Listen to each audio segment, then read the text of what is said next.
Mr. Mayor, we're ready. Thanks.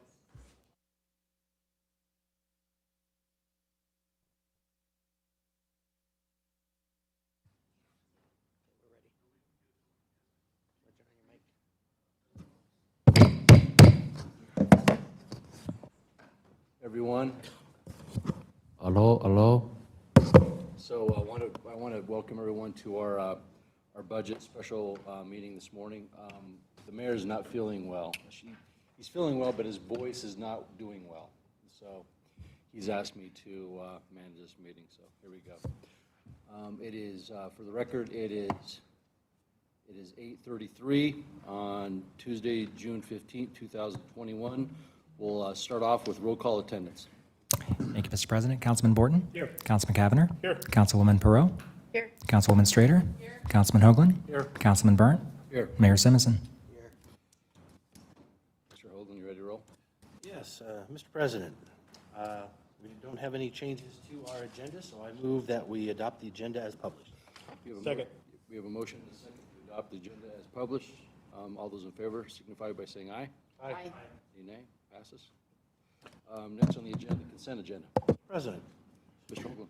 I move approval of the consent agenda and for the mayor to sign and clerk to attest. Second. I have a motion to approve the consent agenda with a second. All those in favor signify by saying aye. Aye. Aye. Motion passes. There are no items moved from the consent agenda, so we'll move into department and commission reports. Start off with Public Works Department, and then Kyle Raddick. Thank you, Mr. Mayor, council members, Mr. President.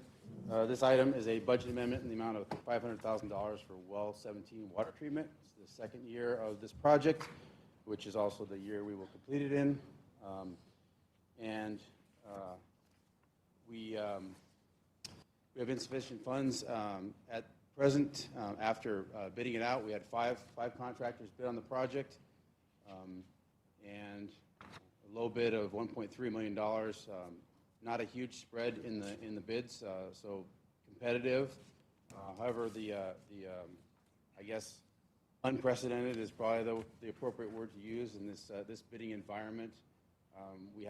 Contractors have lots and lots of work to do, and supply chains are experiencing dramatic swings in the ability to provide materials and the prices of the materials. And that's the main reasons why we think these bids are higher.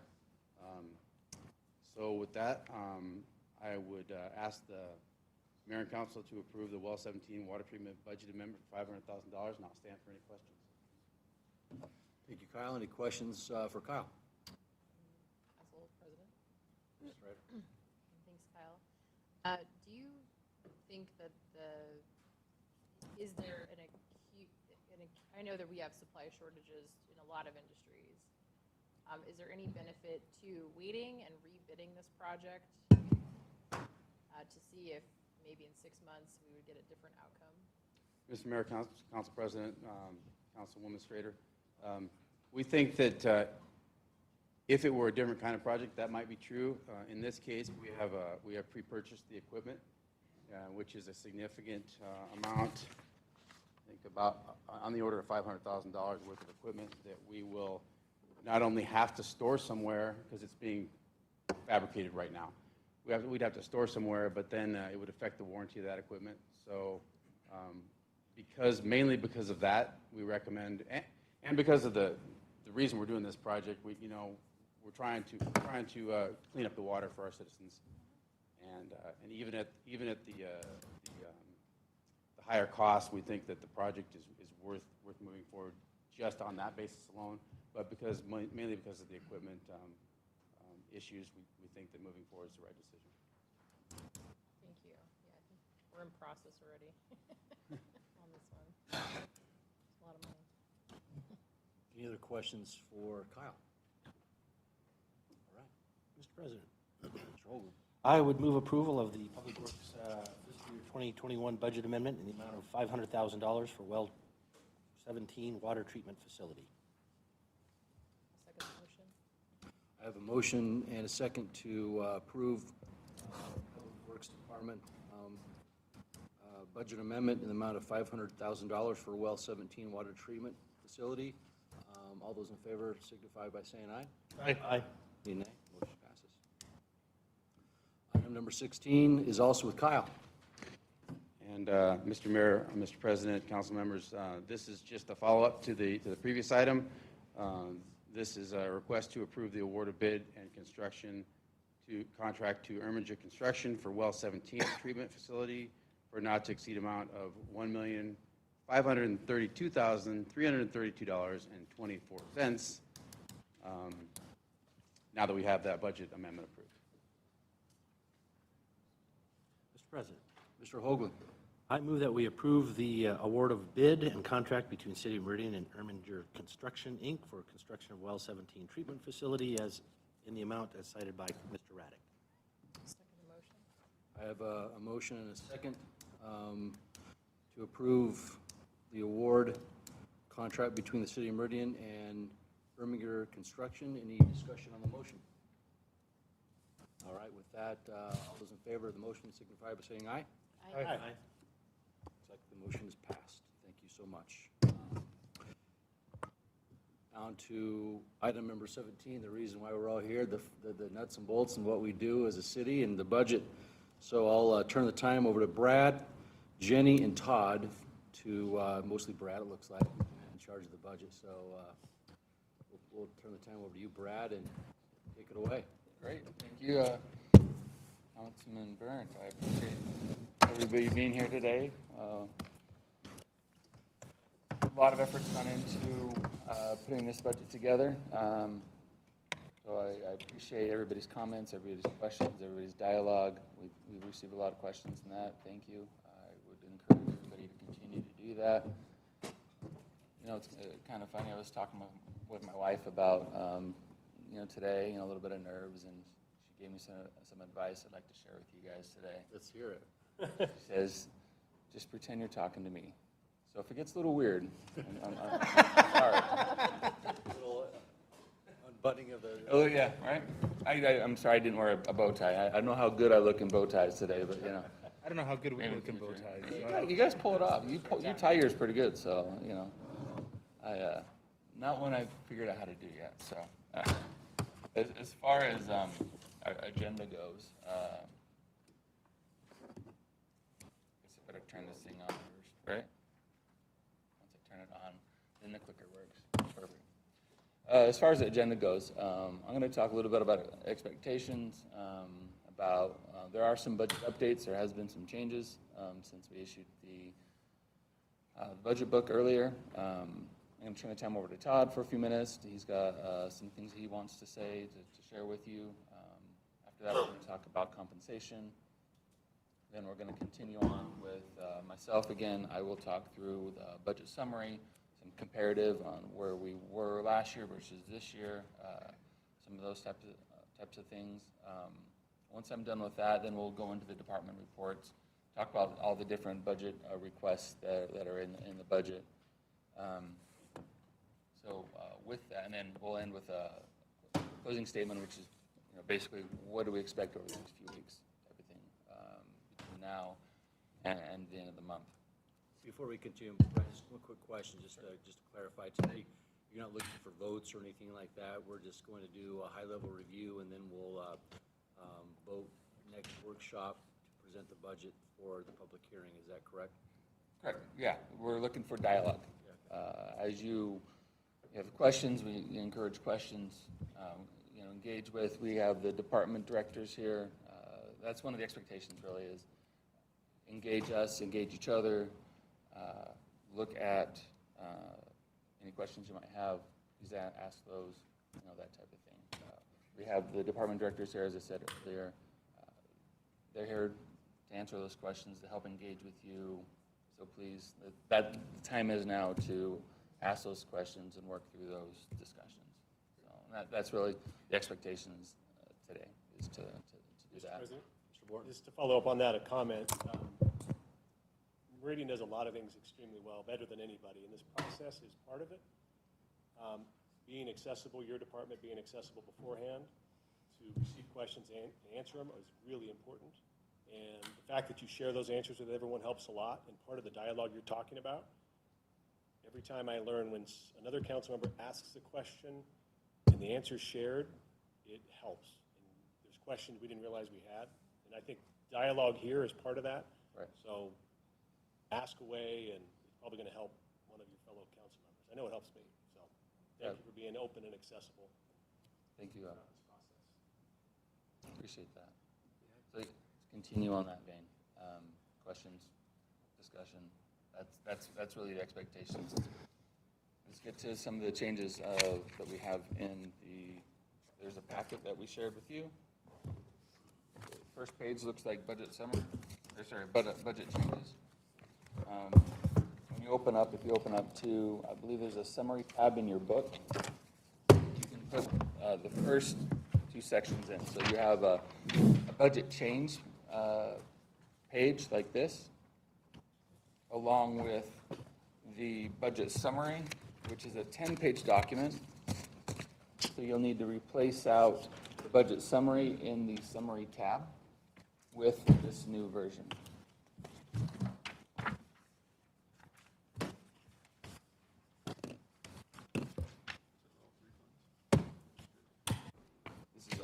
This will be all three funds. So you have enterprise fund, general fund, and then you've got a section for community development as well.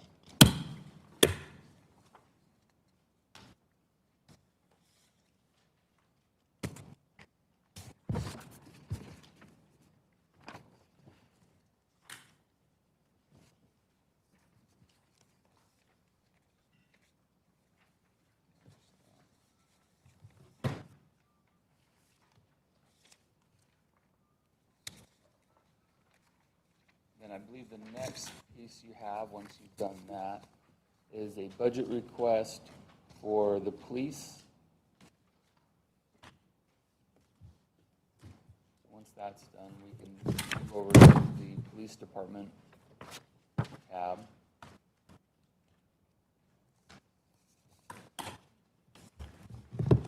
There is a budget request that we need to swap out.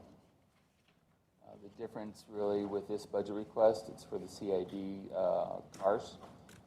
We added some maintenance, some fuel and maintenance to the budget request. It was not in there when I issued the book. So we added, I think it was like $4,000 for that.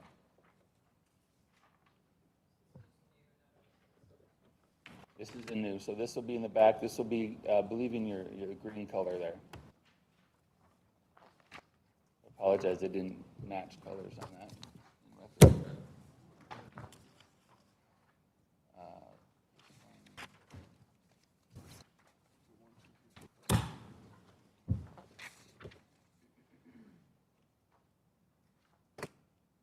So this would be number 6.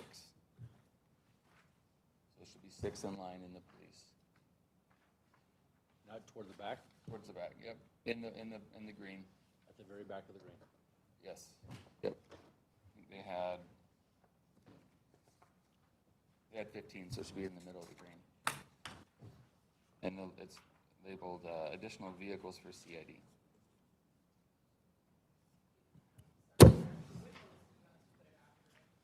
So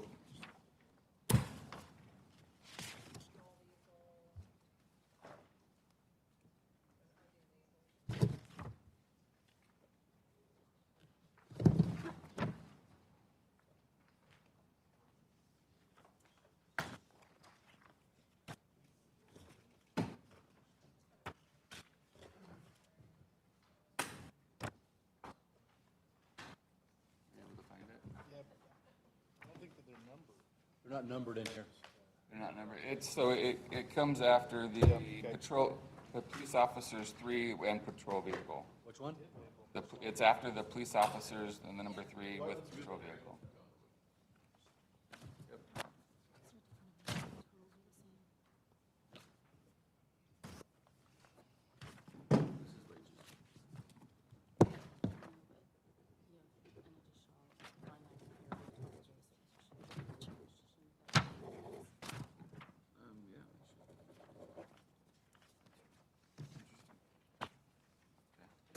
We'll look at that, make sure we get the right one. we have one more document. So in the HR section, there is one for benefits for part-time. HR. Oh, I apologize, this is in the parks, my bad. So if you go to the parks section, in the green section, I believe it's one of the last ones. There's a part-time seasonal benefit budget request. So pull that one out and then replace it with the second one. Got it?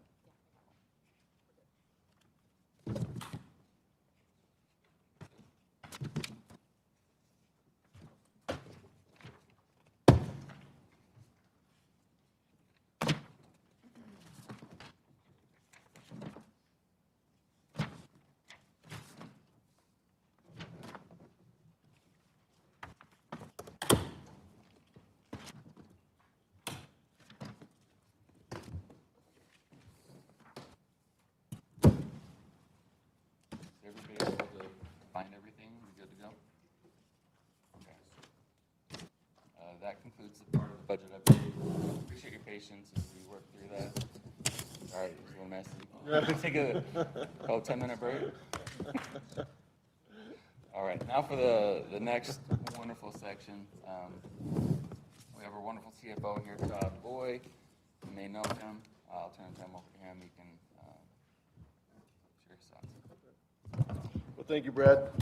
Mr. Mayor, Council, and thank you very much for finding time in your busy days to be with us today to talk about fiscal year 22 budget. Again, the book has been in your hands since the end of May. Again, appreciate the dialogue you've provided us so far. We look forward to another day of full dialogue, so please engage each other like Brad stated. I do want to extend a thank you to Brad, Jenny, the finance team, you council for being part of the budget for the last 4 months, all the directors, all their staff members for getting this budget to where it's at today.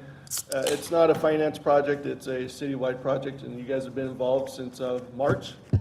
And we have 3 more months of this, so again, we'll get through it. But I just want to say thank you to everyone for putting in the time and the effort to deliver to you, council, the mayor's balanced fiscal year 22 budget. This year presented some challenges. We all had to do or manage COVID. We had to change a few processes, but again, I'm proud to say that the mayor has delivered to you, council, and the citizens a fiscal year 22 balanced budget. We believe that the budget that we presented to you does represent the needs of the citizens. We believe that we'll continue to deliver a high level of customer service with this budget. We believe that we're meeting the needs of our citizens and our employees with this. You'll see that the benefits are still there to make sure our employees are covered with benefits. You'll see there's compensation adjustments to make sure that we're market competitive for our employees. Within the budget, you'll also see that, again, we've taken into consideration, as you heard from Public Works a second ago, that the market's a little different right now. There's a lot of challenges that we're all facing. And we did take that into consideration when we developed this budget for you guys. The Treasure Valley is experiencing still continued growth, continued demands. As we heard, there's some supply issues, supply items that are impacting this budget as well, and we did put that into this budget as a consideration. The CFP, again, Comprehensive Financial Plan, we did utilize that document to make sure that the decisions today do not negatively impact future council members or future council's decisions in the next 5 years. Again, we do use a 10-year projection, but we always balance the 5 years, and this budget that you have here today is completely fundable and does not impact the city in the next 5 years. It's actually up to the next 8 years is where we're fundable. But again, our goal is always to make sure that we're in a great position for 5 years. So again, the CFP does recognize that. This budget does Also, continue our debt-free mindset. There's no debt in this budget. There's no debt in the 5-year CFP or the 10-year CFP. So again, something we're very proud of. This budget has 0 debt in for you. Next item on here on our slide is jobs. Many of you own businesses. You know jobs are very difficult right now. Unemployment's going to be below 3% probably this month. We're right at 3% right now. We're probably going to be into 2 something. Our lowest is 2.0 pre-pandemic. We're going to be there pretty close, which doesn't bode well for you as business owners or us as a city trying to hire. So again, this budget does take into consideration those supply and demand issues with jobs and unemployment. So it's a good thing and a bad thing. In this case, hiring is more difficult for us. And we need to make sure we're competitive so we can get the right employees for the city. Sales tax. In the next slide, you'll see how much I increase it by. Sales tax in the Treasure Valley has been outstanding. Last year at this time, we were very conservative. We're very concerned because we didn't know where we were going. The Treasure Valley has rebounded beyond anyone's expectations. You heard Mr. McQuaid talk about your home values. Sales tax is the same thing. People are out there buying things and shopping. It might be the federal funds that helped. Again, we're still going to be a little conservative because I do believe some of the federal funds are impacting this spending. But again, we're not too far off what we believe the state is projecting.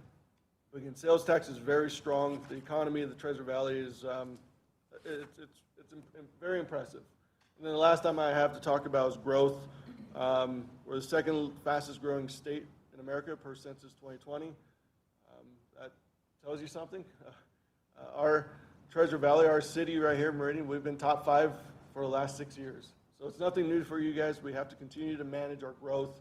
This budget does take into consideration our growth demands and our needs, not only for today, but for the next 5 years and 10 years in the future. So again, construction is very active. There it is. Sorry about that. Thank you. Continuing on with some of the topics that we're going to discuss, or not really address too much. House Bill 389, that was the property tax House bill that got passed this year. The budget that you have today does take into consideration all the new rules by the House Bill 389. We are now capped at 8%. The proposal that we have presented to you does cap us at 8% property tax. We are requesting a portion of your allowable 3% to get us to the 8% cap. So again, just want to let you know this budget and all of our future 10-year forecasts have been adjusted to take into consideration House Bill 389, and this budget as presented does not have a negative impact on the next 5 to 10 years. So we're comfortable with what we presented to you from a financial standpoint. ARPA, that's the latest round of funds from the federal government to America for recovery. Just wanted to bring this up to you that we won't be presenting anything to you in this budget on ARPA. We wanted to bring this as a talking point to let you know that we're still researching our eligibility, what we're allowed to do. We will present to you, not in this budget, but at a later time, some reports, some updates, and possible budget amendments for anything that we feel that we can spend the money on productively and accurately. So this budget, fiscal 22, that we have presented to you does not take into consideration any ARPA funds. ARPA funds are one-time expenses, won't impact our property tax revenues, anything like that. We just still need to dissect all the rules and regulations before we come to you with a proposal. So I just wanted to touch base that ARPA will not be presented to you in this current budget, but will be presented to you as a budget amendment in the future if we find funds that we believe will benefit the city and the citizens. Next item is Lakeview Golf Club. You guys had a robust discussion on June 8th. We're not going to present anything else in more detail. This is just a, again, talking point. If you have questions, again, we're more than happy to discuss it, but in this budget presentation, you will not really see anything in the level of detail that you had on June 8th. We felt that that was a strong enough presentation for you at that time. So again, nothing really in here about the Lakeview Golf Club in that level of detail. So those are just kind of that was my message, I guess, my talking points on the budget. And huge thanks to everybody for getting us to this point. It's been a long road, a different road, but we've made it. It's a balanced budget, which is amazing. Robert's very proud of this budget that he's presented to you guys. The executive branch is supporting Robert's decisions on what's inside this budget, and we hope that you guys accept it, and please let us know if you have any questions. I'm now going to jump into the assumptions that you have within the budget. First one is going to be property taxes. Let's get straight to it. Apologize, that is pretty small. But the current levy rate for the city of Meridian is 0.0022. If we took a 0% allowable, which we're not proposing in this budget, our levy rate would be 0.023. Again, that's informational purposes only. That is not what we're proposing to you. We are proposing a 2.37% request of the allowable. That does get us to our 8% cap. 2.37 equals about $932,000 in new revenues. We estimate that's about $5.34 annual per $100,000 of value of home. So for every $100,000 of taxable value, we believe that this 2.3% request will cost about 45 cents a month per household, which would then get us to our projected levy rate is 0.0024. Again, we're right now at 0.0022. That is where we're projecting our levy rate to be for the next fiscal year if all things are considered and approved and accepted.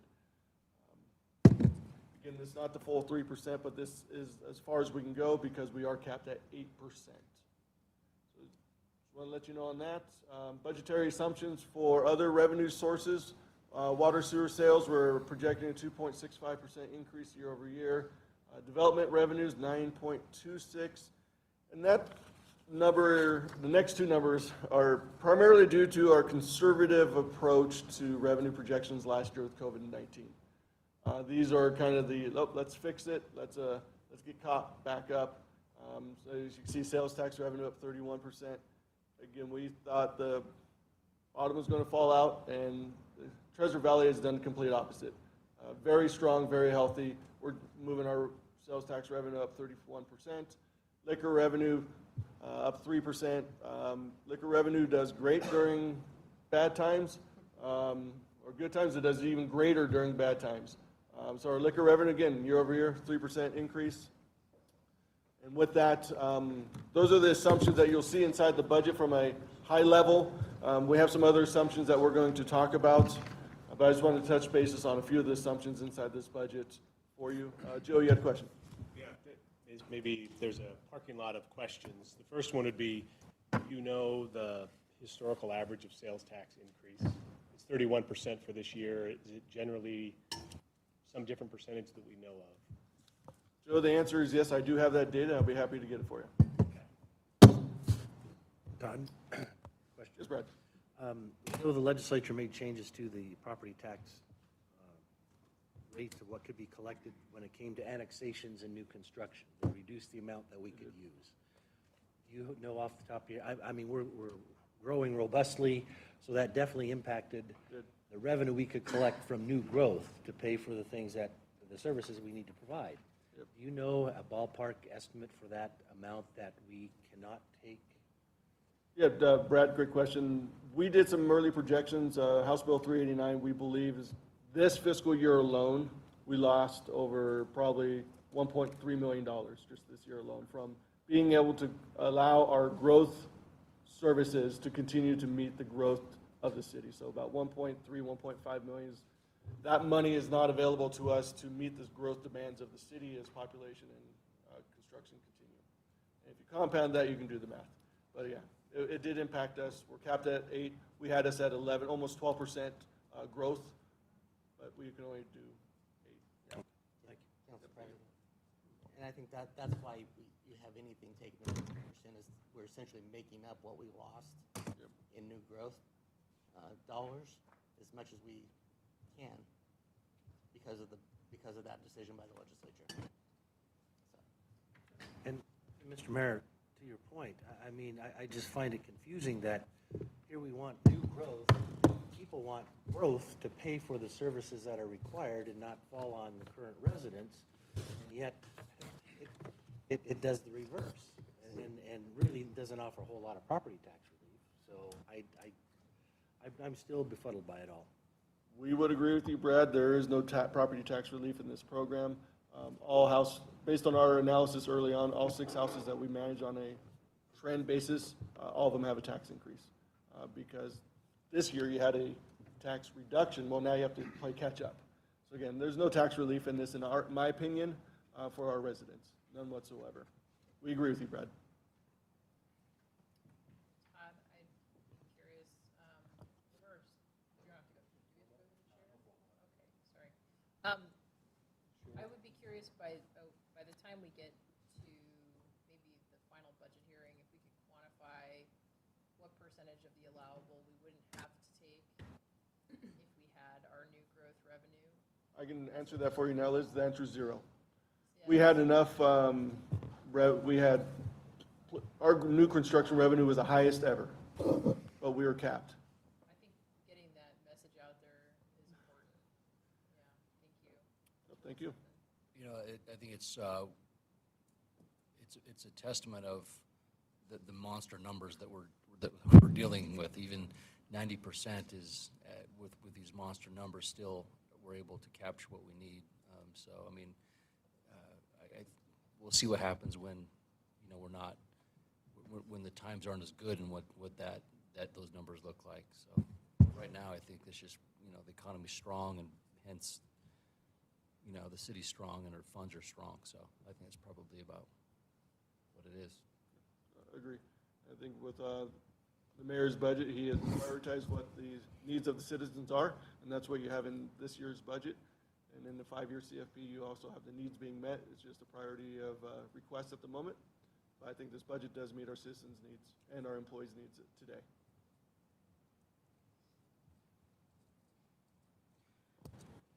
Further questions for Mr. Lavoy? Council President. So you mentioned that there would be a 2.65 water sewer sales increase in revenue. Looking at the summary for the enterprise fund, I got the impression that it had gone down in 2020. Can you go over that? So just in the fiscal year 2020?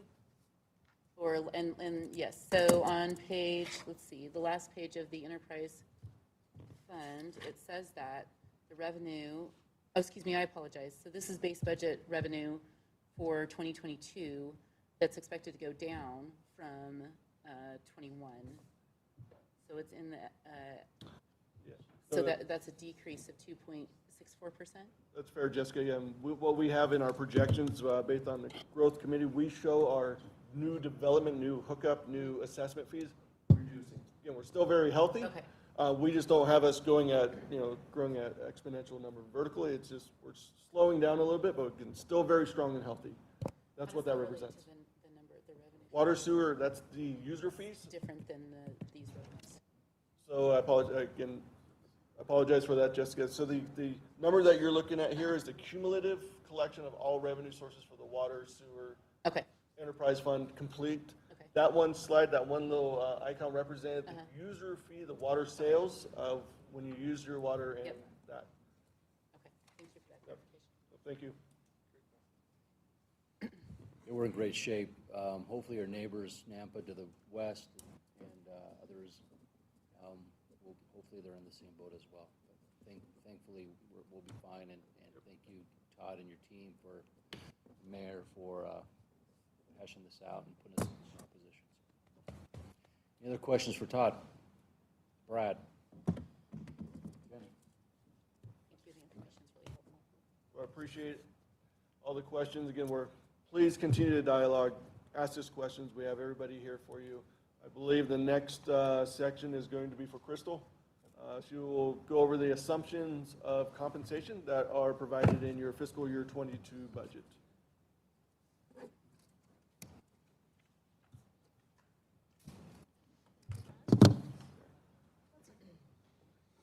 Crystal, Christina, there's a button in front of the microphone. If you turn it on, it's green when it's working. Thank you, Chris. Good morning, Mr. Mayor, members of council. Good to see everybody all together again this morning. dive in and talk about compensation. I sent out an email to a memo via email yesterday. Hopefully everyone did receive that and have the opportunity to look at that to kind of give you a little bit more of a detailed approach of what we're going to cover today, as Todd mentioned, high level, but of course we're here to answer any questions that you have as well. So in looking at the information up on the slide, you'll see there that the first thing we're going to talk about under the umbrella of compensation for FY22 will be a compensation study. So this is a proposed compensation study that the Compensation Committee is currently working on to bring forward to Council for approval for FY22 and 23 efforts. What we would like to do in the budget that you have today is a placeholder for funds that upon the results of this proposed compensation study would give us the ability to go in and make any type of market wage adjustments to employees in FY22. The Compensation Committee is in the final scope development of a scope of work with Gallagher. We went through an RFQ process, as noted in the memo, to secure a potential provider of service for us as we gauge a market study of all of our employee wages. We think it's really important to continue our efforts in regards to market studies and market pay for all of our employees. All of you have been involved in the past where we have already completed that on the police step plan last year. We completed the fire union negotiations and pay scale this past year. So now the time has come to focus on the general employees. The second piece to the compensation for FY22 is a market and merit recommendation. And so the city does have a pay philosophy that is pay for performance. As a city, we do desire to be the employer of choice here in the Treasure Valley. One of the things that you heard Todd mention a little while ago is that hiring is going to be a challenge, and it has been a challenge that we're already experiencing currently, and we expect to see that as we move forward. So for us to be able to attract and retain the top talent that we desire as an employer in the Treasure Valley, we need to have market competitive pay and benefits. So what you'll see there is that the recommendation presented to you today for FY22 is a combination of a market increase and a merit increase. Both of those increases are supported by policy, as noted in the email that I sent to you, or the memo that I provided to you last night. So the first section of this, let's talk about the general employees. So for the general employees, we are recommending a 5.2 market adjustment. Again, as I've noted, the economy is shifting, the economy is changing. I sat here a year ago last year when we came forward with no increases to our employees due to the uncertainty of where we were related to COVID. But one of the things that I mentioned to you then was that this year I would be coming forward to you on behalf of the mayor and the senior leadership team with a 2-year look back. And that's the number that's derived here today at 5.2. The data that I provided to you, where we bring that from, is through the CPI. The CPI is notated in our compensation program as the source for the economy changes and where we pull our data from. So when we prepared this budget, the number that we pull from is established in April. And so for April 2019 to April of 2020, the CPI moved 1.3% over a 12-month period. For April of 2020 through April of 2021, it moved 3.9%. If the 5.2 market adjustment is approved by the council for FY22, the pay scales for the current compensation program will move and adjust 5.2%. And as a part of our existing program, the employees would also receive that 5.2% increase to their base. In addition to a market adjustment, well, let me back up, I apologize. That was for the general employees. For the police department, last year we had some discussion in regards to changing our approach slightly on how and when we review the police step plan. So going into last year's budget, we did a full market analysis and presented that to you. And those market considerations brought into that step plan recommendation, brought everything current as of last year. That was deemed market relative. One of the things that we as a body discussed last year and agreed to was that if future years the city of Meridian provides a recommendation for a market adjustment for employees, that the police step plan employees would also receive that same market adjustment, and that helps keep them market competitive as well and keeps a focus on the step plan so that we're not sitting in front of you every 2 years or so with a much bigger number trying to play catch up. And so the recommendation we have for them with that approach that we decided last year is also the 3.9%, and that is indicative of the last year, not a 2-year look back, because previously we brought them current with a new step plan. In addition to that, for the market recommendation for the fire department, a new collective labor agreement was completed in February of this year. A market study was done, thank you on behalf of the city's negotiating team, as well as Christina, who led compensation through that effort this past year. But that step plan that was developed had market considerations established and built in that are future facing. So as a result of that, that contract is valid now through September of 2023. Therefore, there is no market recommendation or adjustment being presented to you today for the fire department union step plan. Crystal, isn't it fair to say, it's not that there isn't, I think the slide is a little misleading for somebody looking at it to get the wrong impression. Okay. It's really that their market adjustment's built into their contract. Correct. And I almost think it would be better to maybe outline what that market adjustment is in future presentations so we can see it. I didn't have a chance, unfortunately, to go through some of the information you sent, just because of scheduling, I was hoping to get it a little bit earlier. So when you're looking at the CPI information for 2 years, is it taking a full year CPI for 2 years then as part of the general employee pool? It's a 20, yeah, it's going to be, this case, a 24-month look back. Typically, we come forward to you with the budget process, a 12-month look back. Right. And then is there kind of a seasonality issue with where it starts and ends in terms of, I mean, like we're seeing very high quarterly CPI numbers. Is there any adjustment for that? Or do we feel like 24 months is appropriate where it starts and ends? How did you kind of maybe get on Todd on that? We're going to, You need to. if you'd like, I can, it's up to you. We'll do it together, how's that? So if I don't capture something, thank you. So traditionally, we've always done the 12-month look back. It is a point-in-time best estimate based on the data that is provided to us. The CPI that we pull from BLS provides that on the 10th of every month. There are quarterly data that are also out there and that are provided. Generally, we've also looked at the employer cost index as well, and that has trended between 2 and 2.4% over the first year. So all the data that we're looking at is trending to support this 5.2% that we're putting in front of you today. What's the starting, I guess what I'm trying to get at is, do we have weird base effects or something from changes during COVID? When is this starting and ending point of when you measure it per year? Is it from our budget year end or? We look at it through the, April, right? Yeah, that's what I said. Thank you, Todd.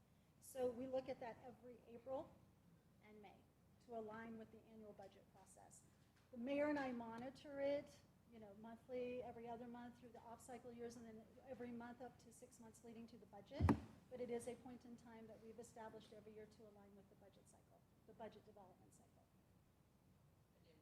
And in our past practice, sorry if I, Mm. it's okay if I go down my train of thought. Please. Thank you. I'll try not to. I guess we're informal today, so. That's okay. And then do you think this is consistent with past practice in terms of how we have looked at compensation for the general employees?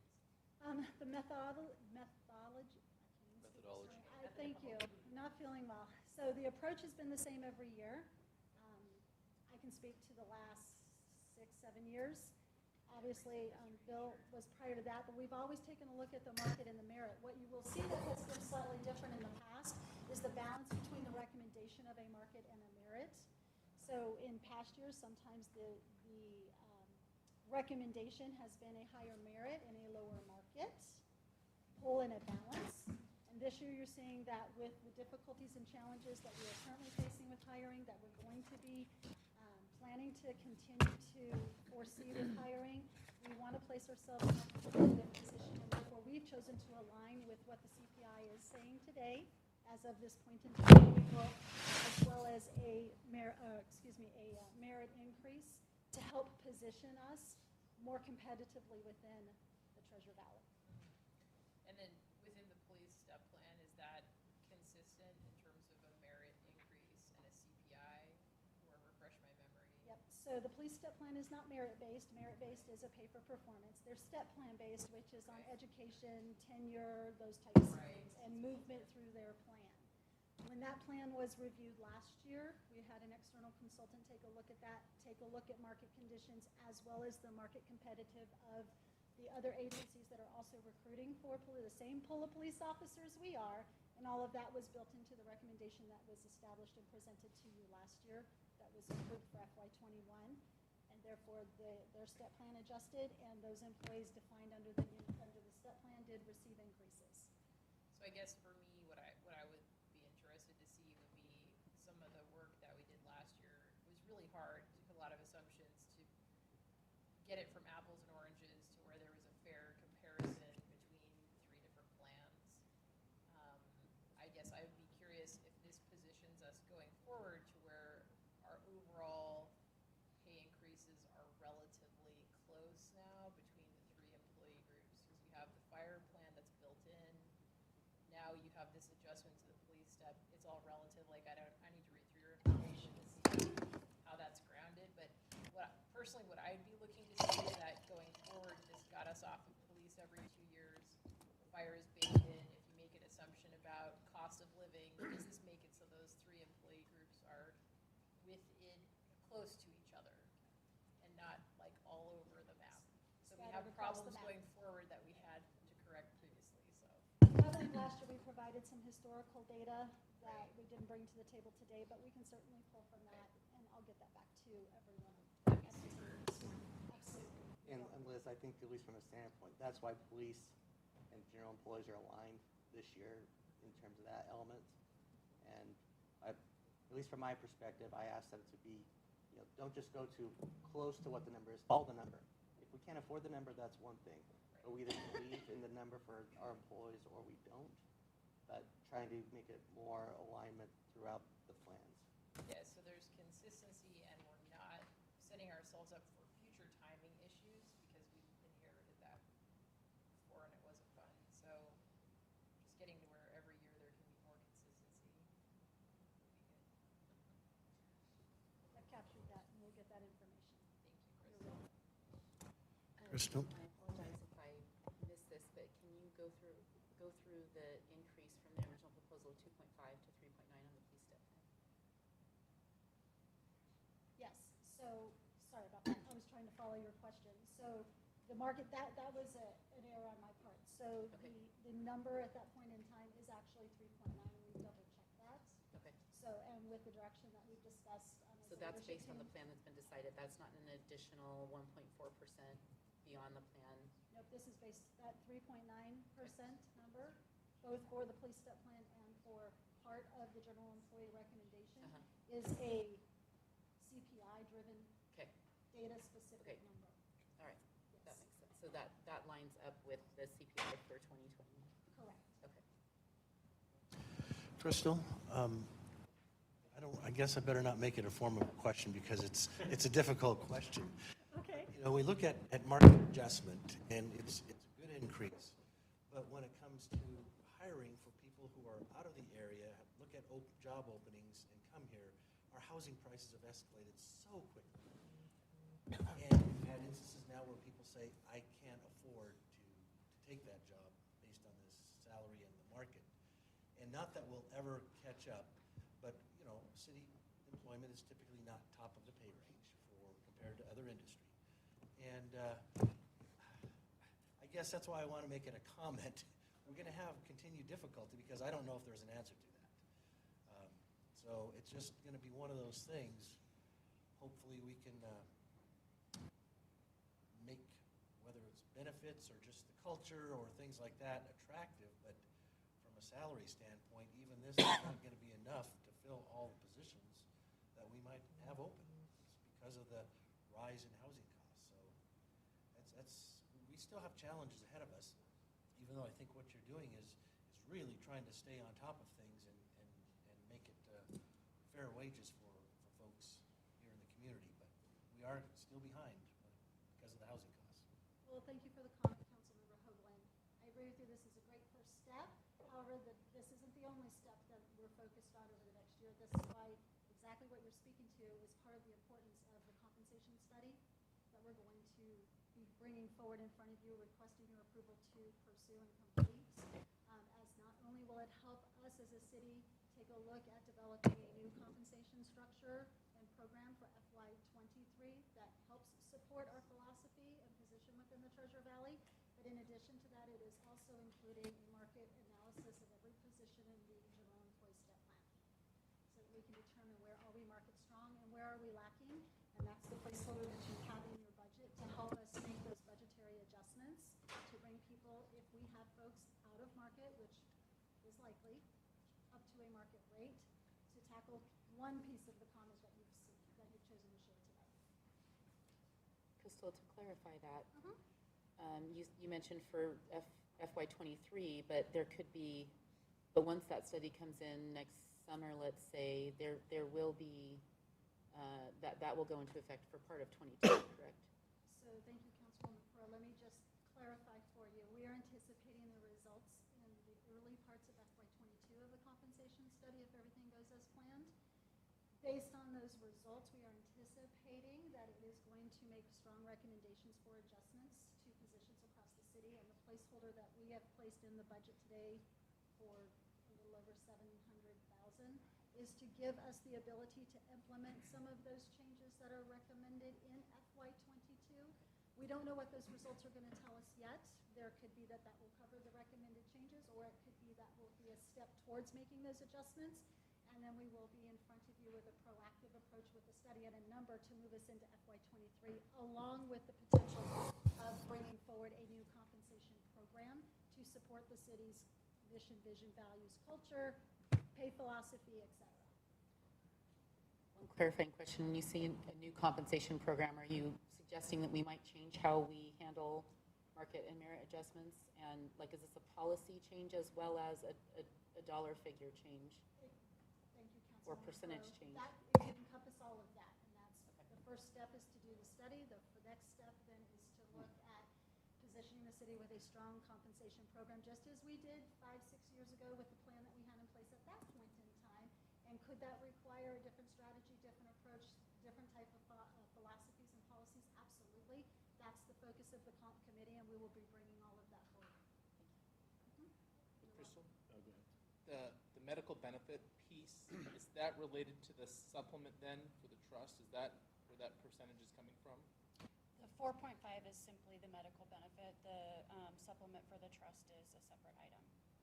And the 4.5 accounts for where we're trending currently. We've had higher than usual experience ratings over this last year and just rising medical costs.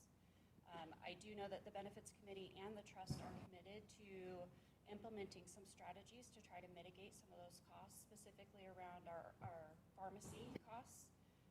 If you haven't looked at your email, there is some more communications. We're trying to get the information out to the employees to use some of these preventative benefits to lower those higher cost claims. What dollar amount does that 4.5% or 4.05% correlate to? It is about $300,000.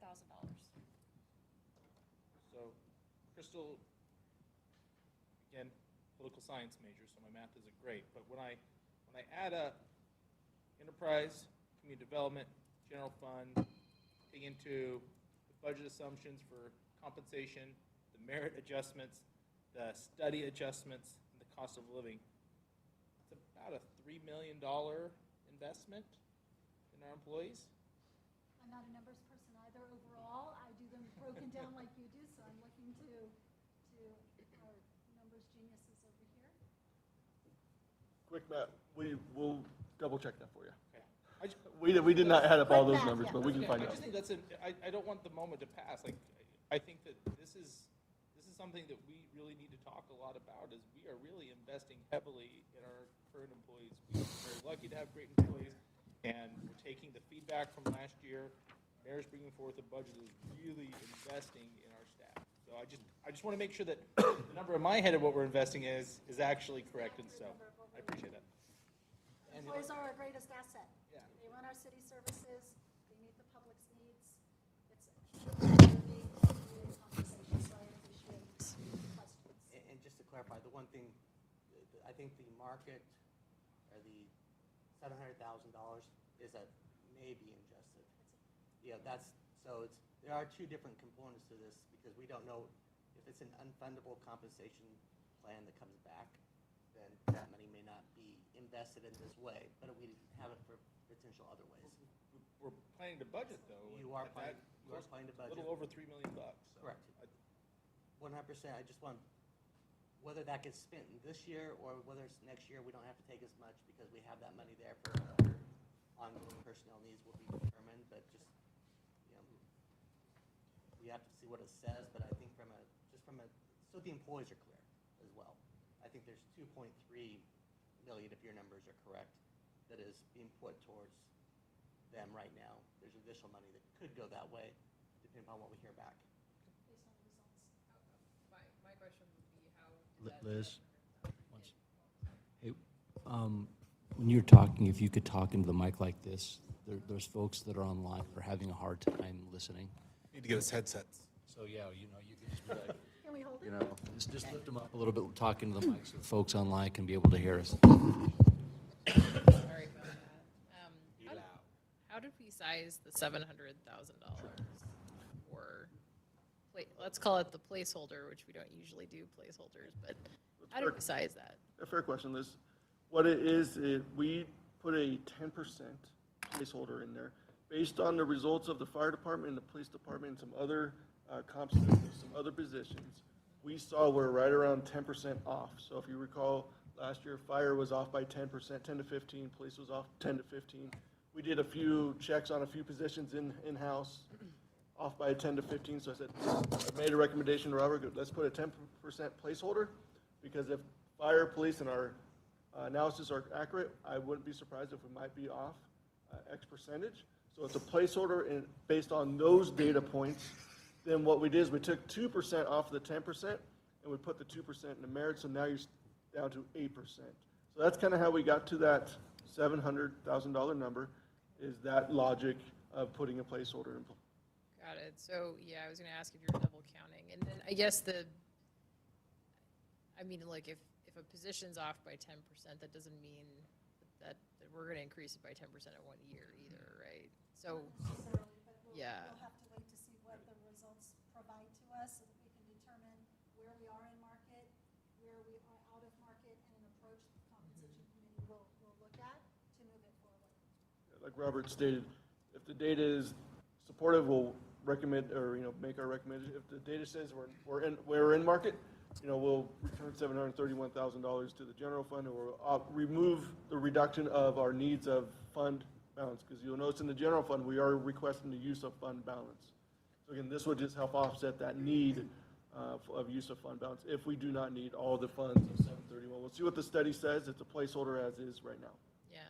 Is that consistent, though? Have we made placeholders in the past for something like that? It seems unusual with our practice. This is we've not put placeholders in place. This is this is a comp study. And we don't do this comp study very often. 2015 was the last time, so it's been 6 years.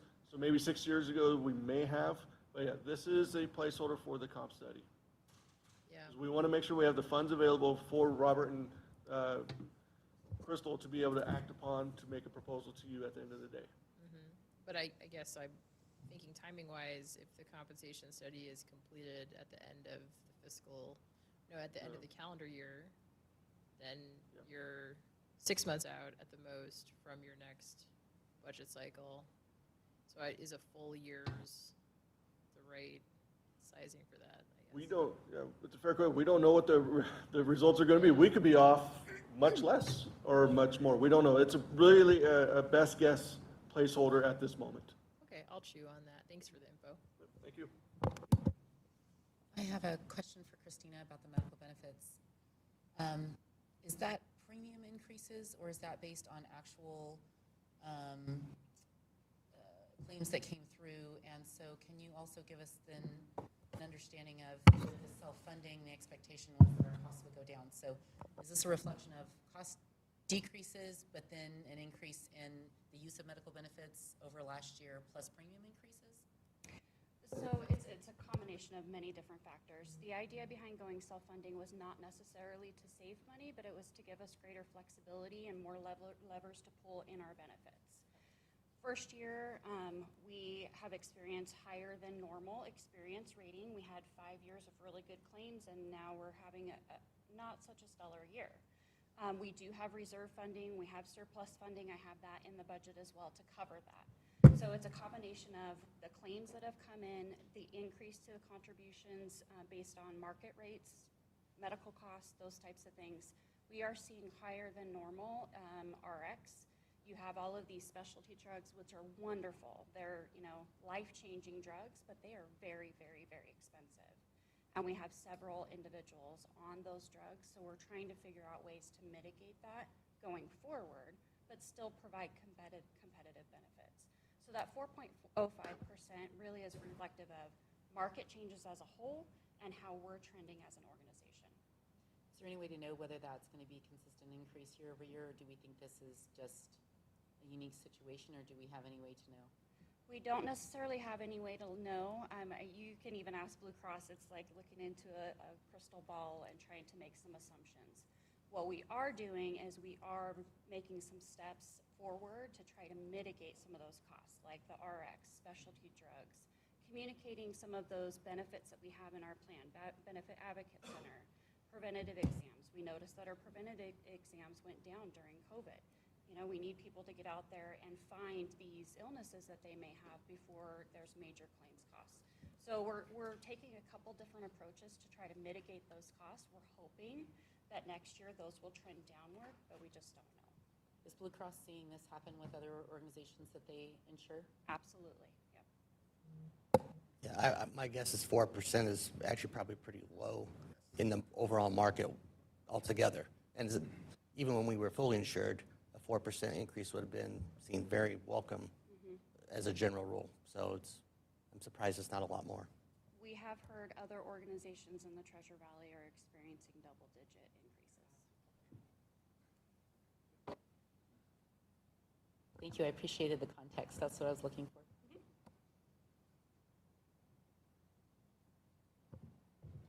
Any other questions?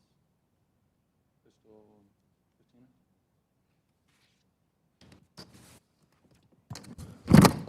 Thank you, Crystal. One last thing, Mr. Clerk did a great job, is very gracious in providing some breakfast. We got some donuts and some coffee, juice, and some bagels, and so please go eat. There's a lot of, everybody, yeah, there's a lot of food back there.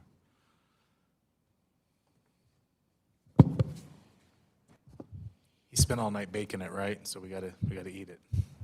I think I brought you some bacon, if you want. He spent all night baking Oh, the bagels and the donuts. I didn't, Mr. I heard Clerk. bacon myself. Yeah, so bacon. I'm with you. Yeah. We might have to call break right now. If there's bacon in there, we might have to go in and get that. I appreciate your comments, the discussion. Anything else comes up, please let us know. We're happy to continue that dialogue. Cool. I'm going to take us through our budget summary. After we're done with that, we can take a few minute break after that if everybody's willing. So to launch into this, my slides really is going to talk about, in summary, what does this budget look like? We're going to look at it in a few different ways. Overall, we're going to look at it from a general fund standpoint, from a community development standpoint, and from the enterprise fund.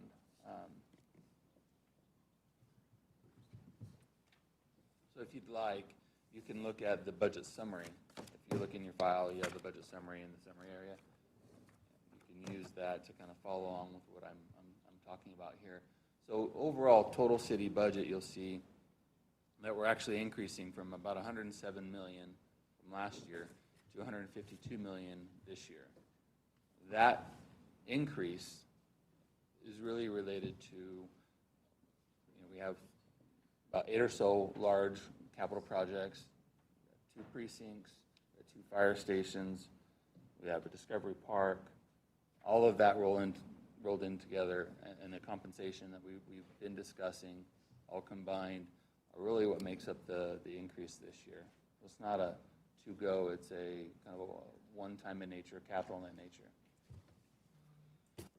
So year to year, we're increasing it's about 41.8% overall. If I pull out, let's look at, the general fund aspect of that. A lot of these discussions, the projects that I just mentioned are in the general fund. So when I look at it from a general fund standpoint, we're going from a $55 million starting point to a $101 million starting ending point.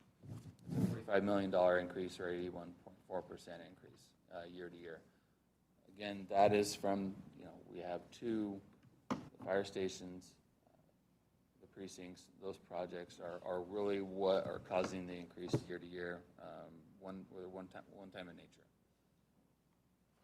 That's the total general fund budget. Things get to normal a little bit when you look at things from a personnel standpoint. Our increase is not nearly as much.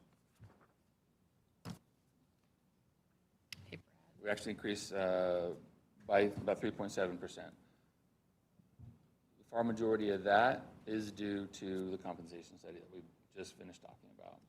Liz, do you have a question? Yes. Yeah, I'm sorry, this is weird. Hopefully people can hear me now. But, so out of the increase overall to 150 million, what amount of that in total is impact fees? And what amount of that in total would be these large one-time capital costs? Like adding those up. So it's like, 6.5 million for each fire station. That's 13 million. Similar amount for the police precincts. Fair question. We're happy to put that together for you, and we'll update you after the break on what portion of the capital request, because impact fees are only capital eligible, what portion of the total capital increases are eligible for impact fees. We'll give you an update on that after the meeting. I mean after the break. Okay. I'll look at that, go to. Sorry? And golf course is additional. Correct. Well, the golf course is just one line item inside your budget that has a net operating position that was presented to you in June. Well, no, I'm saying she's asking for numbers relating to unique capital improvement Yeah. projects that we don't Gotcha. typically do. Yep, no, we'll appreciate that. Thank you, Joseph. There is a budget request for the golf course that is included in the overall number. When we look at that, there's a lot that goes into there, golf course, precincts, that a lot of that is covered by impact funds. We'll get that to you here after the break. So great question. That is, it will make note when we go through the presentation, what's covered by impact fees, what's not. That way, it's clear as we're going through it. Great question. Personnel, the increase is about 9%. We're going from 41 to 45 million year to year. About 2 million of that is with the compensation study. When we look at operating, that is increasing slightly from 9.2 to 10.1 million. We have some increases in VRT. We have Scenario Village coming online. Some of those things increasing in service is causing that increase. When we shift gears and look at this from a community development standpoint, we are increasing slightly. We're increasing by about 9%, going from 6.2 to 6.7 million in our community development. That's related to compensation. That's the effect of the compensation study that we've been discussing to the community development group. Outside of that, it would be flat otherwise.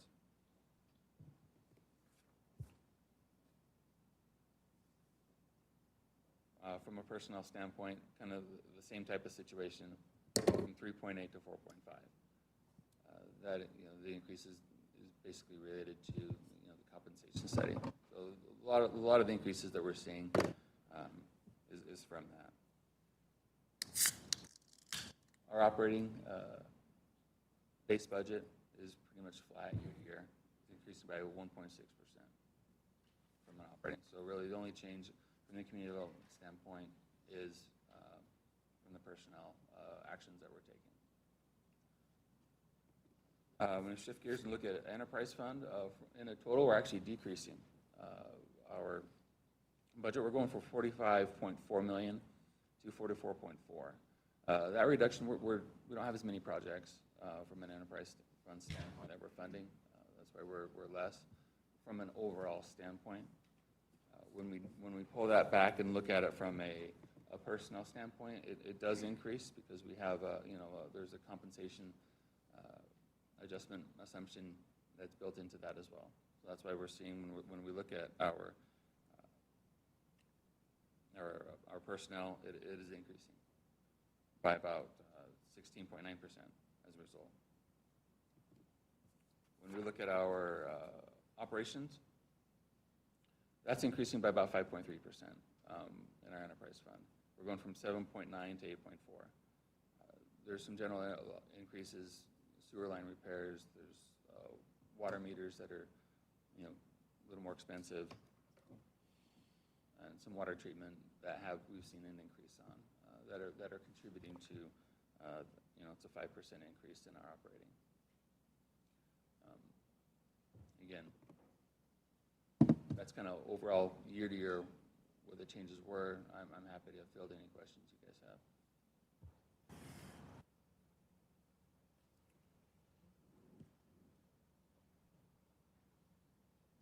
Over the next, we'll take a quick break, but then over the next many slides is going to be the budget request to you to support all those changes. That's where we'd love for you guys to really get involved with the questions, the dialogue. You're going to see staffing requests, capital projects. And this was a 10,000-foot level, this is what happened, or this is what the budget represents. But the meat and potatoes, that's going to be the next few hours. So again, please feel free to engage us and let us know what questions you have. You have all your directors here to answer those questions and subject matter experts. Thanks, Todd. Take a break, 10 minutes, 10 minutes.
All right, guys, welcome back.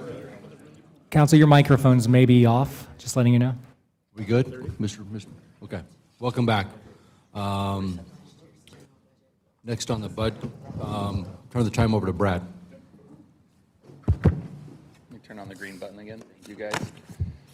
Welcome back. Turn the time over to Dale and his team to go over the budget request. These are you can switch over to the budget summary. You can follow along there. They should be in order on page 9.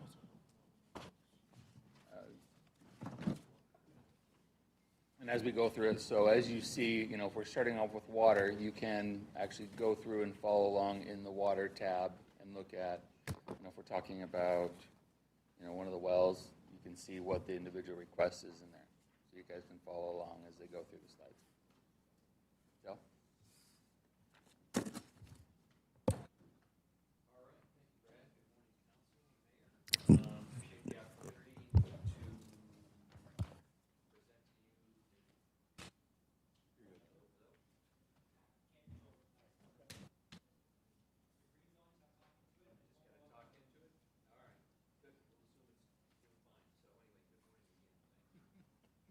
Look forward to presenting for you a number of budget requests that we have in the Public Works Department and the Enterprise Fund. And we'll probably go through them fairly expeditiously. A number of these are second or third year projects that we initiated, in the last year, prior year. So anticipating that you probably understand what those projects are and where we're at in that process. So I will file through those as best I can. Feel free to stop and ask me questions when you need to.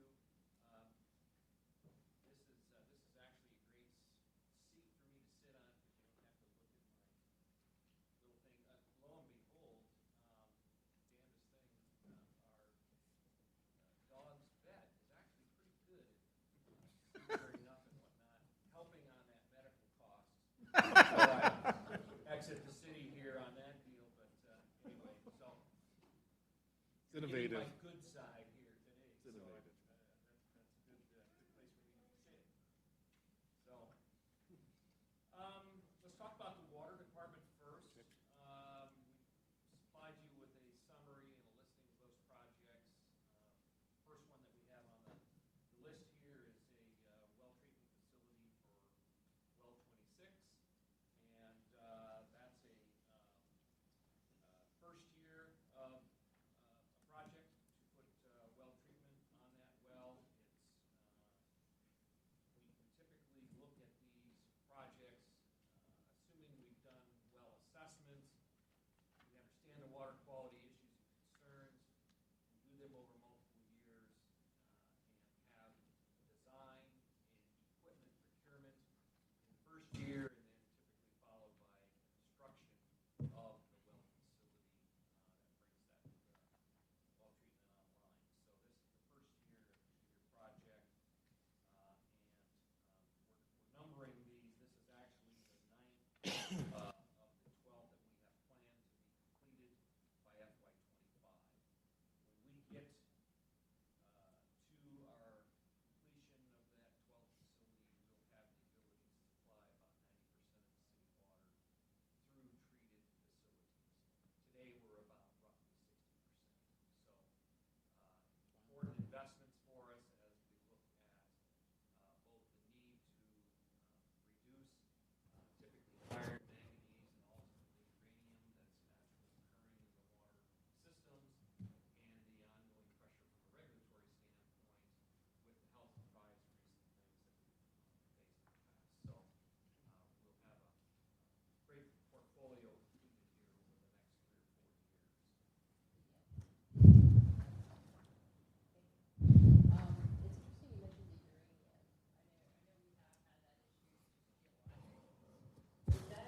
Treatment part of this? I didn't think that was part of this. It's not part of any projects that you're seeing this year, but it is part of a project out in the CFP portfolio. There are techniques to be able to treat that and remove it, and Kyle and Dennis and that group are staying up on that technology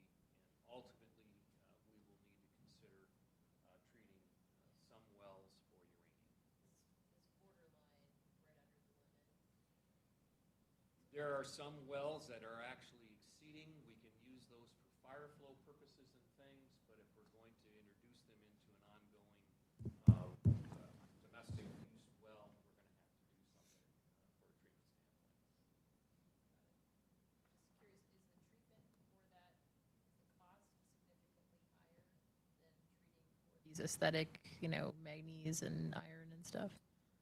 I believe it's similar technology, but you do end up with a byproduct that has to be disposed of, and that does have some incremental costs. Thanks.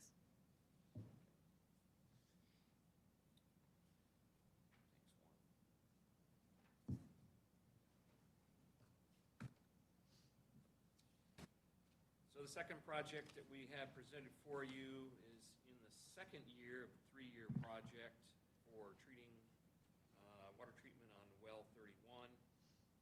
That is in pressure zone 5, which is in South Meridian.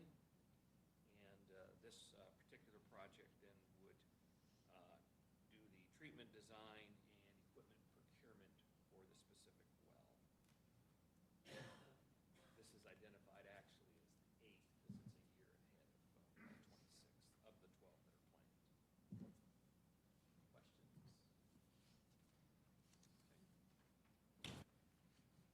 Well 9, we've been working on well 9 for a little bit here. It's actually a well replacement. We're upgrading the facility. We procured land a few years ago so that we had space to do what's necessary. This is the 3rd and final year of this particular project to upgrade that supply well, and that serves zone 2 in Meridian. So 3rd year, final year of this particular project.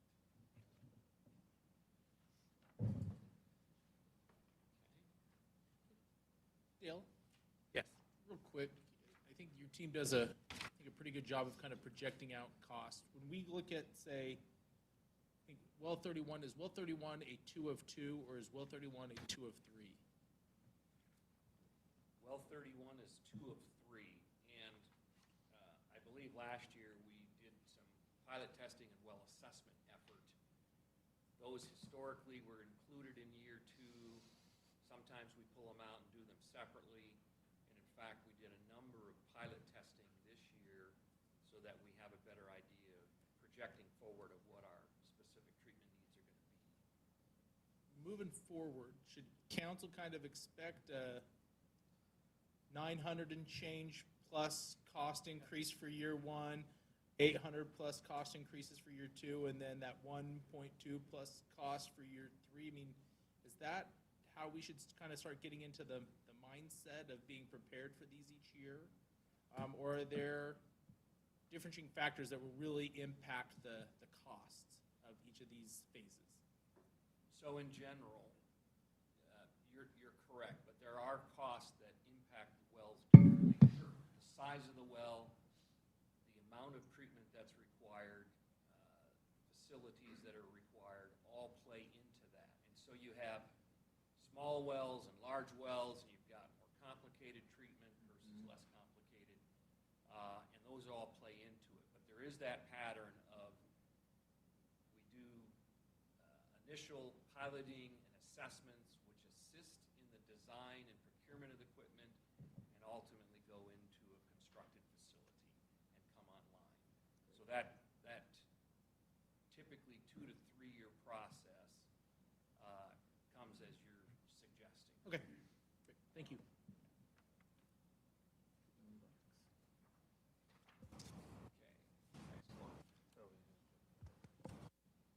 So we do have an ongoing need for some supply wells, and the next one that we have on our list is the Autumn Fair well.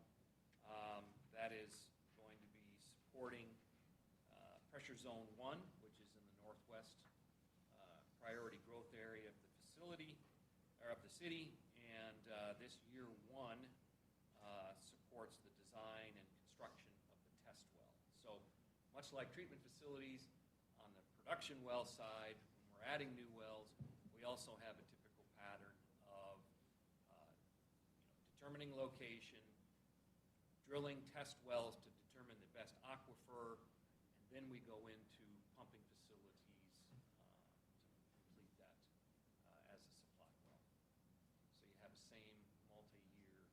similar multi-year scenario on those supply well construction projects.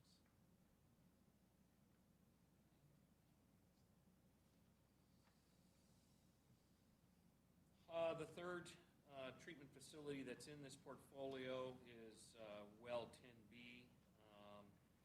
So this is the 10th of the 12 wells that are in our well treatment facilities that are in our 5-year plan. This is year 1. Includes design, well assessment. So here you're only looking at $30,000. So this has been pulled out, and we need to get an early read on this as to what kind of facility is going to be required, what kind of capacity is going to be needed, what kind of constituents we're up against. So we're actually going to do a well assessment on this one.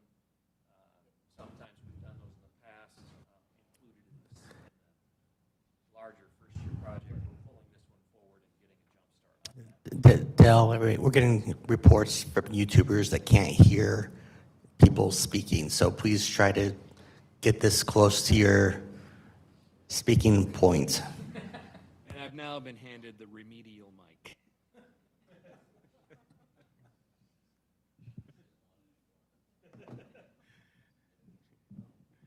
Okay, hopefully this will be a little bit better. So 10B, year 1 of 3, well assessment, preliminary design, site layout are the requirements for the $30,000 request.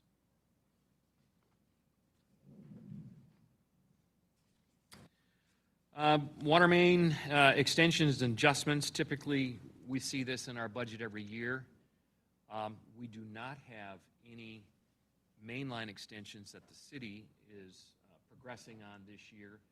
This entire pool of funds is to support the necessary adjustments that come along with road projects being completed by ACHD and ITD. So when they widen their roads and they expand their roads, they may change grade, they change locations of storm drains, and us as a guest in the right-of-way, we get the privilege of relocating our facilities to accommodate their design. And in this case, we have 9 such projects that have been laid out and identified for FY22, and this money will be going to supporting those particular efforts. So, any questions on that for this year? You know, we have had extensions in the past. We've also expanded our sewer and water systems, you know, to the south and possibly as we look towards the northwest, but a lot of those do come as individual projects, much larger costs and efforts. So water main extensions are just for adjusting the needs as road projects occur. Next project, we have a number of wells that do not have permanent backup generator systems, and technology and things have changed to the point where we need to upgrade our connections, and these are a little bit more than a plug-in-the-wall kind of thing. So they're very high voltage connections to drive and be able to run wells in the event of power outages. We have some portable generation units that we can move around. We can also rent those, but we've got to have the right connections in order to enable that. So this request is to modify those connections so that we can easily and effectively connect backup power generation as needed. Can I interrupt real quick, Dale? A finance question. When I saw this, real quick, generally, why is it not a replacement cost versus an upgrade? It sounds like it's a replacement. I was just curious why it went one way and not the other.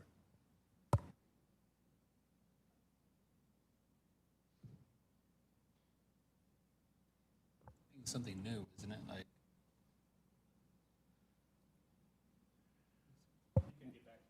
Yeah. I was just curious what the distinction was. Yeah. Probably more finance. We've had a number of these items that are kind of fall on that borderline. This is a one-time effort that's required. It's not ongoing kind of thing, so it could go either way. Joe, to answer the question, this is a new item. We don't have an existing item like this, so if we try to treat the replacements, if you have that chair, we need a new chair, that's a replacement. This is a brand-new item that it's going to be adding to their, I guess, assets so that they can use. I believe that's correct. You don't have this exact same thing you're replacing. This is your. It's not the exact same thing, it's not the exact same technology, but we do have ways of connecting backup generators to those wells today. It's just not in this more effective, efficient manner where a single operator can do it as opposed to a team of people required today.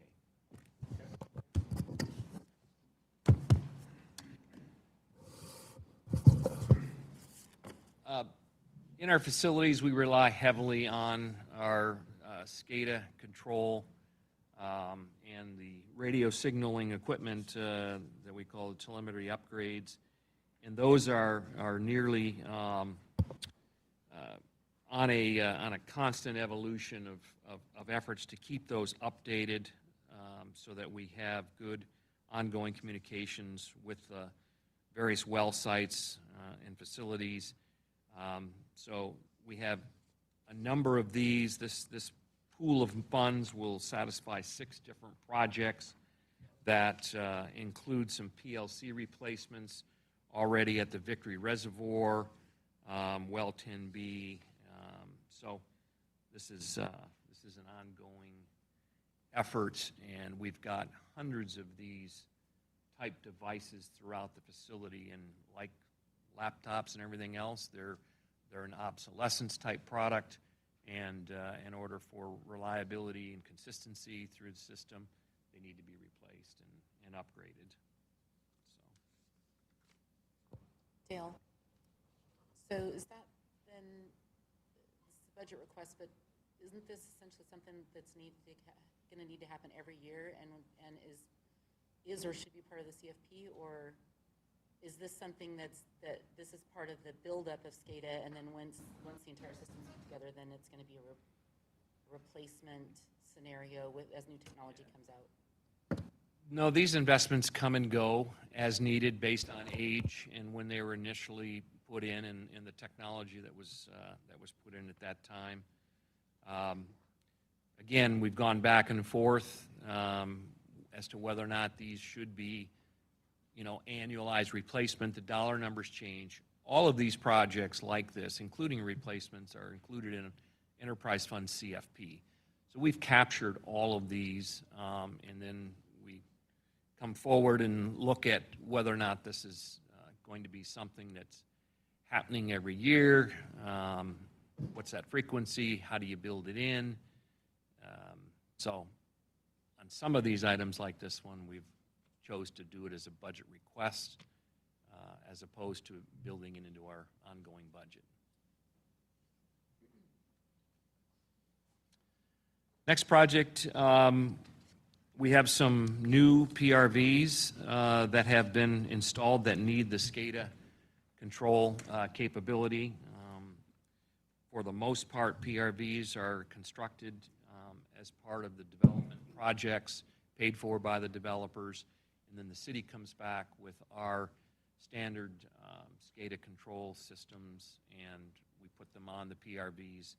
This will support 2 of those PRVs in getting that control and observation back into the SCADA system.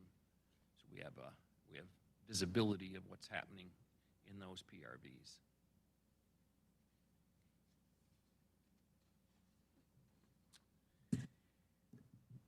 Next request is associated with AMI. We are in negotiations with our local vendor in adding AMI capability to our water unit. We've got 22,000 endpoints that are capable of being read with a fixed base, continuous monitoring on consumption and other maintenance type issues and concerns. There was a study recently done that identified that we needed to have some additional towers to capture the city and have a reliable ability to monitor those. And this request is for tower and the necessary equipment to bring that signal back to our water department. This one was all over the board in terms of estimates, and we agreed with the mayor that this is on the high side, but we really need to go through a formal bidding process, so we don't believe it's going to cost this amount of money, but we need to follow through and do more legwork this summer in preparation for this.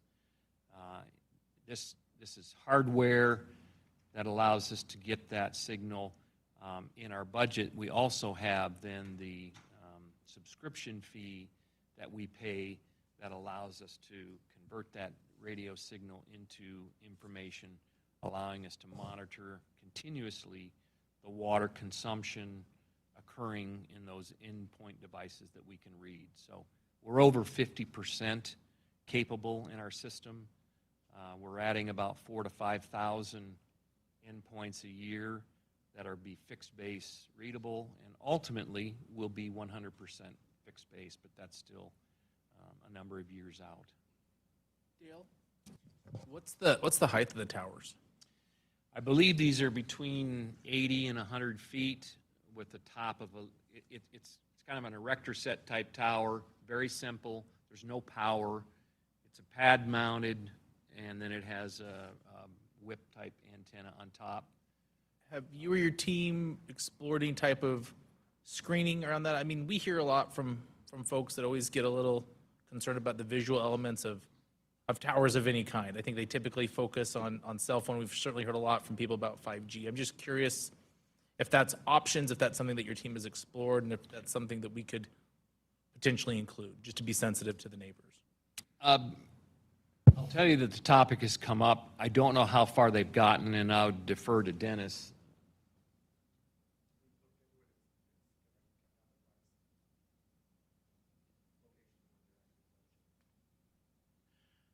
I know one of the things that we're trying to do, and these aren't cell towers, so I wish we had a little bit better photo for you, but they do reach up a ways, but they're rather small in stature because they only have the one single use. We investigated trying to get on other towers, and that was either not allowed or became very cost prohibitive. Today we have our single fixed base tower is on top of our water tower. We investigated using the light standards at Discovery Park, but it didn't give us the propagation study coverage, so we really need one out in the northwest, and we need one on the southwest bench. We're trying to get those out in advance of development, so as development comes in, people understand that, hey, you're going to have this in your sight line. Okay. But we can take a look at that and see. I'm not sure if you're looking for the eagle green tree that we see prominently, located on the hill that forces you to double take, but you quickly realize it's. And again, you guys are I think the expert as to what makes sense. I appreciate that we're always mindful of costs. This is going to be a permanent fixture in our community, and it's something that our community is going to grow around. And yes, those that move to those areas are going to see it when they move in, and so it's kind of, this is what you're getting. But at the same time, anything that we can do to be mindful to minimize that, I think, is part of the Meridian way. And wouldn't want you to feel concerned like you couldn't bring those options forward simply because of price. Understood. And we'll understand those before we proceed with the options that we're looking at. We have identified the locations of where these towers need to go. Related to that, how many towers will there be? And if I remember correctly from last year, we talked about this cuts down on staff time committed because these are read manually currently. So now that we're at over 50%, can you give us some information or context on how that has affected the staff? And what now are those positions, those staff positions, are they, have we moved those individuals to different roles within the department, or give us some understanding, if you would, on that? And maybe at some point, we could get a cost comparison of the investment from this in relationship to what we're saving for personnel. Yeah, Jessica, let me clarify. So we have the capability to see over 50% of our endpoints. We have about 43,000 endpoints, water meters that are being read. About 22,000 of those are capable of now being read by a fixed-base system. We have the one tower that is up and operating, and it's on the water tower itself. We still have a full drive-around meter reading system that's in place. This particular effort, at this point, largely supports our maintenance, repair, high use, leak detection, those kinds of benefits to the city. But we do not have an intention at this point to incorporate this in the billing system, because the meters that we can read are scattered across the city, and the other half that have to be read, you still got to drive around and do it. So at some point in time, as we convert 2,000 to 3,000 of these things over a year, we still have a number of years before we're going to have full fixed-based capability.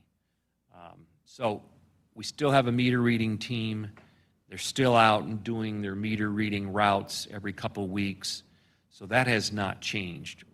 The benefit of this today is getting the visibility of what's happening in our water system and being able to react quicker and faster to those that we can. Ultimately, this will displace, when we convert over to that as the actual billing system, it'll displace the meter reading, and I'm anticipating that you'll see those FTEs convert to analysis of what's happening on that water system. So no changes necessarily in what we're doing, just much better operational information coming from having that ability to now read those.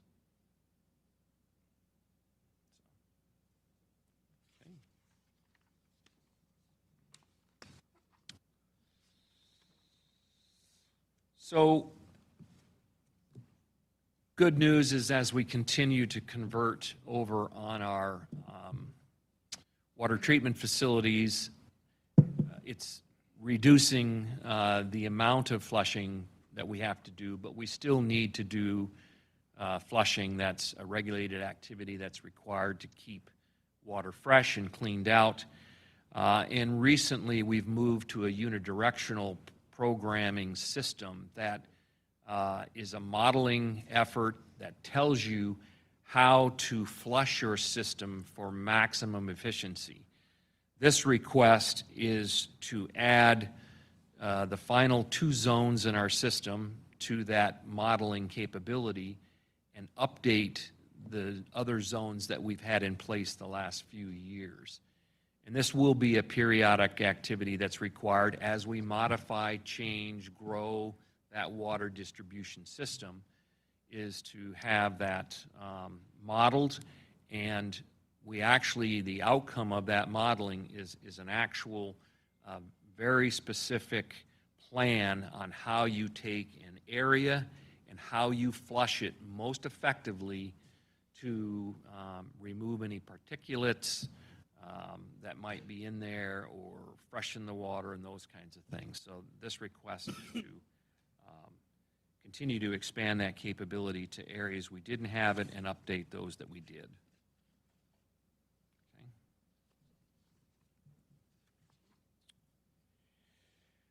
Time to time, we do have particularly, you know, PRVs that need to be abandoned as the city grows and our needs are modified.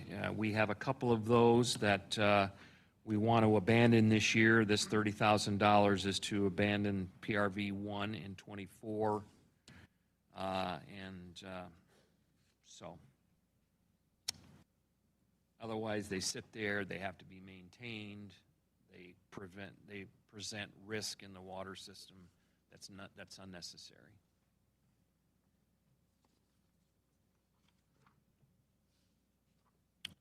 So I think that concludes what we have in our water division. Before we move on to wastewater, is there any other questions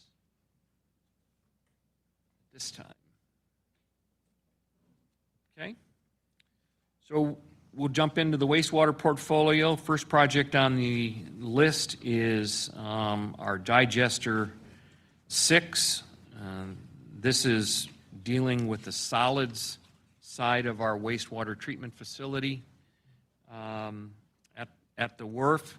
This is year 3 of 3, and it completes the construction of a 750,000 gallon digester and a control building that goes with that.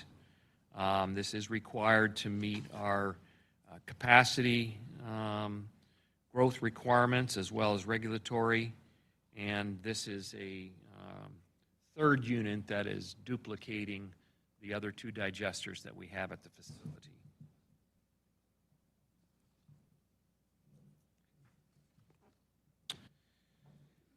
The wharf, most recently, we've completed, you know, a very large headworks upgrade, a very large capacity expansion, which gives us a hydraulic capability of processing up to now 15 million gallons per day.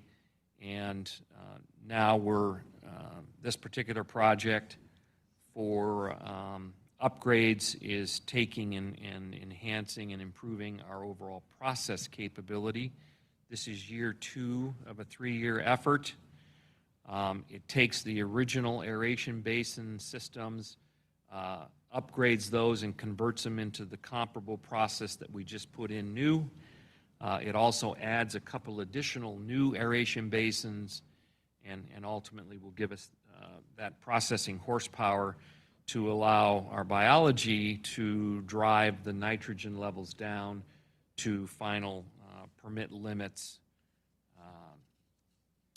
So by doing this retrofit effort, it does have a pretty significant cost savings that we evaluated a few years ago when we were talking about this, and so it's a good way to use, I guess, the assets that we have. Questions there? By the way, I would recommend that at an upcoming work session that Public Works come to council and kind of give you an update.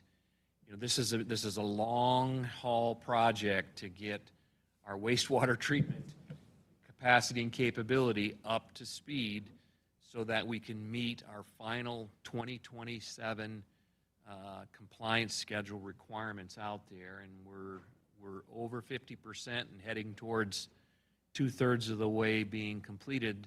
But a number of these projects that you're seeing, like this one, and side stream phosphorus, and digesters, and ultimately tertiary filtration, and those kinds of things, all play as part of that master plan to give us the capacity the city needs, as well as the capability to process to those final limits that are required by 2027. We've got a concrete influent box out at the waste treatment plant that needs to be upgraded and repaired. So we have a $100,000 request to do that.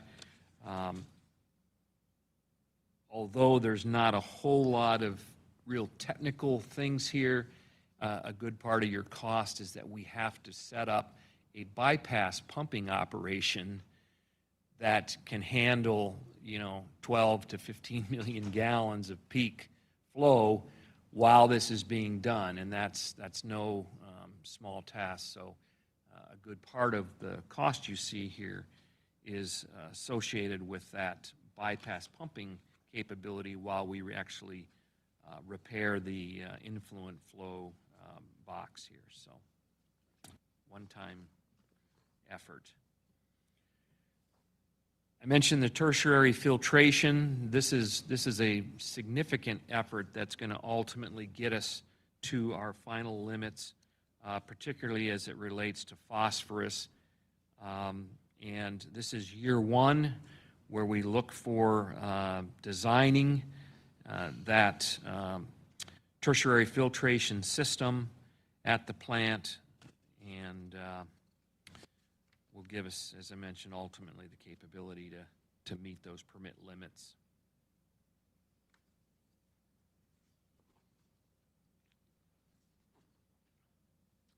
Sewer line extensions and adjustment, very similar to what we have on the water side.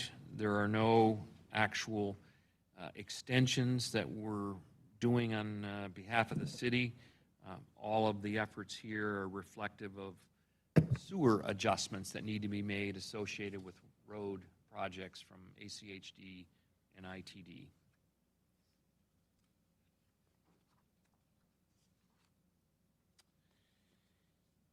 Every 5 years, we're required to develop a master plan for the various components in our utilities. It's time for the sewer master plan to be completed. That's an effort that is done largely with the assistance of outside consultants to pull together the documentation and do the necessary studies and whatnot. A very important document. Drives a stake in the ground of where we're at, and then helps us design where we need to go, helps set investments and those kinds of things as we look ahead over the long haul. Some parts of that plan look out 20 to 50 years in terms of what our needs are going to be. So we don't anticipate any surprises, but it's a large effort, needs to be done on a 5-year rotating basis.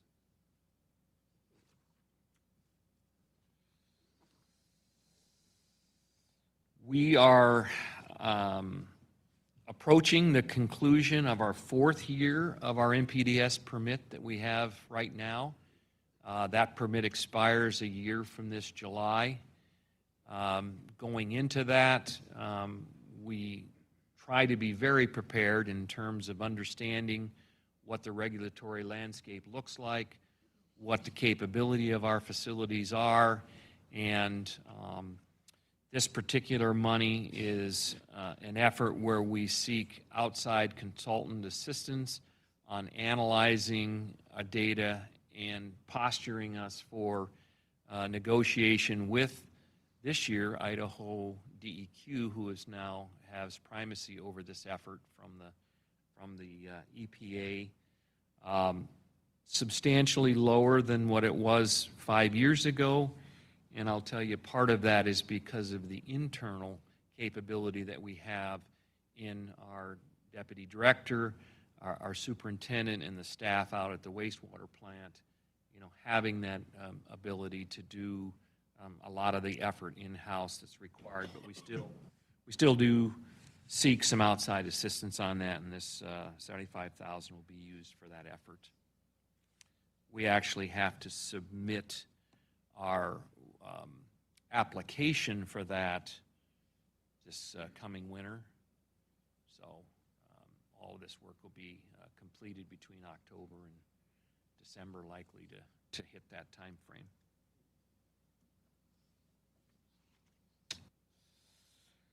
So we've appreciated greatly the support you've offered us on securing property for growth and buffer space around the wharf, and the money that we're asking for this year is the actual money to construct the all-weather road now that we have a location to put it and a route to get into the facility. So this will complete that compliance requirement with fire code to have a second entrance into the facility based on the size that we now have. And although it's hard to see, that route is now highlighted in the dark black line.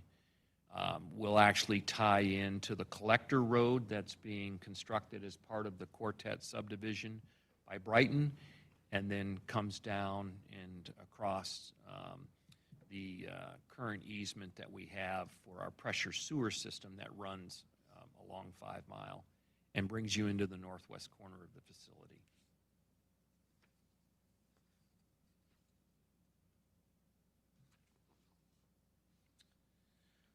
The next request is to continue and actually complete the undergrounding of the power lines that are at the wastewater facility.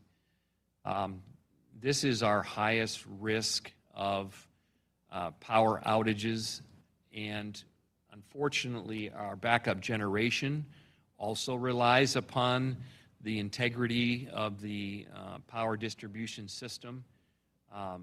Outages that we've had over the last several years have almost all been exclusively associated with the overhead power lines.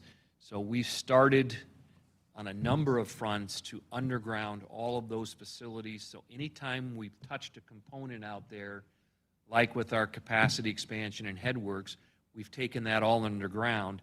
Unfortunately, we still have a fair amount of that exists. Bird strikes, wind and weather, and even some human-caused issues with people bumping into power poles and other things have caused the facility to go down.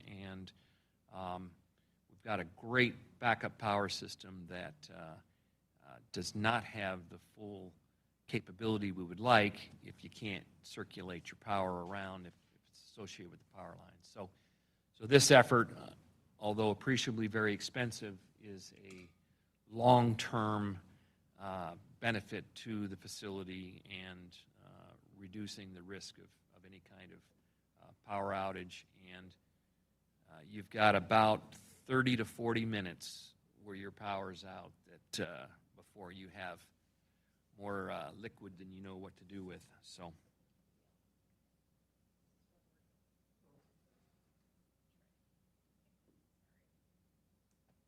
Okay, we'll try this one. Hey, so with the backup generator, it's working on power too. Is there an alternate fuel source for that? Because you're talking about rerouting power. I'm just wondering, is it using gas? Is it using? Yes. The backup power is a permanent facility at the wastewater plant, has the capability to deliver all of the power that we anticipate needing, and it is diesel-driven generators that produce that power. Okay, thanks. And I guess, does this take, I guess what I'm curious about is you're burying part of what I assume is a pretty long series of power lines. So you're removing some of the risk, but ultimately, how far do you go, right? I guess is my question. This project request completes undergrounding all of that power distribution system. Directly from the power plant? From the property line throughout the entire facility, and the backup power generation is tied into that loop. Okay, thanks.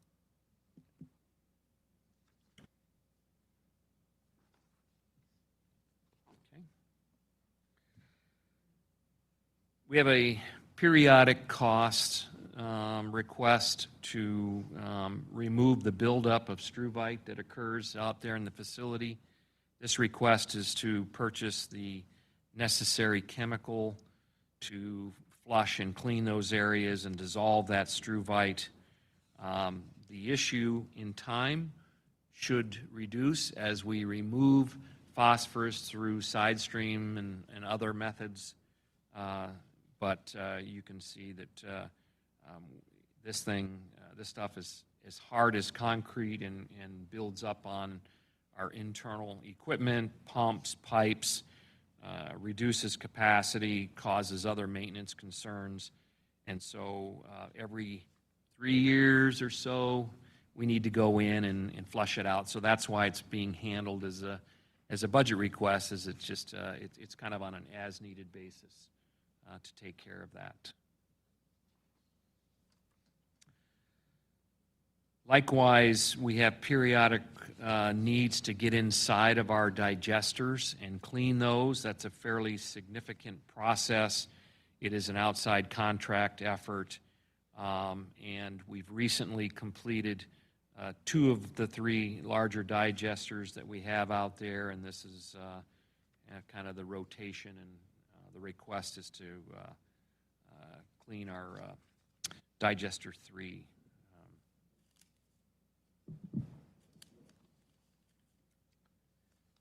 Similar to the water department, we have some upgrades that are required in our SCADA system. And this particular effort is to update some PLC panels for our existing tertiary filtration system that's no longer serviceable and becoming obsolete.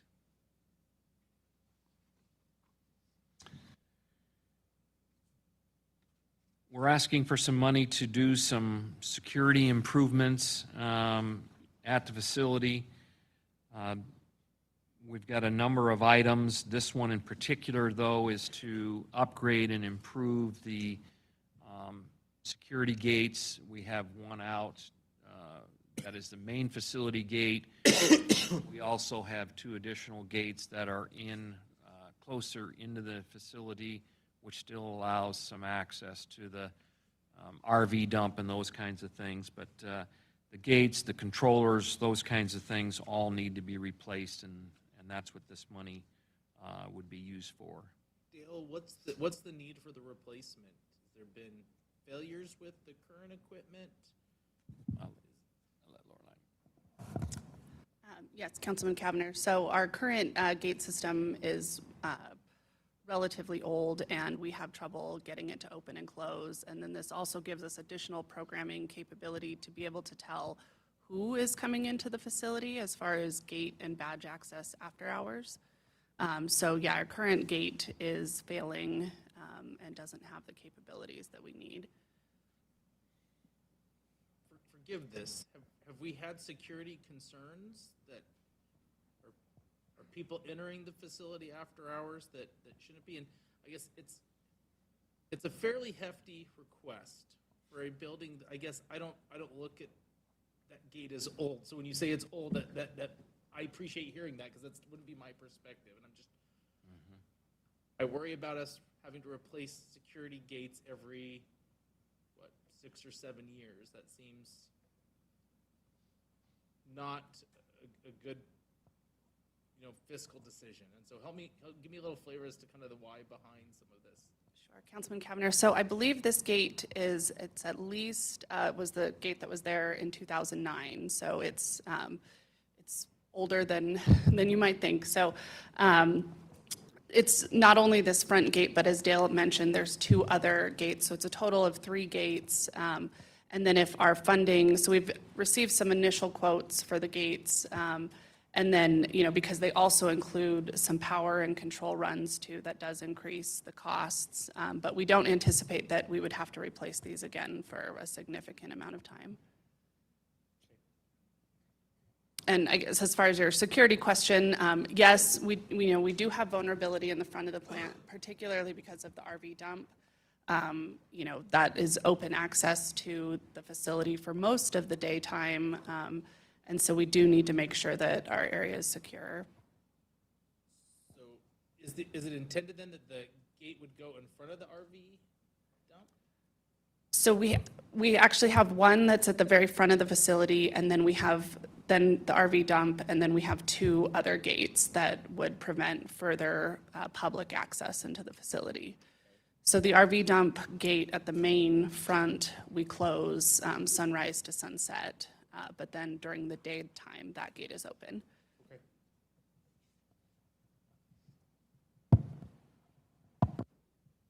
Okay?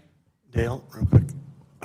You know, this is a good question, and physical security is very important to the facility, but maybe for a future discussion is, you know, from an IT perspective, from incidents that have happened around the country, we might want to get an update, IT and your department, about other security measures that, you know, to mitigate issues that we've seen around the country. So just kind of a future topic.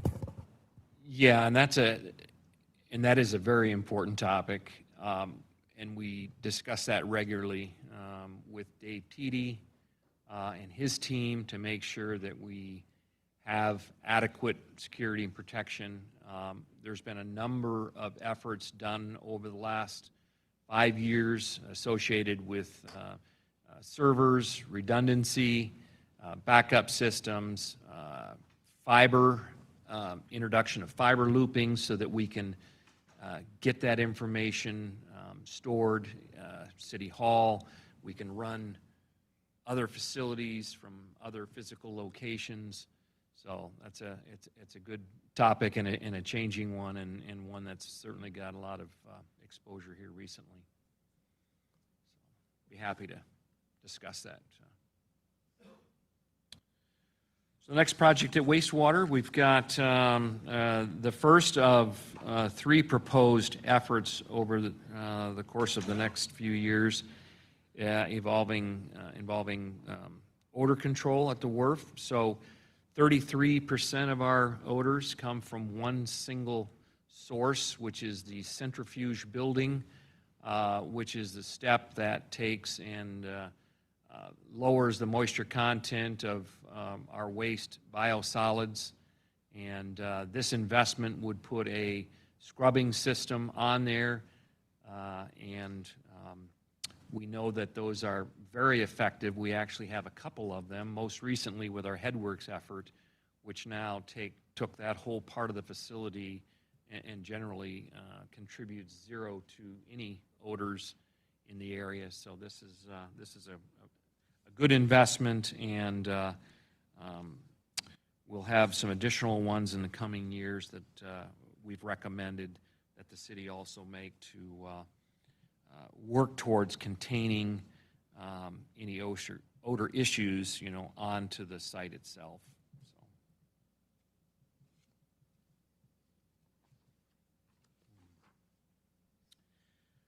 The next project is an effort, Dale? 3-year. Yes, go ahead.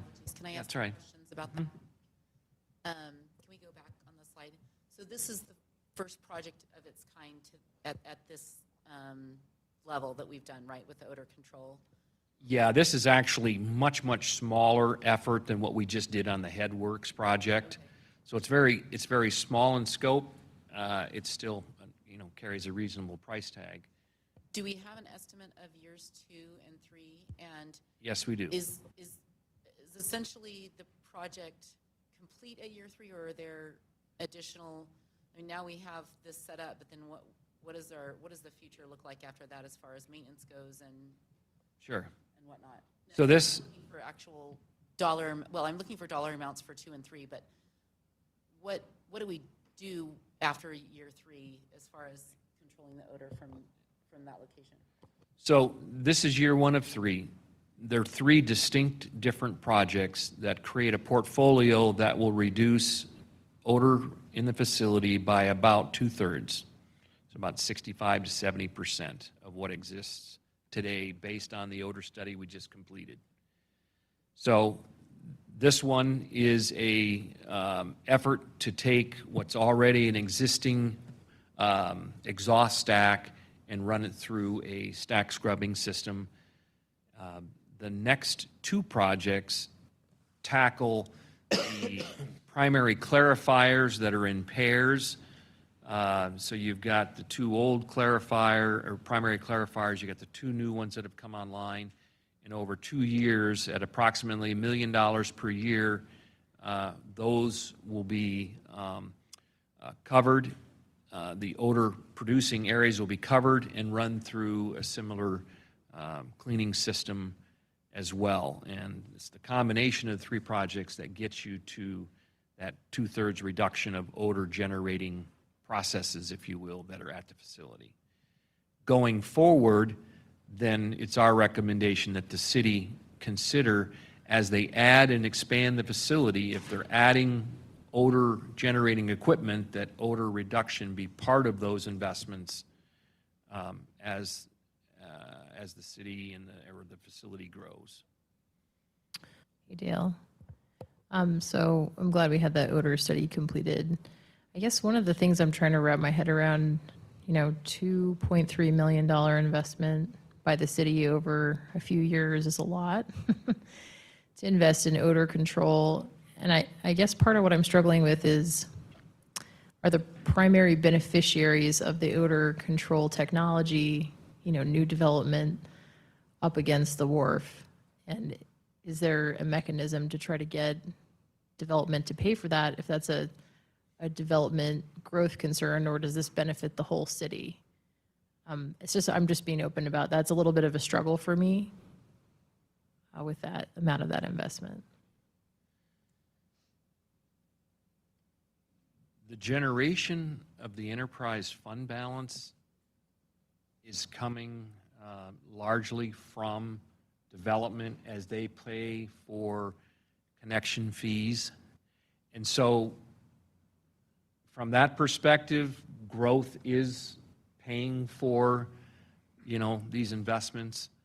The other thing to consider is that as we plan 5-mile pathways and other things, I think it's in the city's best interest to, not have odor destroying the, not destroying. Everybody hates bad smells. Totally get that. Yeah, but impacting it. And so I think if you've ever been on the Boise Green Belt that goes right past the Lander Street, you wouldn't even know you've got a wastewater facility there.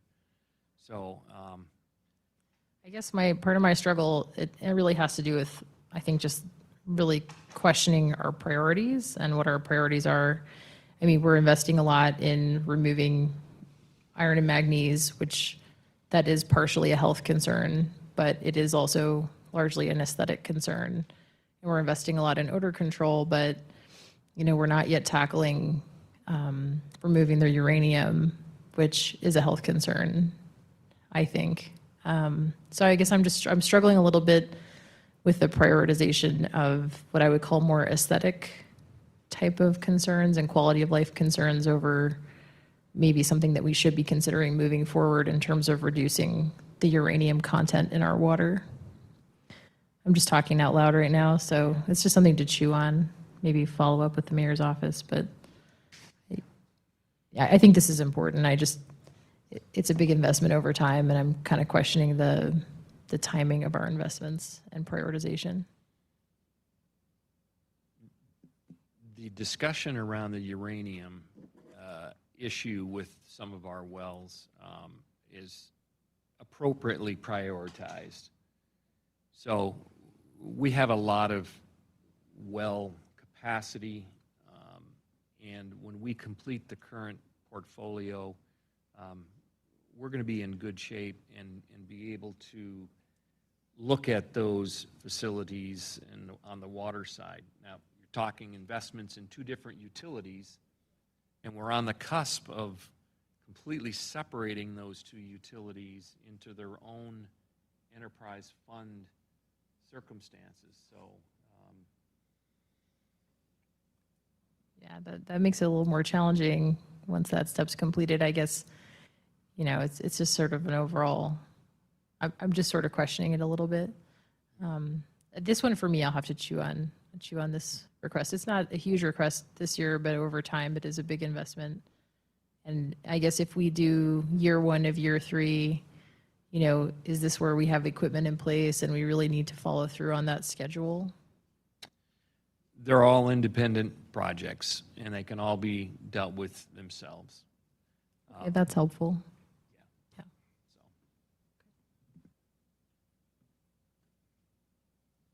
Okay.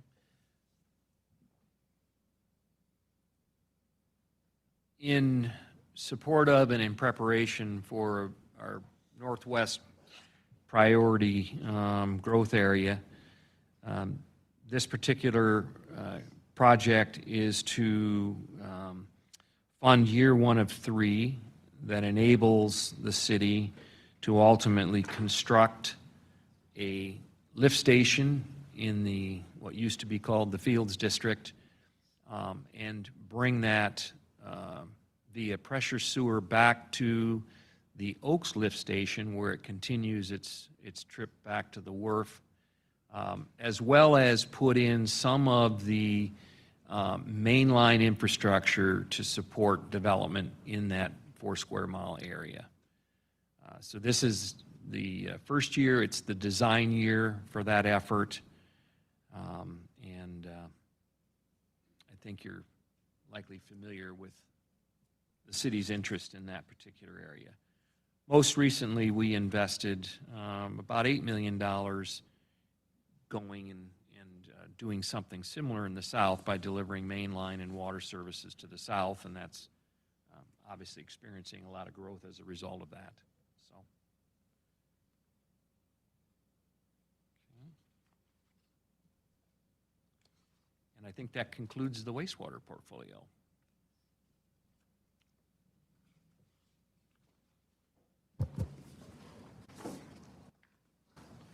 Any questions for Dale? Hey, Dale, so are we going to talk streetlights Thanks, as guys. well? The next one we're talking about is phase 3 of the inland development. That is in your public works section of your book, Bruce, or ComDev. That land development lies in ComDev. So if you want to find this specific one, you can turn to the community development Hey, section. Brad, sorry, I'm just looking through, was sort of hoping we would do all the public works tabs, and I was including street lighting. Was hoping to have a quick discussion on that. Oh, and yes, I think that's right after this one. We'll hit streetlights as well. Perfect. You got it. Were you, Okay. Good to see you.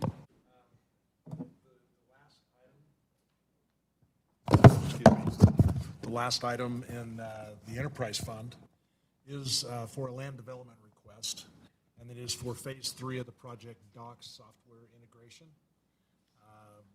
You might remember that phase 1 was accomplished when we brought building services in-house. We got them up and running in 19. Planning division is working on getting the integration of planning into project docs right now. That should be concluded by the end of the fiscal year. This is phase 3, the final phase to bring land development in. So looking forward to this. This will, gives our customers the 24/7 access to our plan review system. And, that's any questions you might have.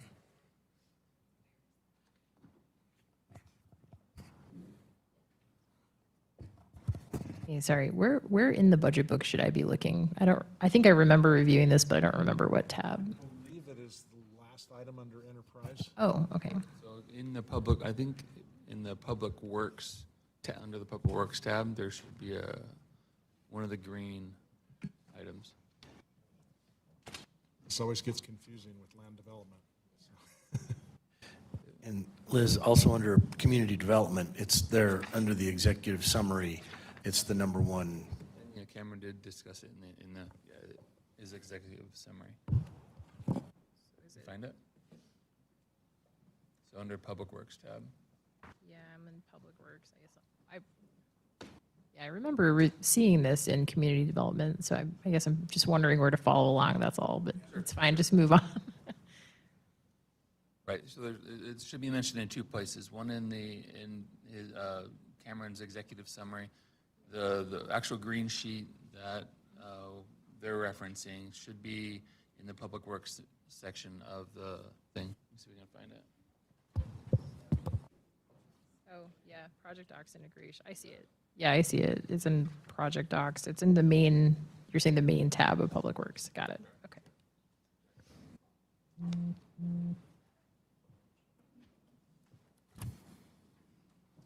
might add that we did have some carryover funds that will be added to this budget request for the total amount, so.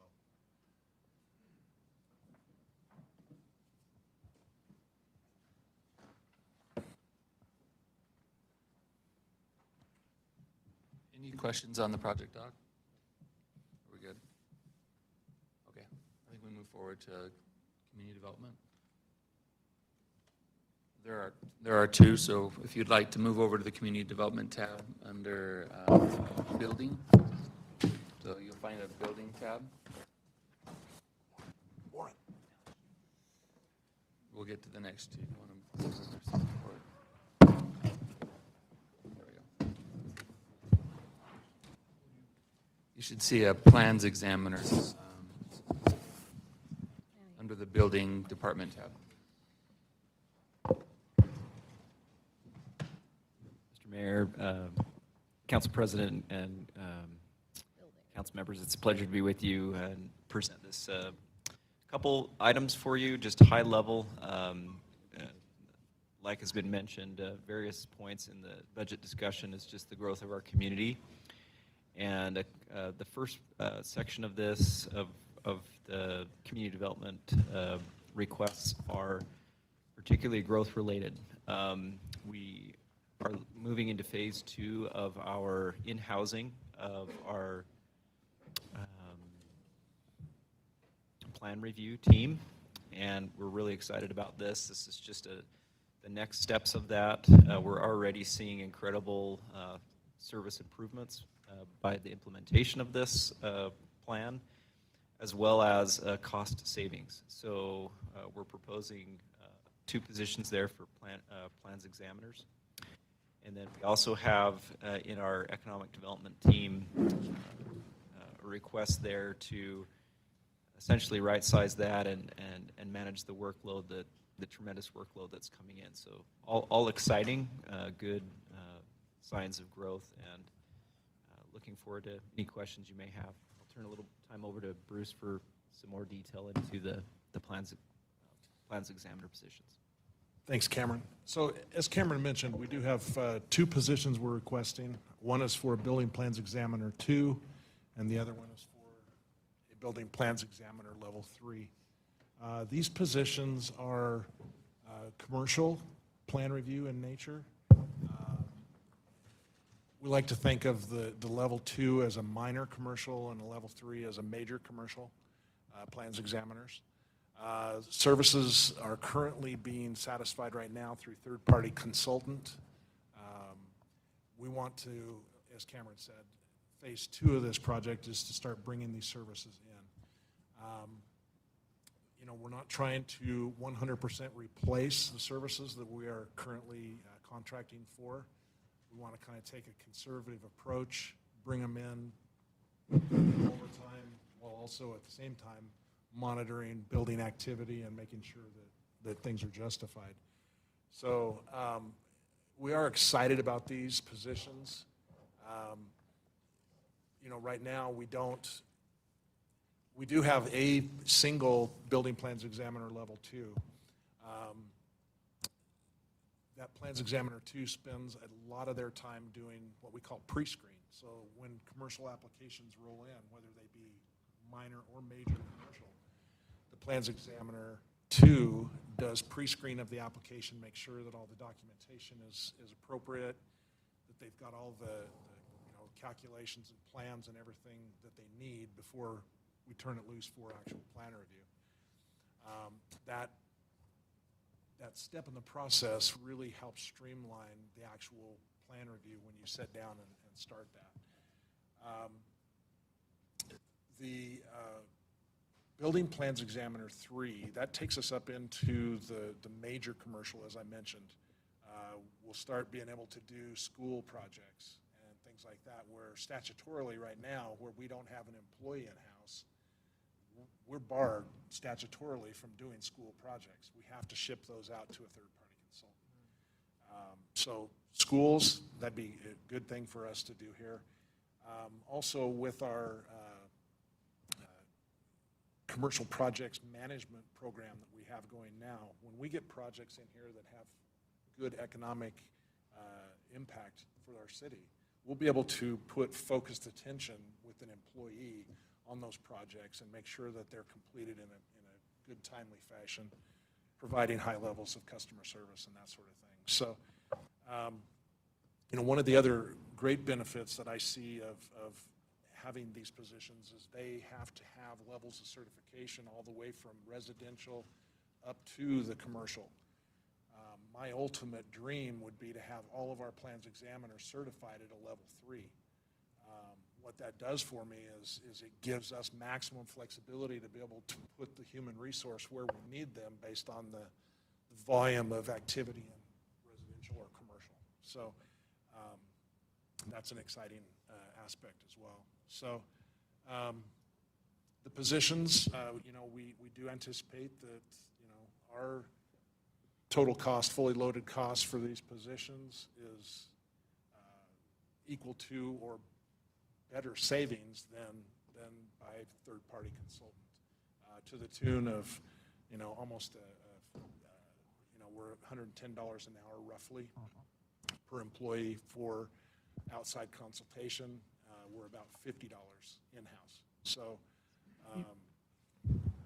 hey, Bruce, couple questions. One, I'm not trying to jam you up. When we're looking at the dollar for personnel on our sheet, it's showing less than the personnel cost you're showing in your slide. And so I don't know if I'm not tracking it right or if the numbers have changed and if we need to.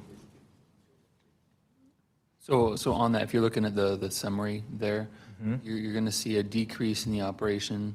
Maybe not on that sheet there, but overall it does.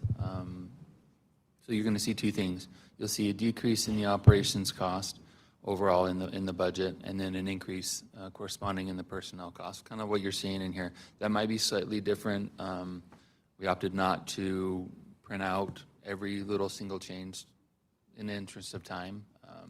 So your summary in the front of the community development was not updated, so that might be a little bit out of date. I can get that to you if you like to. And Luke, it may be that you're looking at the 3 instead of the 2. Okay. In my summary sheet, what I see is personnel for examiner 2 is $84,053. For a building plans examiner 3, $95,909, and that translates to the request forms. So I'm not seeing the 103,625 or the 9. You're reading that correctly. It is our error. We apologize. We did not update the summary sheet. Again, we own that. The number should be 103. The documents that we supplemented you to this morning, those were in error. That's our fault. We apologize. Again, but no, good catch. That is the good number. Not throwing tomatoes at anybody. Just I wanted to make sure that my numbers are correct. Tomatoes caught. Which brings to, I think, a comment that you made, Bruce, about that you want all of your examiners to be at a level 3. So why then not bring us 2 budget requests for 2 building plans examiner 3s? It's an excellent question. The reason is we have not had huge success in getting people hired. They're few and far between. What we've had to do in the department is we end up hiring people who we then have to train and bring up.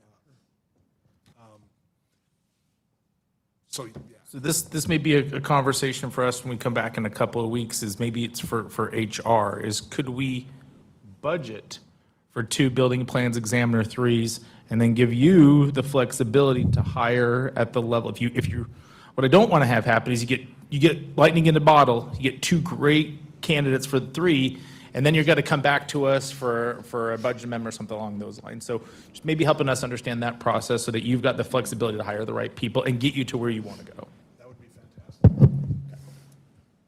Have we had a plans examiner 3 in the past? And then, so this is new. This will be the first. Has there been a compensation comparison? I assume that applicants, a lot of them will be coming from the private sector. Do we have an idea of how this compares to basically what is a project manager? When we created the job description, they were sent out for evaluation to our consultant through HR. And we slotted them where it actually, the plans examiner 3 slots in kind of in between 2 other positions in our kinds and levels. We do hope that through the compensation study, the market analysis and compensation study that we're doing, that we'll be able to kind of fine tune that position. So then is the Hopefully that intention to answers your hire question. this position prior to the beginning of the fiscal year in October? No, because this wouldn't be funded until October 1. But, yeah, I mean, it would be our hope to get on it as quickly as possible. For But, interviews and whatnot? yeah. So there's a possibility after the compensation study is done that position could change, but you're not able to use that information to hire? Correct. Bruce, I guess just the other side of that argument, right? So it'd be great if you had a whole team of quarterbacks, but do you need that? Like, what's the work being done, right? So as you're thinking about, wanting everybody to be a level 3, I mean, is all of this level 3 work, or is some of this higher order work that a level 3 can do, and you can develop, a level 2 person, and there's a cost savings, I assume. So you'll think through all those things before you chat with us the next time, yeah. And that's a good point. We have had really good success with training people and getting them certified and bringing them along, but it is a time-consuming process. I'd love to be able to hire, as our building official, Sam calls them, gunslingers. Right out of the gate, it'd be nice to have somebody that had the certifications and the experience and everything that we needed, and we got 100% capacity from that employee on day 1, but they're just not out there, unfortunately.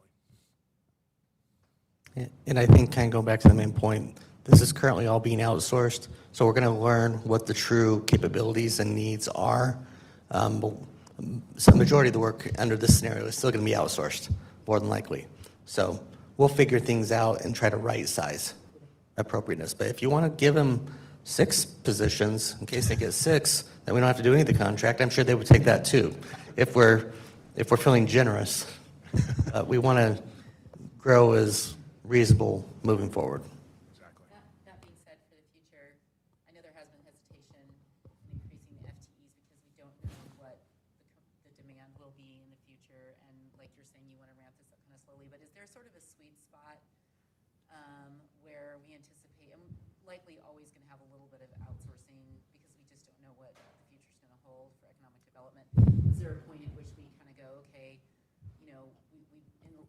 in-house, we'd really like to do 60% or 70% of our projects and then 30% outsource. Is there, based on the history of our growth of maybe over the last 5 years with our commercial projects? Really appreciate that point and question. Hopefully you guys are really seeing on a regular basis our monthly KPI data. We're really starting to see the true capacity of our team as it's coming on and developing. And to the mayor's point, we really do see this as the next phase of that. And so as it comes on, we do want to calibrate appropriately. But to your point, Councilmember Perot, this is a great chance for us to kind of get to that, what we would call kind of a right flexible fit. I see our contractor eventually being that flex point. So in our volume, we hire to kind of maybe a point that we feel like we can handle and get the optimal outcomes. But then if we start to get a little hotter, that the contractors are our flex point. And so there is a calibration that needs to occur over time naturally. But I think we're definitely making good steps to that. And this represents a pretty significant step toward that as well.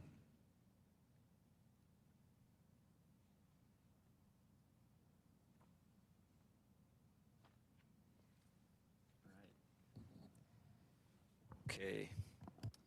And then I think just lastly,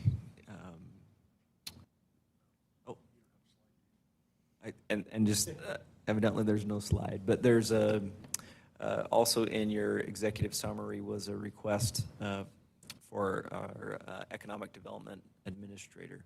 So I'd ask just kind of a point on that is to make sure we're considering the incredible volume that we're seeing in our economy and in our economic development department. All good things. We're seeing increased volume coming from the state, from RFQs for development opportunities. It's been awesome working on that jointly with other members of city staff like Public Works, and truly assessing those opportunities and what makes the most sense for Meridian. And then also just our local business growth. We're seeing tremendous growth from businesses, local businesses here. And Cameron, just for clarification, what you have in your executive summary is an adjustment to the current economic development administrator's salary. That's the only thing they're seeing in this budget at this time, correct? Yes, that makes The other issue you were going to bring as a budget amendment, I thought, was our conversation. And yes, so the only thing that's in there now is a salary adjustment to one position. Right, correct. Thank you. Correct. Yeah, and I appreciate that. And that clarification also points out that we do anticipate bringing to you a budget amendment to the currently approved administrative assistant for ED to enhance that to be an economic development liaison. So we'll be bringing that to you shortly, and again, that speaks to this enhancement before you in the budget, which is the capacity of our economic development program is increasing. So we really want to ramp up our game in the ED field. Hey, Cameron. So a couple things I just was wondering about this was an enhancement of a current position. I guess we're doing a huge compensation study. So part of what I'm wondering is, shouldn't the timing of any enhancement run through our normal process with a compensation study?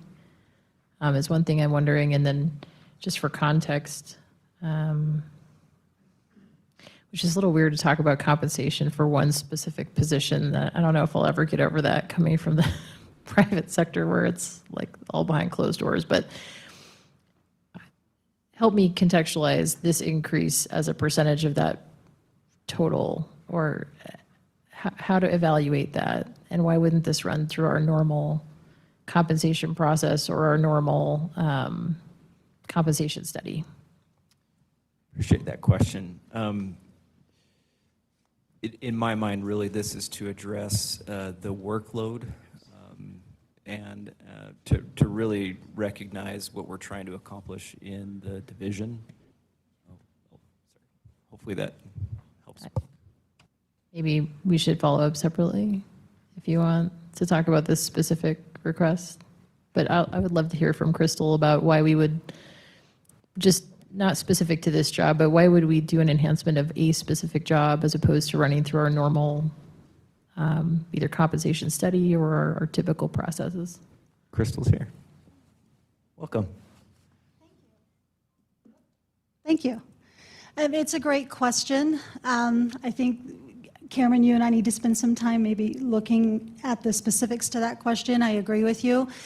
Generally, Council, we don't do one-offs for compensation requests in the department. It is as a whole. Cameron has made a determination that feels like he needs to address this position separately.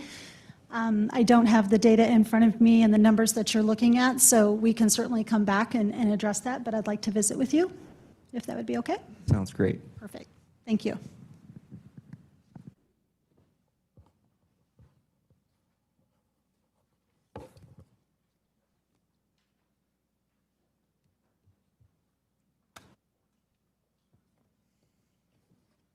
Do we have any more questions for Cameron and his team? Okay.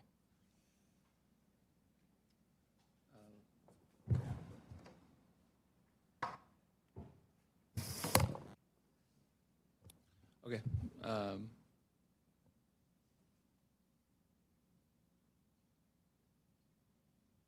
Okay, moving on towards the general fund portion of our discussion, attacking the administration part, which starts with streetlights. We have Dell up here to talk about that. We can begin kicking that discussion off. Thank you. That was bad. The budget amendment. We're excited to talk street lighting too, Warren, don't worry.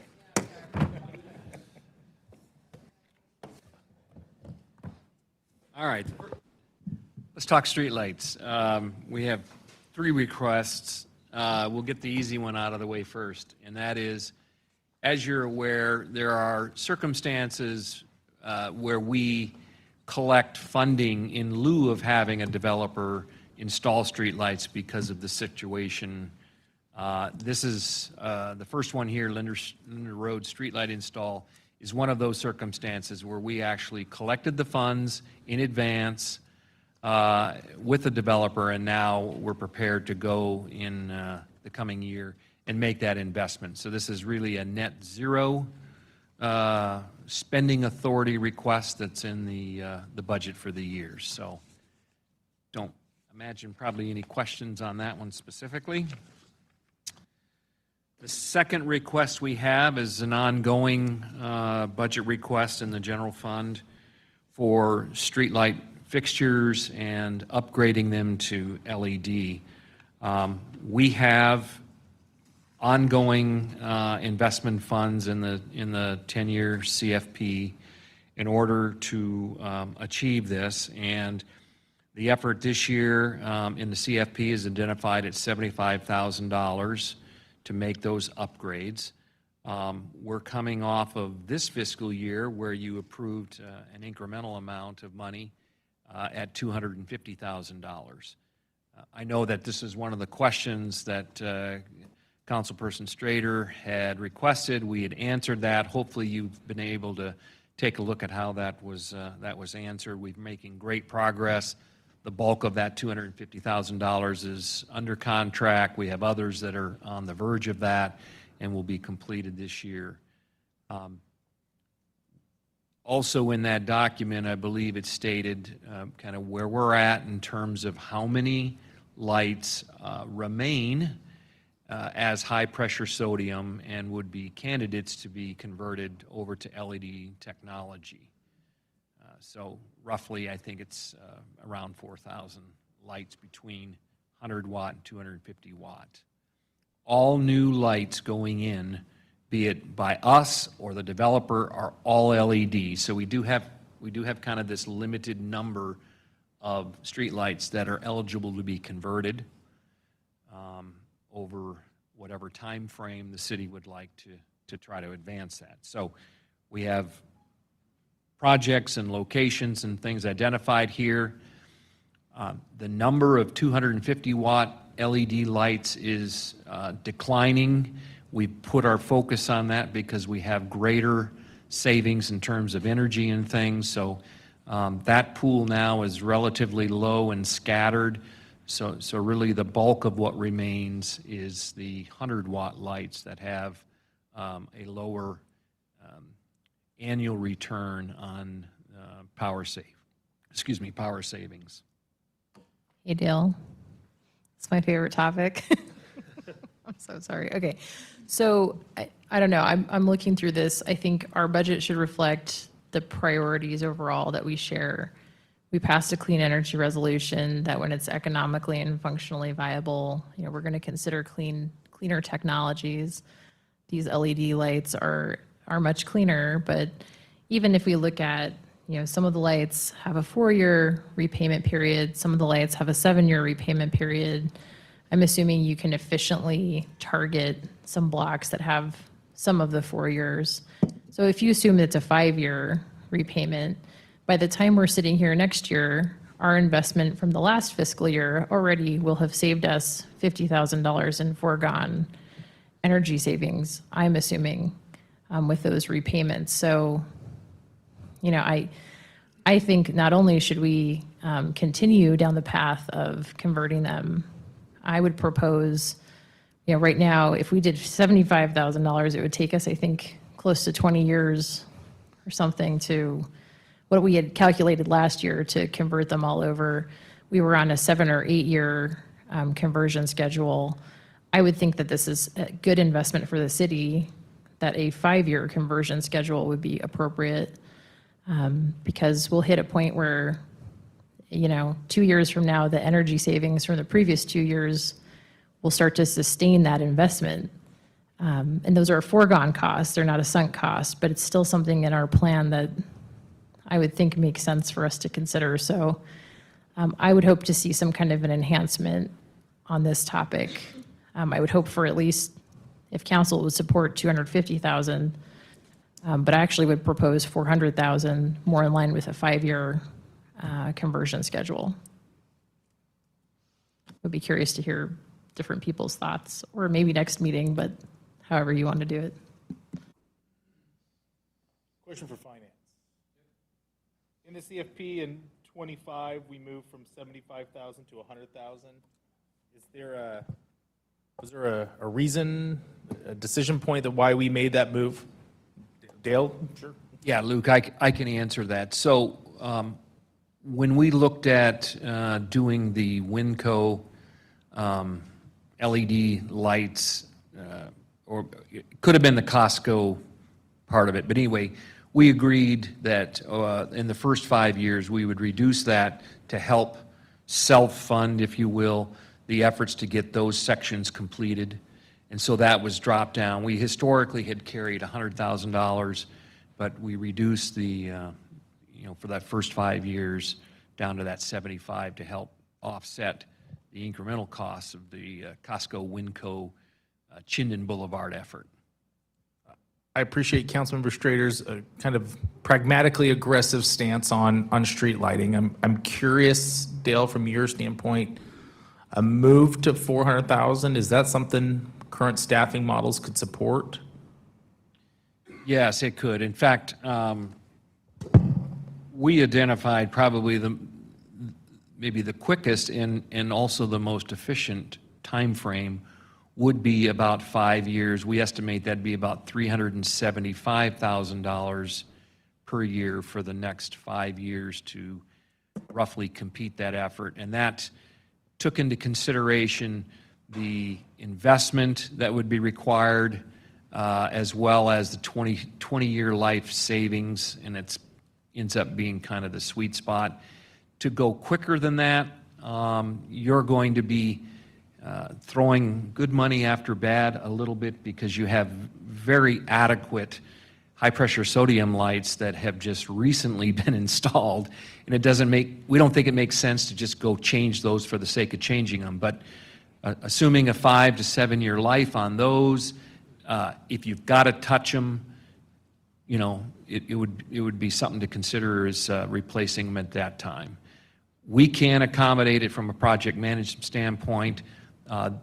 This work is largely outsourced as far as the actual physical effort of making that conversion, and requires multiple contractors at that investment level to get it done.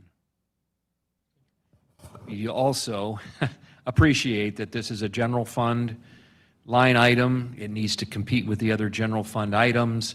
You'll notice that the other request that we have in is for serving underserved areas. That $45,000 request. We also leverage to the maximum ability the CDBG grant kind of efforts, and I know some of those have recently been awarded and contracted. So we're trying to balance spending between conversions for LED and getting lights in underserved areas of the city.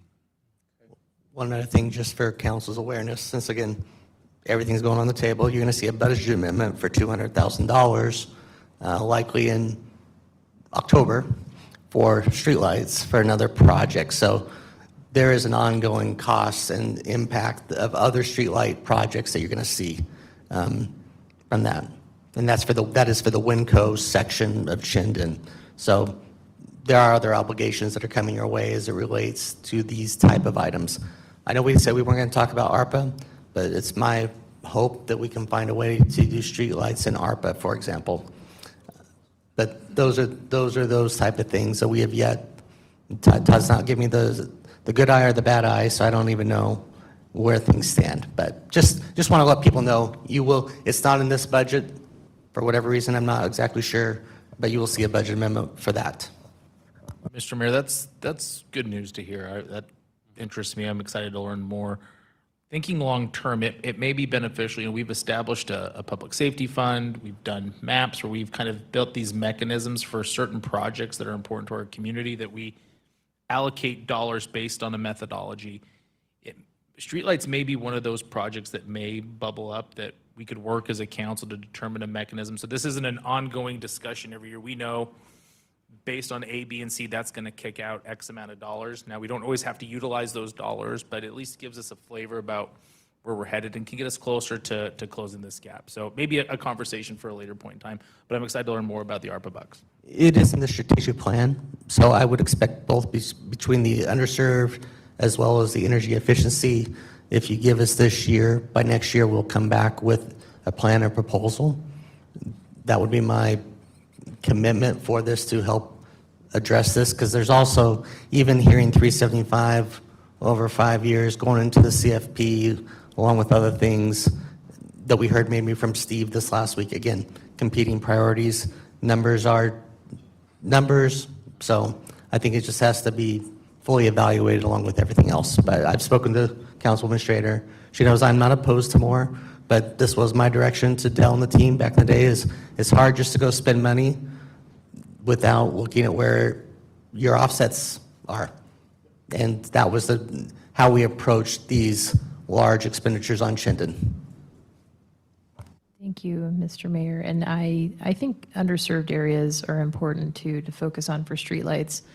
It's harder for me to address that without knowing what the areas are, but I think, you know, if we invested, I think part of the rationale is that the foregone energy savings, if you consider them, it ends up significantly paying for itself. So in 2 years, if we kept a similar funding level, we would have saved $50,000 in foregone energy costs from the conversions we did this year under a 5-year repayment period.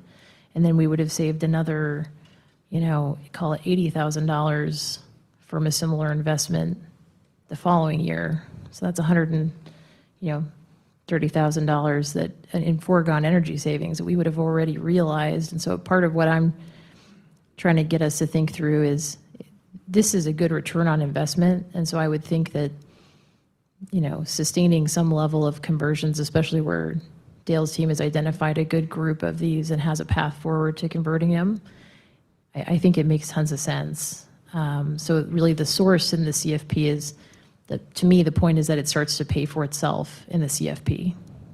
And that's part of why we should think about it, in addition to being the right thing to do for other reasons. So, you know, anyway, just a placeholder.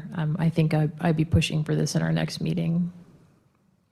And I don't think there's a lot of, we can wait to find ways to do it better, but it's a good investment today, is what I would say.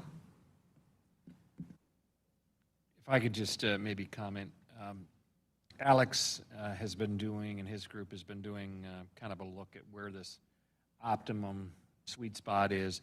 A couple things on the savings, though, that you got to be a little bit careful of. We do have one-time Idaho Power incentive money available today. Be careful not to extrapolate that over 20 years, because that happens once. But your maintenance savings, we've amortized. Your actual power savings, as we understand it today, is annual. So, you know, we need to kind of look at that, and I think it takes that 50,000 number down closer to 30 to 35,000 a year, if you would. Secondly, there was a comment about the Winco Phase 2 and the timing of that. So that was fully anticipated that we would be before council with an amendment this year in 21 because of the schedule of that. However, we just learned last week that that now has been further delayed and is likely going to be early this fall into FY22 before that money is requested. So you had Costco and Winco coming from the west east. You had ITD doing the stretch from Eagle Road to Locust Grove. It left a half a mile of stretch in there, which was Winco Phase 2. We've been talking about the need to continue the entire stretch. That was estimated originally at about a $200,000 investment to get the lights filled into that one gap, and they're just not ready to advance at this time. So the decisions were made too late to get into the budget, but we just found out that it's likely going to be in the fall, so it would come around as an amendment for council to make a decision on investing that in that last stretch on Chinden. Just to comment on that, I think what you've raised, Liz, is a good business case for an enhanced investment. And you bring up the commitment that we made with the resolution to try and take efforts when we have an ability to do so to be better in environmental stewardship, and it supports that commitment we made. So if it's going to be enhanced, or at least the discussion would for the next time would be how this could be enhanced between now and then, is some fine point on what you've just described with, if it's not 50, it's 35, and if it's not 375, maybe it's 310, or at some point there's an inflection point where the rate of return isn't worth investing quicker, but it's clearly higher than 75, maybe less than 375. But for the next meeting, if we were to consider enhancing this, to have a better number of what would be the most efficient way to do it, makes good business sense, and environmental stewardship. So that's my thought on that recommendation. I thought it made good sense.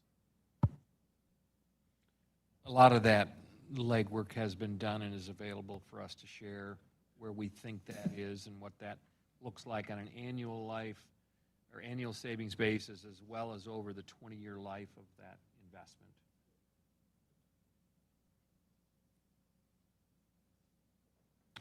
I guess another point, we talk about underserved areas just so that you have an order of magnitude, and it's fairly rough, but we have somewhere between 900 and 1,000 streetlights that we could apply to underserved areas in the city to bring the city up to our streetlight standards.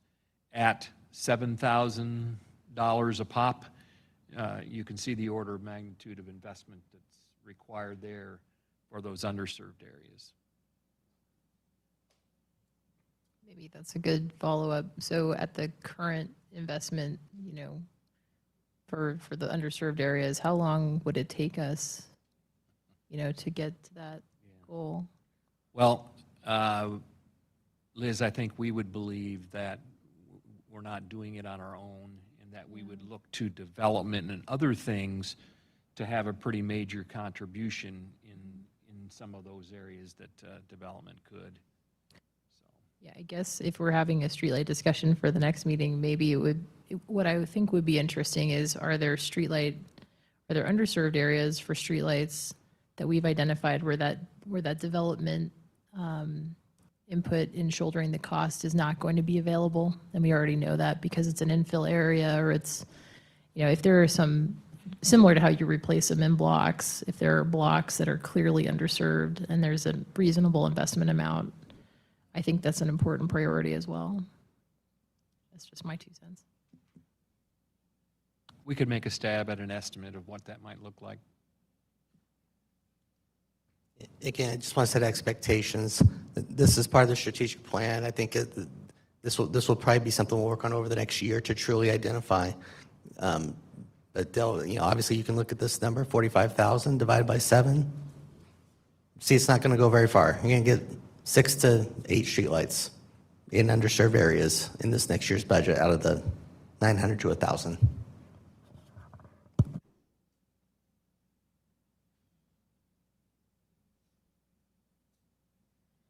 So I think we've kind of hit them both there. Don't know if we need any other conversations on the incremental streetlight request.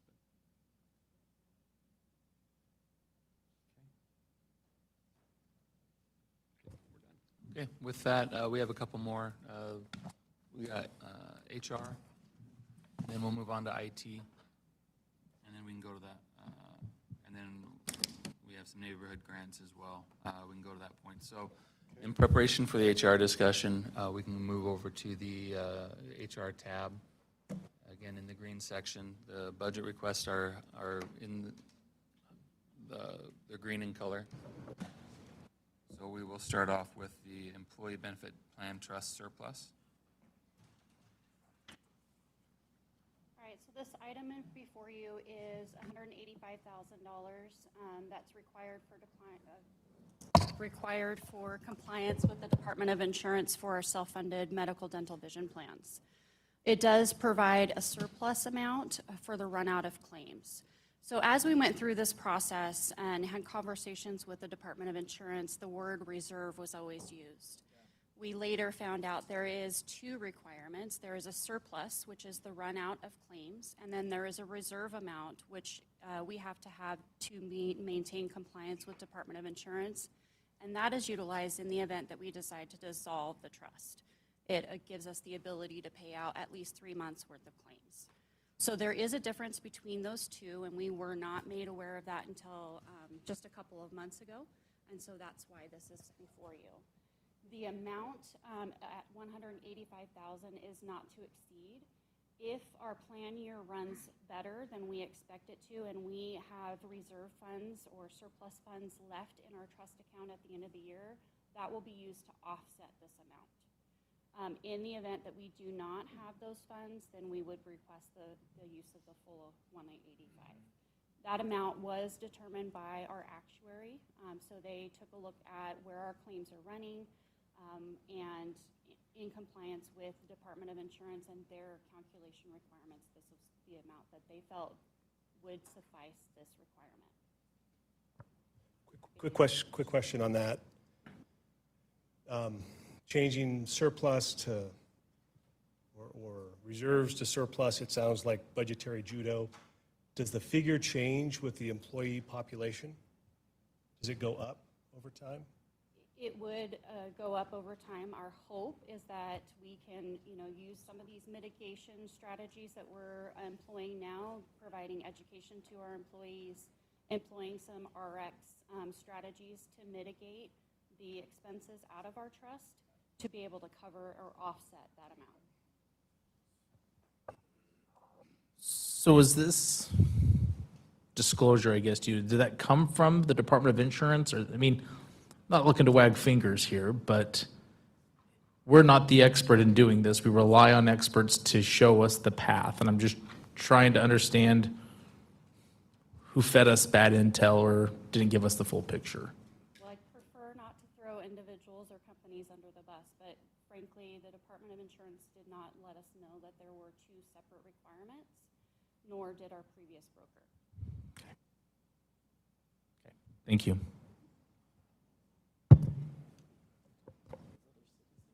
Any more questions?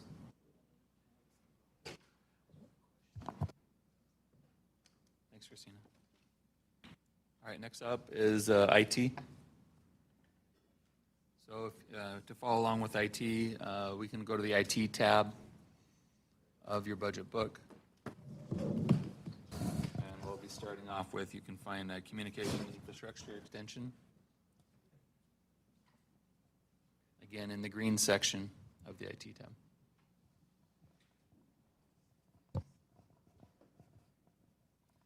Thank you, Brad. So this budget request is to continue to expand our communication infrastructure. This supports public safety needs, supports connectivity needs for the rest of the city. We do these types of projects with ACHD and Public Works so that we are able to keep costs low, as low as possible.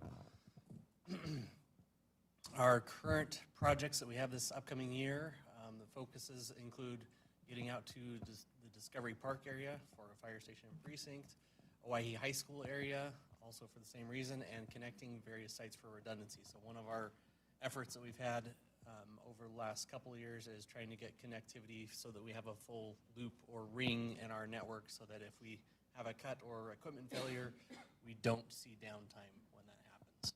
So,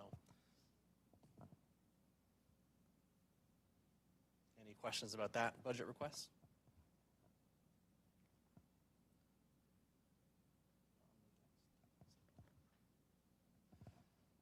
The next budget request we have is for phase 3 of our enterprise content management system. This is phase 3 of 3, so this will complete this project.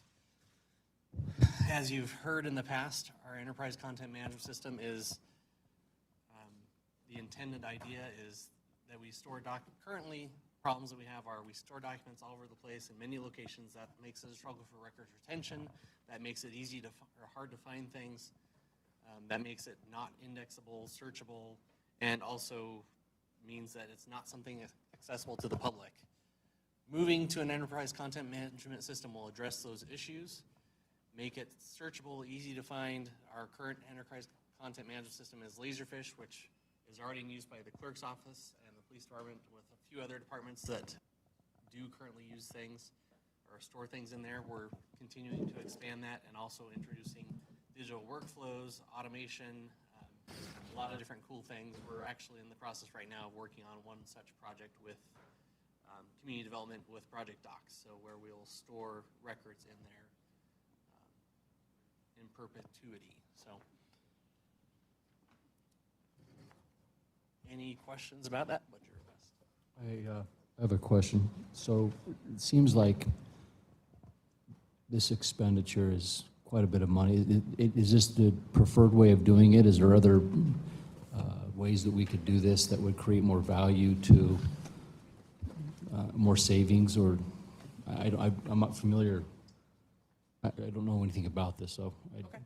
Well, as a starting point, what this represents is additional licensing. So the way that this product works, or most products when it comes to software works, is you license based off of number of people that need access to the system. So this is continuing to license other users or employees in the city to expand out this capability to other departments. This is what we found to be a very cost-effective solution compared to other opportunities in the market. We talked to other agencies, including City of Boise, City of Nampa, and others, and found that there are other products in the market that will do much the same thing at a much higher cost. One of the reasons why that is this is a more traditional license model where it's not software as a service, so we're not paying a heavy reoccurring subscription cost every year. It's buy the software up front, we own it, as long as we continue to pay maintenance on it, which is 20% of the cost of the software annually. So we feel like this is the most reasonable option out there. We're also giving us a lot of power and flexibility and what we can do with the system.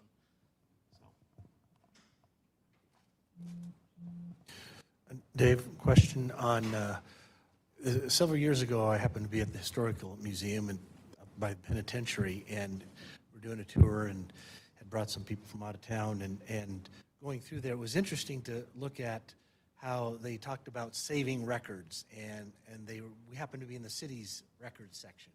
And they showed us all these examples. You know, they had boxes of papers, and they also had electronic means that they had no way of accessing. I think one of the cities from Eastern Idaho had these discs that looked like an LP, you know, the big, you know, or an album, a full-size album. And they said, you know, here's all their records from, you know, they put everything on there, but there's no system. Is this a system that we can have access to? There'll be updates to software. I mean, things change, but there's confidence in updates will continue that allow accessibility. I mean, if you think 20 years out, 30 years out, you know, that's the technology will certainly evolve, but it's hard to predict the future, but is there confidence in that? Yes, this will continue to evolve with it? Thank you, Councilmember Hoagland. Yes, we do have confidence that this solution will continue to be something that adapts and evolves with time and changes, or the changes in technology. Right now, the standards that are used in this system are TIFF and portable document format, which are standards that have been around 20 plus years already, so we are pretty confident that those will continue to be around. But if not, we do have the flexibility to adjust and adapt as needed and change.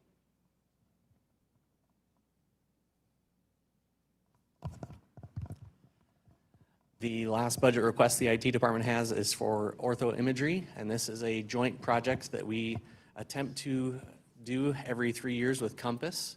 So this is high fidelity, quality imagery that is done from flyovers. One point that I would like to make here is that we are able to capture entire areas with minimal vegetation obstruction, which isn't possible with other means like drones or whatnot. This imagery is used widely throughout the city, our GIS system being the main housing system for that, but it's used for various analysis by many departments, used for code enforcement, used for a lot of development needs. Brian McClure is definitely one of our main benefactors of this tool, as he uses it constantly in his work in community development. And this project would kick off early next spring, and that portion of $12,000 represents the city of Meridian's share, assuming the participants that are planning to contribute do contribute, which in the past and historical evidence shows that they will. Most of the organizations that are planning to contribute will. So we tend to bring this back every 3 years, and we'll probably bring it back in 3 years again as a budget enhancement. So. Any other questions for Dave? All right. Thanks, Dave. Next up, we've got Mr. David Miles, Chief of Staff. He's going to talk about neighborhood grants. You can find this budget request if you open up the other government portion of your book. That would be one of the green sheets in other government, towards the very back. Good. Good afternoon, Council. If you've got the sheet, this is an enhancement request. If you recall, it's really enhancing the participatory budget process. We presented to Council back May 25th, roughly. Jody St. Martin from our department explained the concept of this project is really to expand participatory budget and allow neighborhoods and associations and individuals in the community to not only participate in the budgeting process, but offer up projects that enhance their community locally within Meridian. And to that, expose them more to the budgeting process, integrate that community feedback into the budgeting process, and also enhance our neighborhoods from the perspective of the community that's out there living it every day. So with that, the request is for $50,000.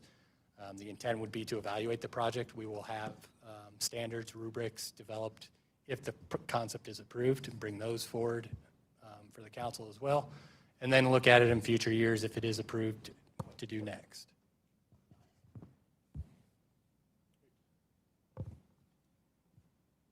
Any questions for? Good. All right. I think at this point we have a natural break. I think we want to take 10, 15 minutes. There's also time for lunch as well. Have that discussion. So. You want us to get lunch and come back here? Is that the plan? I think we're doing. We got it. Brad?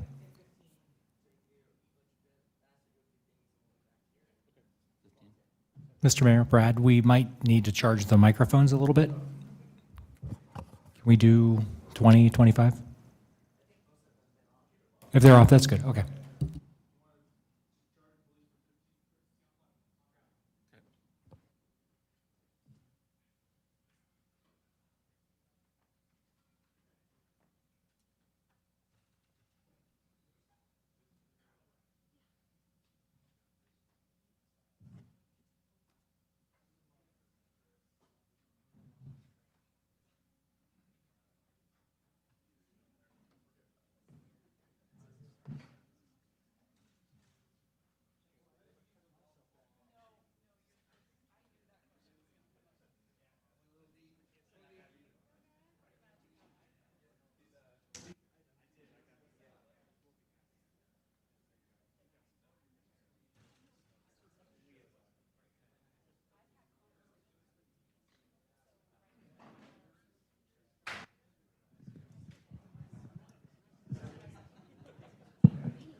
Can you hear us?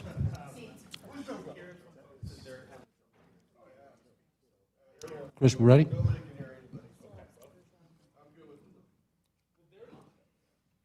Time is yours, Brad.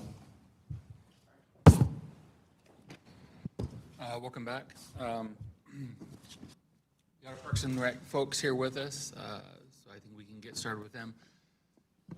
Hopefully, if we're not, since we're starting with Parks and Rec, if you open up your budget binders to the Parks and Rec section, beginning in the green, those the green colored ones are the amendments. They should be in order from what in the order that we're going through today. So, with that, I'll turn it over to Steve.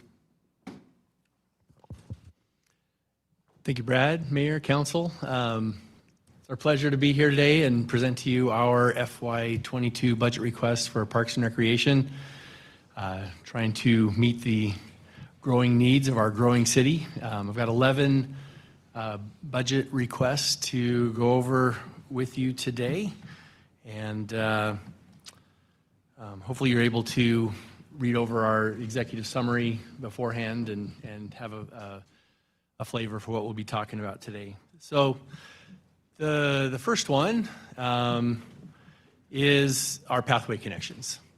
Pathway connections continue to be a top priority for our citizens, for our commission, and we are doing our best to build connections wherever we can.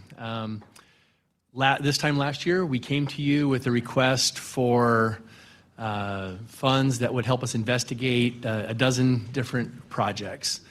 And in an update that Kim Warren gave you late last fall, as we were digging into that, we added a 13th one. We made it the dirty dozen. And as we've been investigating those over the winter and this spring, we have found 6 of those that are ready to move forward into more detailed design, construction documents, bidding, and construction. The lion's share of this budget request will go towards that, but there are 3 things that I want to, that's the first of 3 main items that this request covers.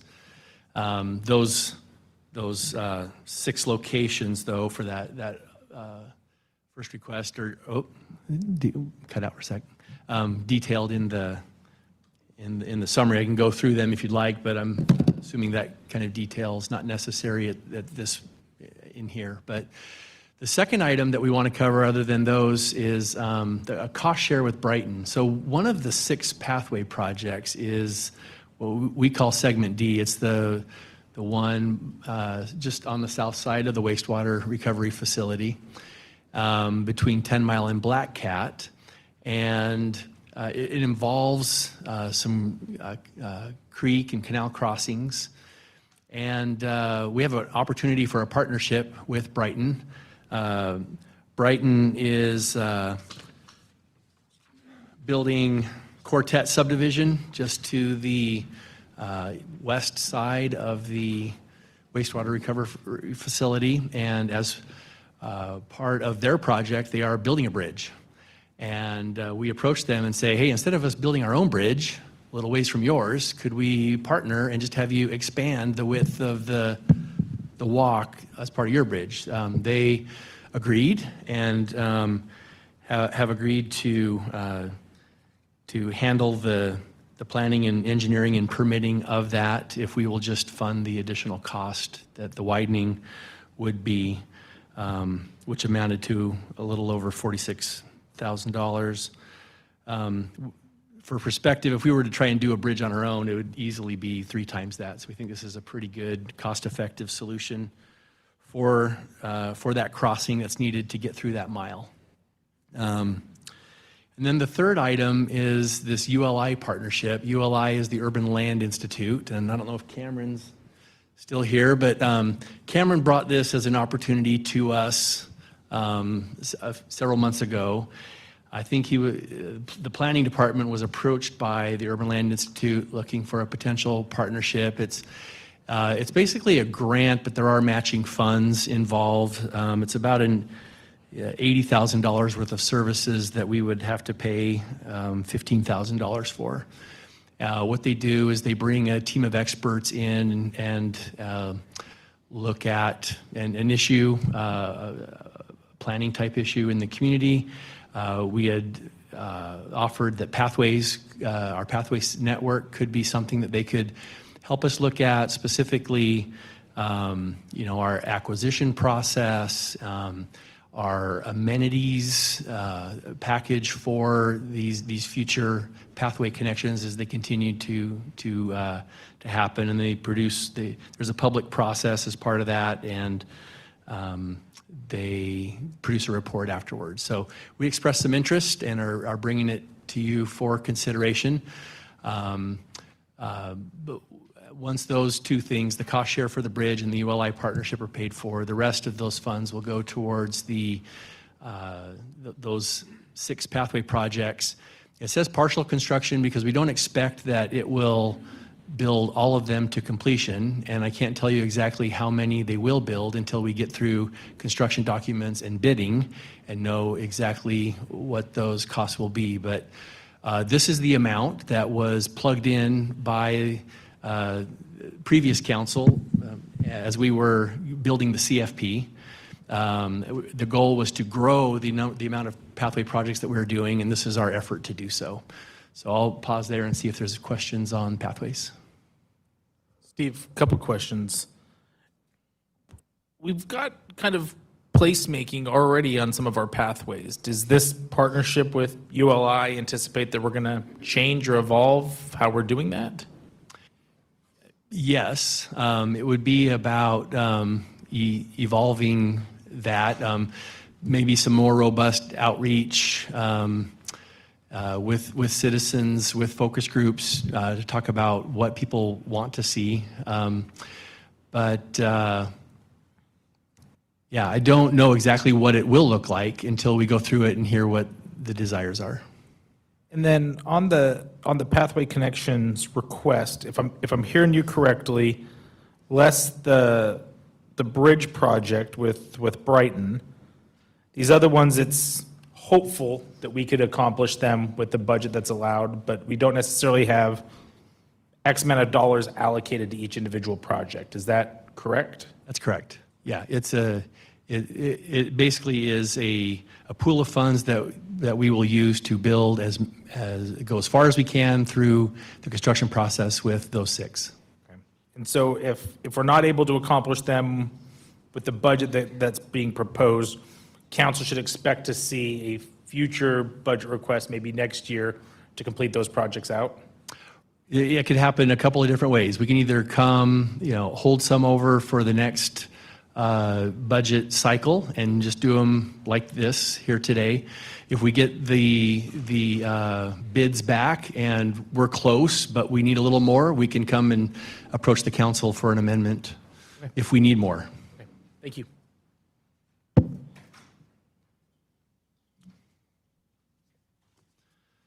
Okay, our next item has to do with the golf course, and we did do a fairly robust update on the CIP and the budget last week. I did send out to the council members the draft capital improvements plan.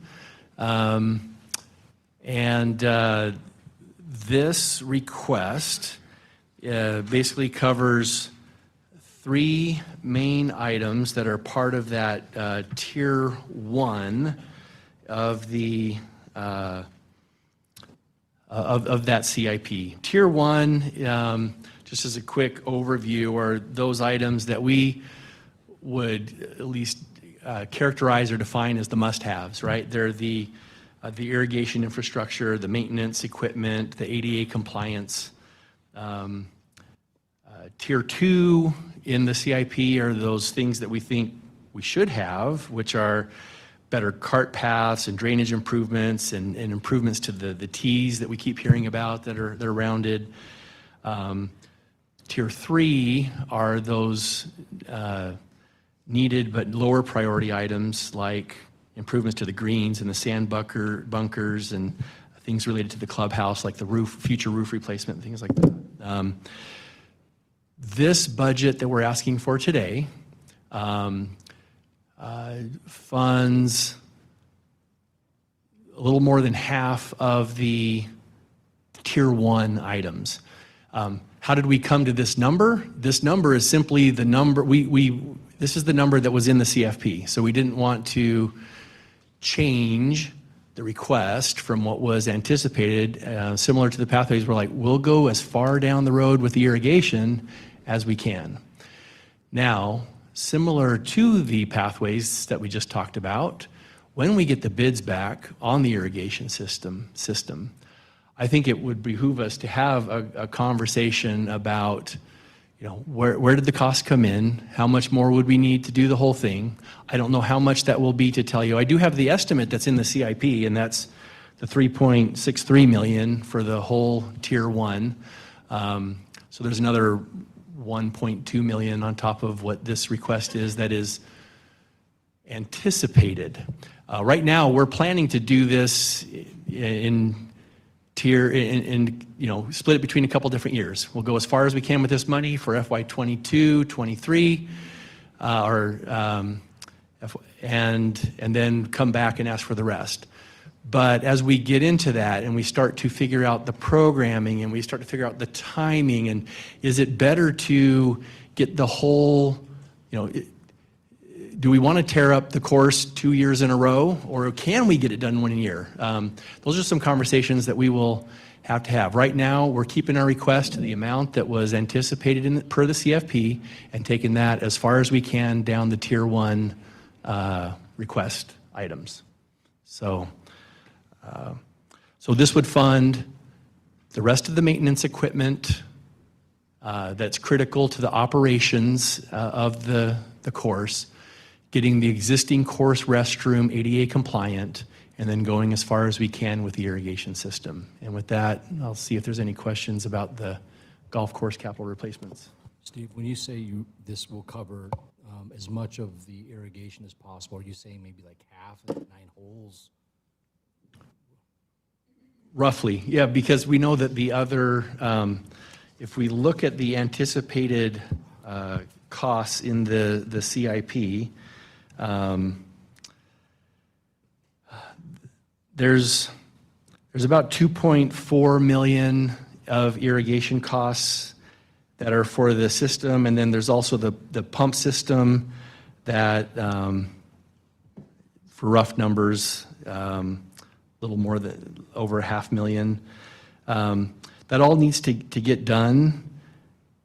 So maybe we'll get one of the 9s done and have the other 9 left to go. I don't know if you have anything more specific that you would say, Mike. Okay. Steve, is it a matter of timing and staffing and contracts that you wouldn't request the entire amount for Tier 1 in this fiscal year, or is it a budget reason? I think it's more about available funding. It's not a staffing reason for us because it'll be contracted out. So then, just to not have all 18 holes having work done for the irrigation, is that part of it as well? Like, we're going to work on 9 holes 1 year and 9 holes another year, or? We actually think it may be beneficial to bring them together when we get the actual design and the bids, but we don't know that until we get it designed to know what the exact impacts are going to be. So we've kept this request just to the amount that was in the CFP strictly for budget reasons. But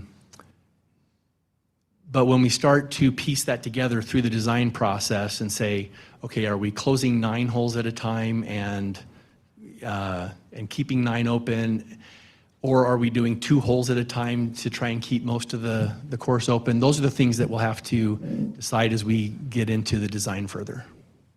And if it looks like it makes sense to try to do the whole thing in 1 year, we will come back and talk to you about that. I think, Steve, I think the golf course committee that we have can give us some good input. You know, they're playing out there. They have a direct pipeline to many of the patrons, and so I'm sure they'll have a lot of input of what that looks like. And if Ralph, if you can hear me, raise your hand.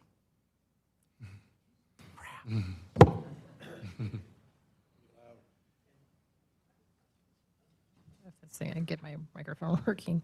So Steve, is it fair to say that the prioritization of the tier one, these are investments needed to maintain the value of a city-owned asset? Or do you feel that this actually enhances the value of our city-owned asset? Well, it keeps it operational. In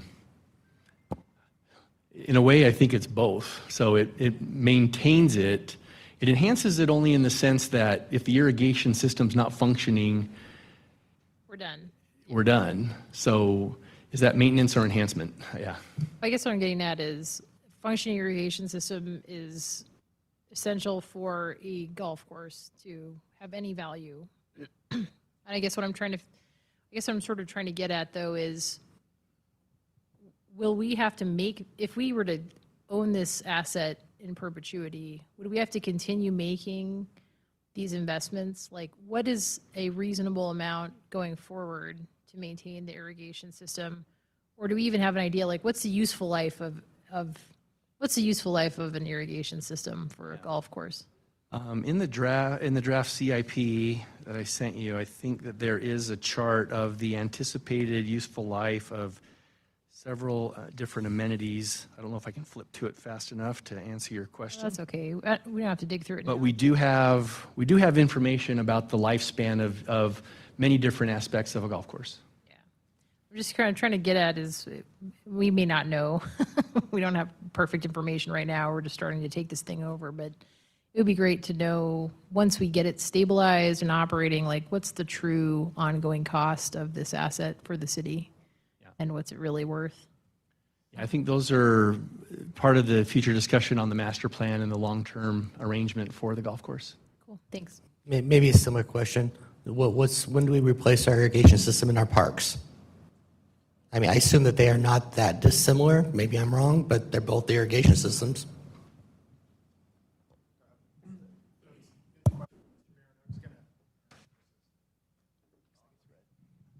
That's a good question. You know, usually, and with our parks, we'll do periodically, we'll go through and do heavy maintenance on them, so you don't need a total replacement all at once. We'll replace pumps, we'll replace pump components, valves, irrigation controllers. So pipe lasts a long time in the ground. So if you neglect it for a period of 30 years, you need total replacement. If you do that heavy maintenance periodically and make those investments in that, it can last a long time. So this particular system has had no investment, no heavy maintenance, nothing other than Band-Aids for years. Is this better? Oh, yeah.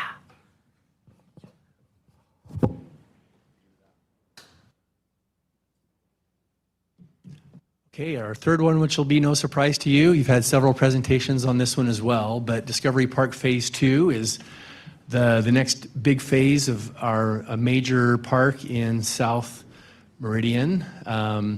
We have an existing phase out there that is already very popular with its playground, dog park, picnic shelters, sand and water play. We would like to move forward with the second phase of Discovery Park Phase 2, as presented to you by Mike Barton recently. That area, project, I've kind of outlined on the graphic kind of the four main areas of that phase. The active area, which has a variety of sports from pickleball to tennis to bocce ball, and multi-use fields, which are primarily softball diamonds that are lit, but they also they have the multi-use aspect because by eliminating some of the side fencing, we can actually make those function for other sports, football, lacrosse, soccer as well, as opportunity permits. We have the teen zone. We did specific outreach to teens, got interest from them on what they wanted, including some hammocking areas. And we had a skate spot, and as you well know, we increased that skate spot to a skate park.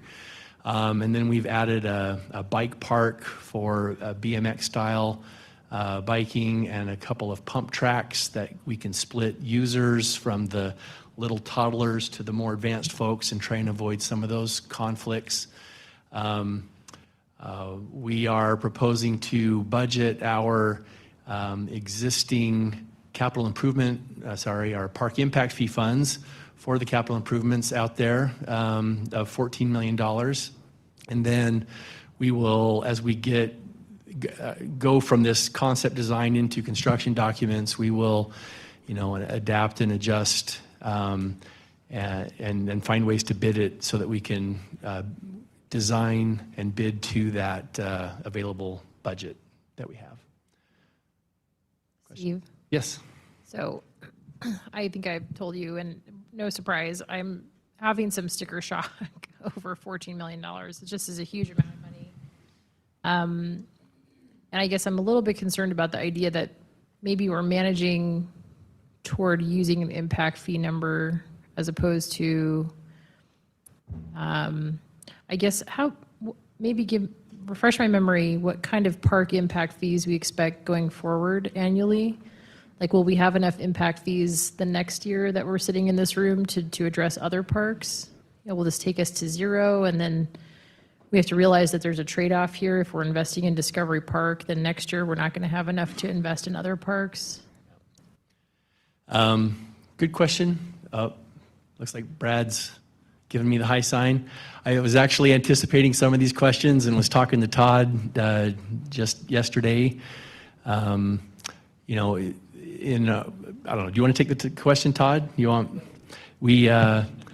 the last 12 months, we have brought in $4 million of impact fees.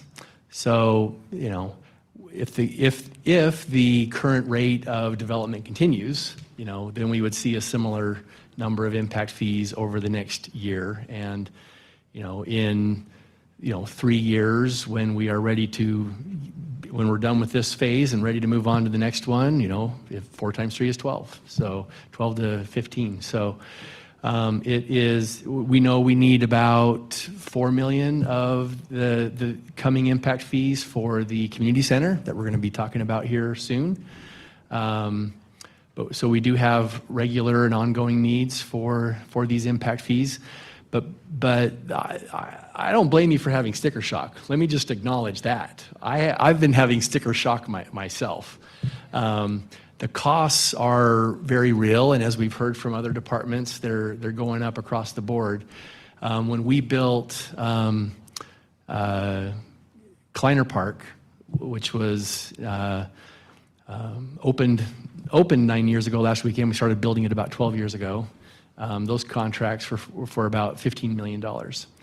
And I asked our construction manager, if we were building Kleiner Park today, what would it cost? And the estimate was closer to 40.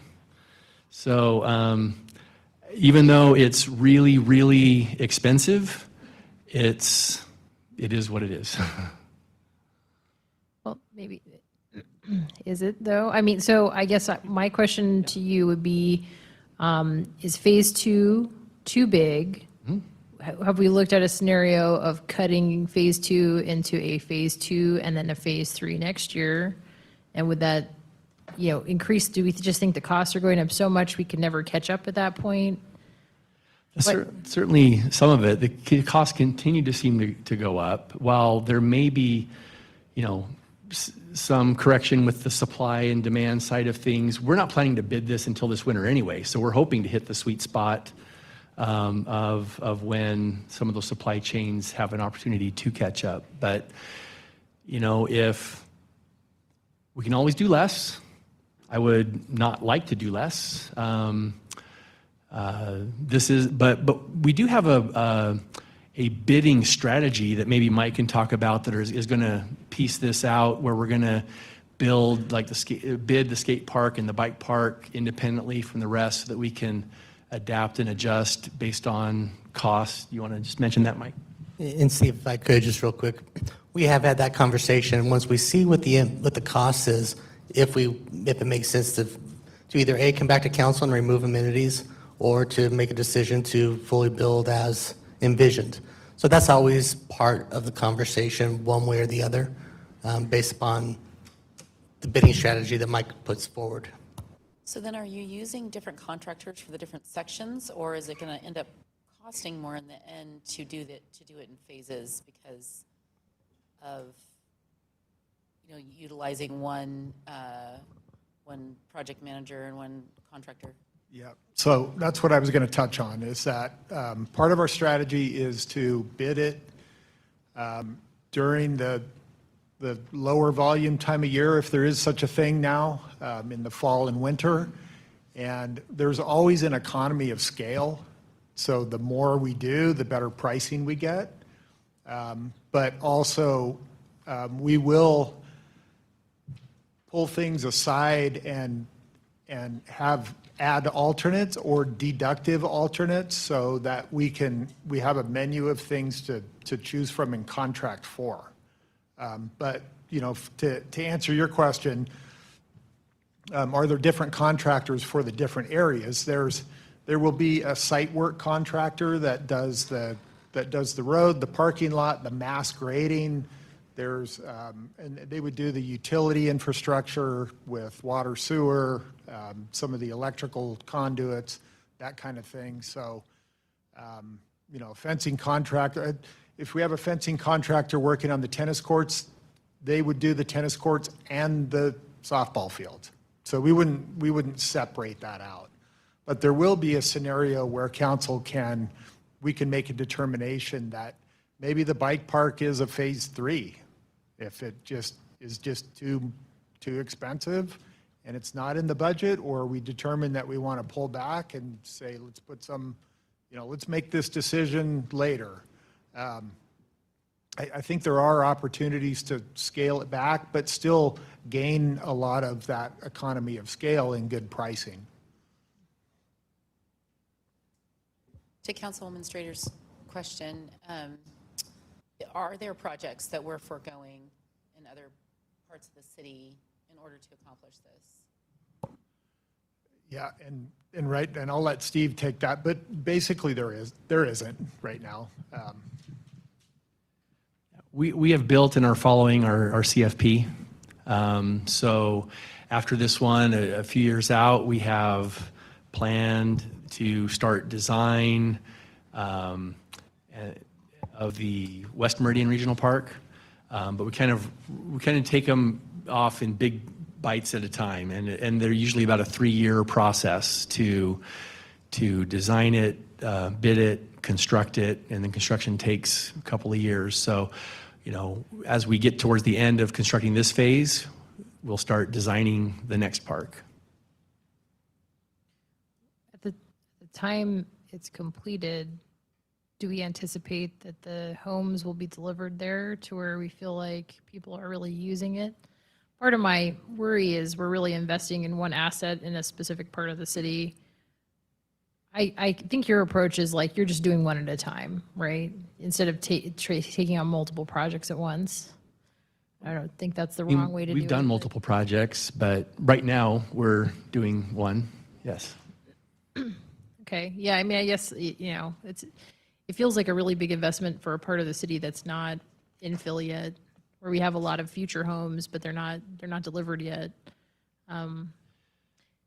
Part of why we're focusing here is that for years, I'd even say more than a decade, we have been hearing again and again from South Meridian residents that they feel underserved with parks specifically. The reason is because they haven't had the destination park that looks like a Settlers or a Kleiner that exists in North Meridian and East Meridian. And after this one, we'll go to West Meridian because it's starting to develop out too. But, as over the years, we try to answer that question about this type of a major regional park and the level of service that we're out there. We ran actual calculations of the numbers in terms of acres per thousand that we track. Interestingly, the acres per thousand level of service in north of the freeway versus south of the freeway was about identical. But they felt very underserved comparatively because they didn't have a park like this, and North Meridian did. So this has been a years-long effort to try and get a major regional park in South Meridian to address that issue.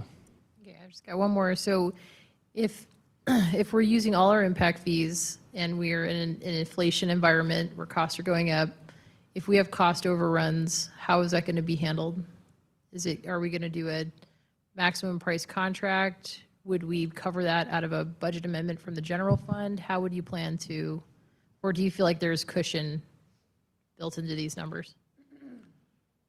So our method of delivery on this, it will be a construction manager that acts as a general contractor. So there will be a guaranteed maximum price. And in that guaranteed maximum price, they'll have a healthy contingency to cover a lot of the unknowns. But if we're locked into contracts, unless it's something that we choose to add during the process because it was missed during design or there's some value in that, there won't be any change orders. Got it. Just curious what kind of a contingency you would have on a project like this, 10%? It's 5% is in this budget. Okay, thanks. To that note, since the construction will start in the spring of 22 and end in 23, oh, it's on. Yeah, no, turn around. Oh, okay, gotcha. So will all 14 million be utilized in the 21, 22? No, it'll Budget require some year? carry forward. What's that? It'll require carry forward. Okay, okay, so this is a max total, this is not for this fiscal year, and then additional funds being requested in 23 for the same phase. Basically, yeah. It's our anticipated based on our available funding today. Okay, so we're Yep. not anticipating using impact fees in this fiscal year for the 22-23 fiscal year to finish phase 2. No.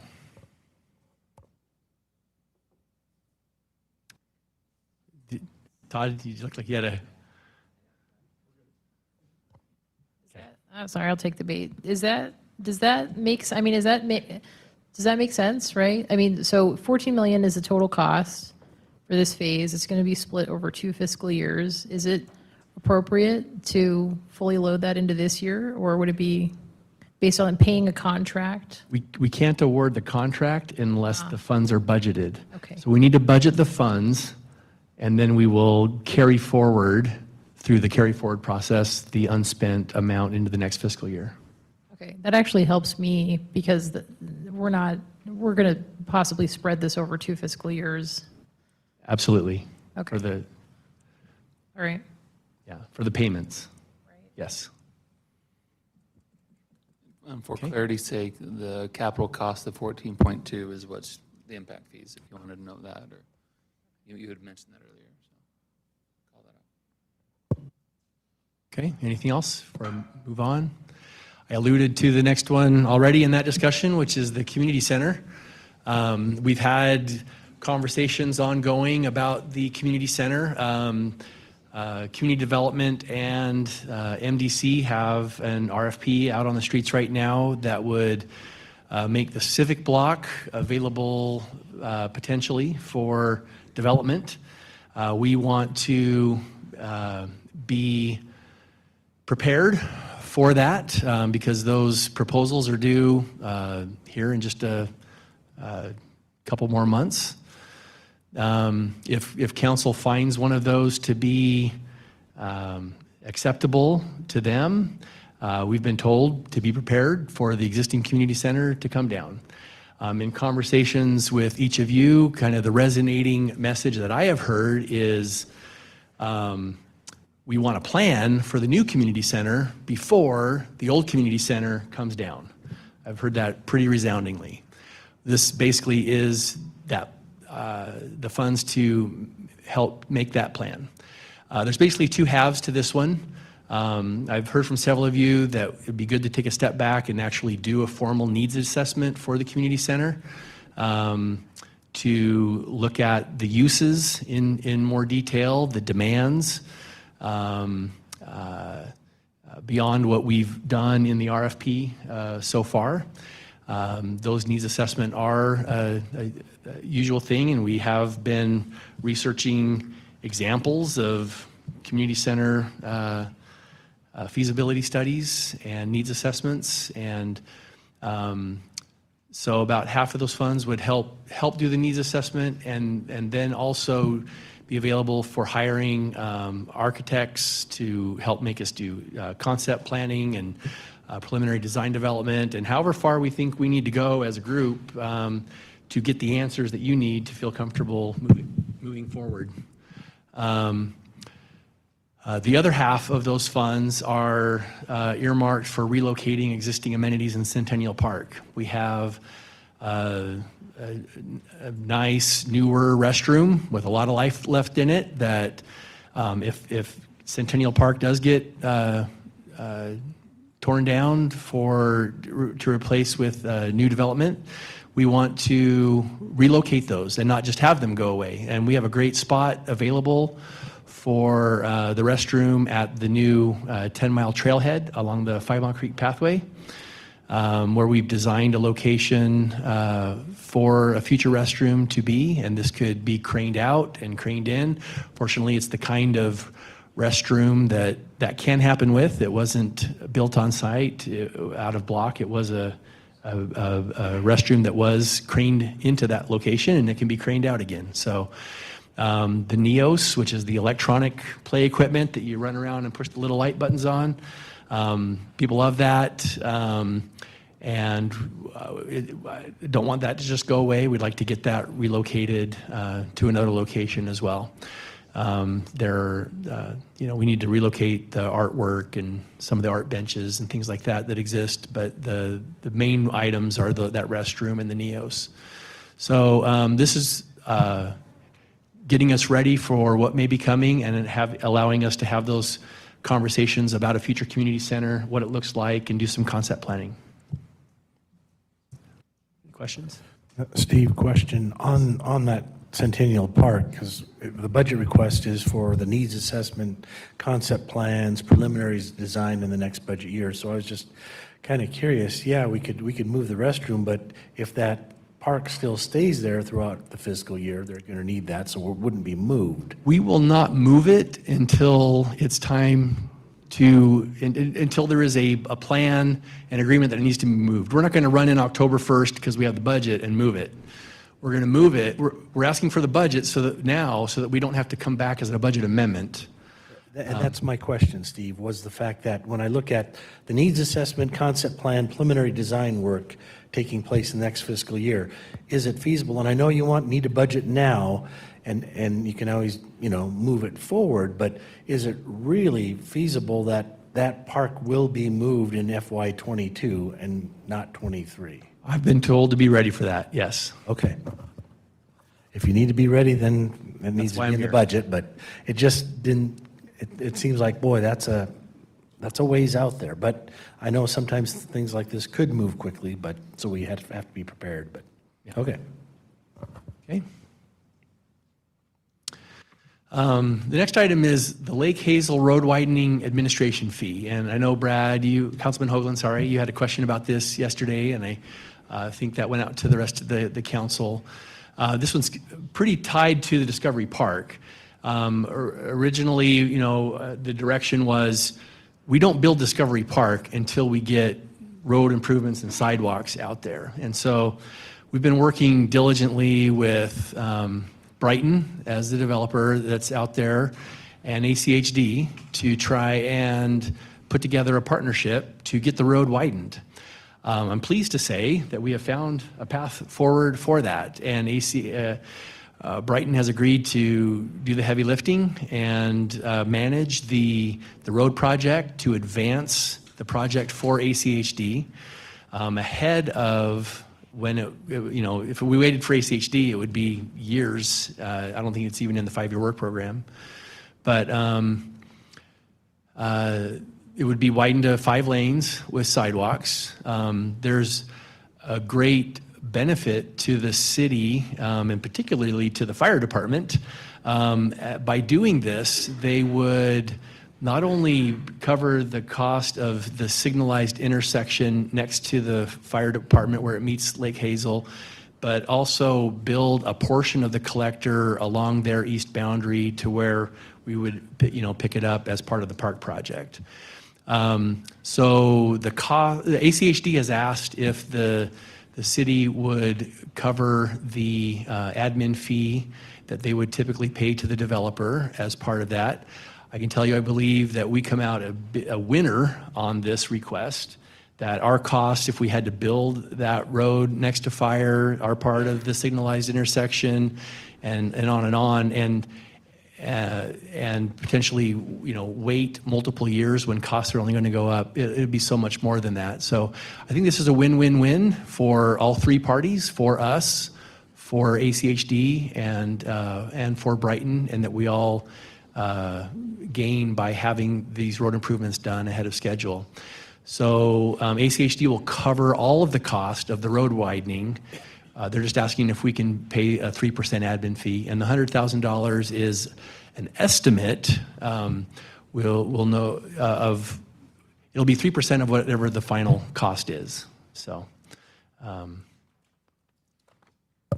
So just certain, we don't have to pay shipping and handling too, right? And Steve, just to correct, you said ACHD will pay 100%, Brighton will pay 100%, and be reimbursed by ACHD over time. Oh, that's more accurate. Thank you. Yeah. They're ultimately covered by ACHD, but Brighton fronts it. This is one, I guess, for consideration, I struggle with a little bit. That Brighton's doing the work ahead of schedule, and in essence, ACHD just gets off scot-free. And everybody funds and does everything that they're charged with doing. I get all the benefit from it, but it's unusual that it's a fee that they would otherwise pay for somebody doing what they would otherwise do. They're going to save more than $100,000 by doing it earlier. And I think if we fund this, we will fund them all forever. Do you? I do. I think ACHD, if they have an ability for someone else to fund something, why would they not ask? I think that Councilman Hoagland's precedent question is an important one, and that's what you're coming around to. And this, I don't know. I'm not an expert in this, and maybe Mr. Neri, I'm looking over to you to see if you have any legal opinions. But from my humble opinion as a parks director, I would think that, from my perspective, the only precedent that's set is for road improvement advancements that we initiate ourselves, because we're pursuing this one. But they didn't come to us and say, hey, we want to do this, would you cover it? It's like, no, we're trying to put this partnership together, and then they did ask if we would cover that as part of that. But I don't know about the precedent question. Do you have an opinion on the legal side, Bill? So, Mr. Mayor, members of the council, I mean, I guess there's always that argument that's going to get made that you paid for before. But I think, like Steve said, I mean, there were always individual decisions for each project. So, we do it when it's made sense, and we haven't when it hasn't made sense. So. I get that. Not like it's a binding precedent. I just think the request will always come. Sure. We're the only ones that ask to move things up. Right? ACHD doesn't say, hey, Meridian, can we move up a road project? Right. That doesn't happen. Right? But we always ask. I just feel like that request will come upon us the next time we ask. It's something to be aware of. It might be worth it in this case. I'm not saying it's not. It's just unusual, and when Brad, you brought up the question, I'm glad you did. It's something to ponder between now and June 29th. If we did not have a portion of this road that we would ultimately be responsible for, I don't think we would be entertaining this question to begin with. But we have a financial responsibility to $500,000 to $1 million in this road, one way or the other. So. I thought that I read that Brighton requested us to pay that 3% and not ACHD. ACHD was what I wrote. But did I read that Brighton had requested the city cover that 3% or how did that come to be? I believe it was written that ACHD requested it. I'll let Mike address that. ACHD has a cost to do these programs. So by them allowing this to occur, they're asking us to incur their costs, essentially. I guess that was going to be my question is what are they administering if Brighton is constructing it? The repayment.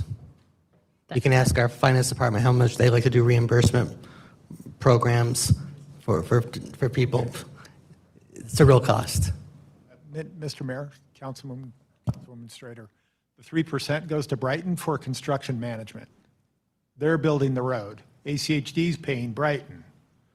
We're paying, that 3% normally comes from ACHD to the developer or the constructor. In this case, it will go to ACHD, and ACHD will pay Brighton for that construction management. Yeah. And part of the, during the conversations,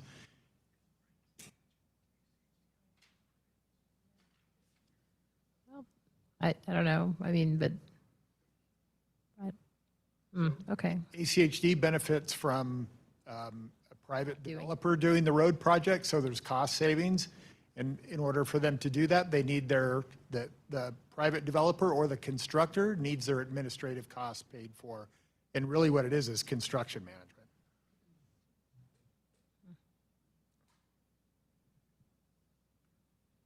And they're asking for that because this is so many years in advance of when they anticipated developing that section of road? Is that the reason? The 3%? Common request that you That's a common request, yeah.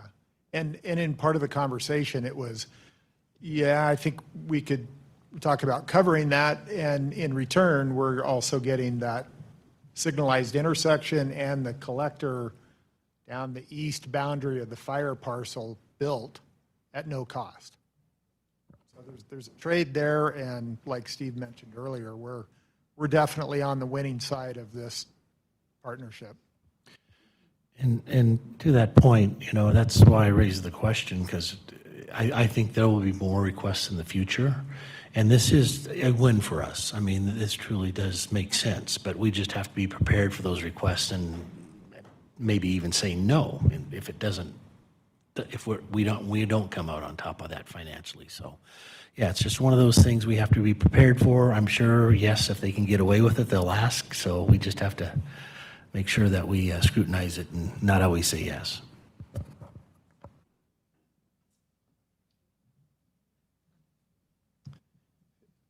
Hearing no other questions at this time, I'll move on to our 5-year master plan update.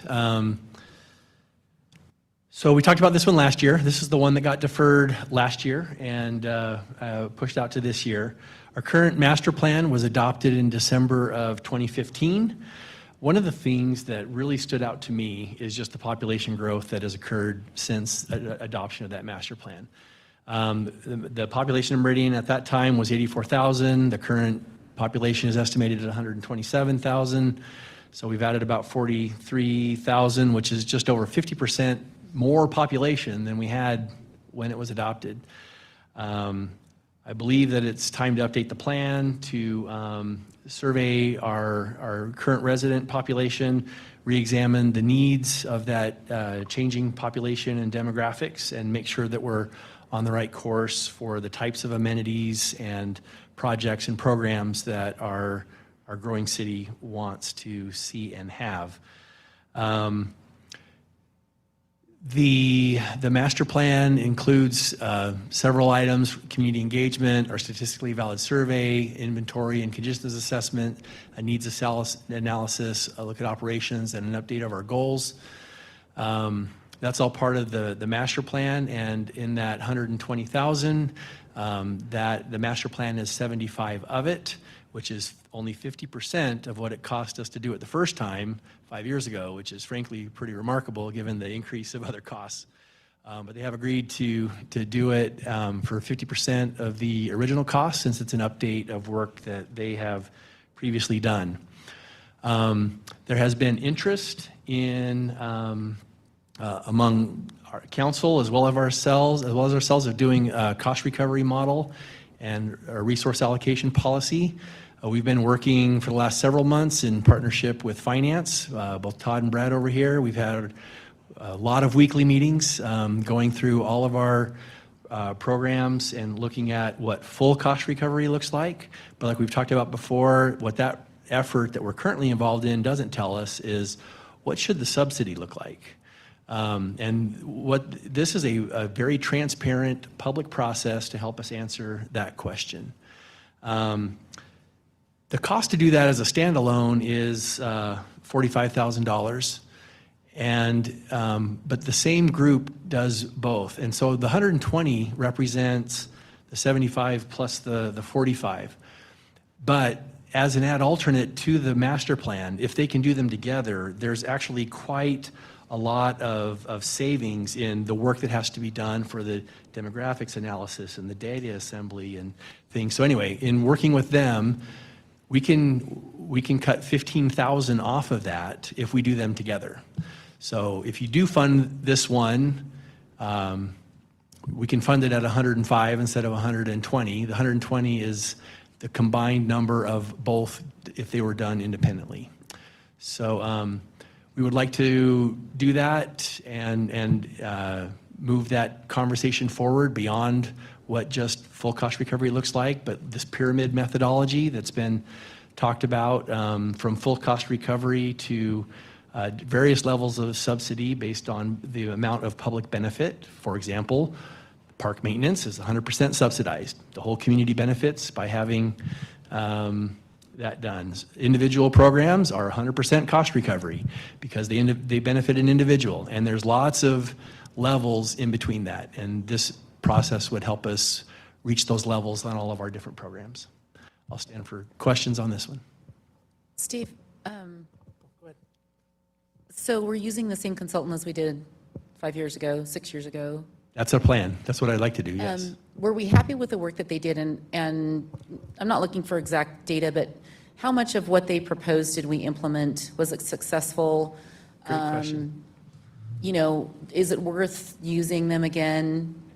You know where I'm going with that question, so. Sure. And those of you that were on council at the time, feel free to weigh in, but one of the best processes we've ever been through, in my opinion. It was a very, very successful process, and I was very pleased with the results. And the master plan has proven to serve us very well over the last 5 years.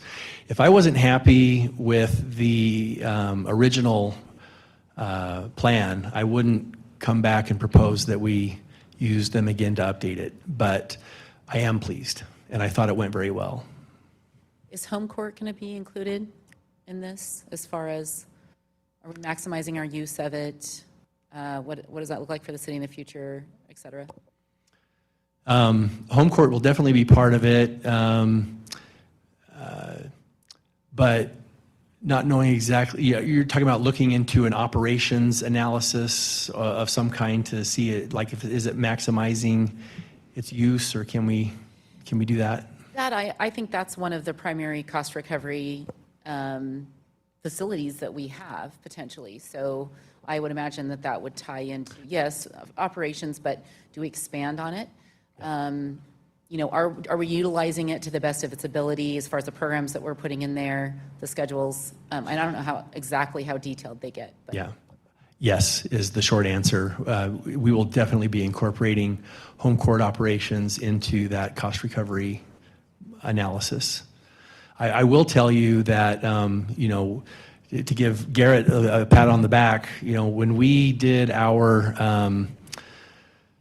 when we brought home court forward to the city council years ago, we estimated based on the actual cost that the Y was experiencing that we would have an annual subsidy out there of about $300,000 a year. And that was understood and bought off on by that council,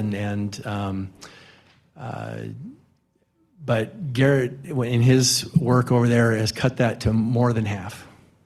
With all the improvements he's made, with the lighting going to LEDs is one good example. But there's lots of things out there that have cut costs and working to increase revenues.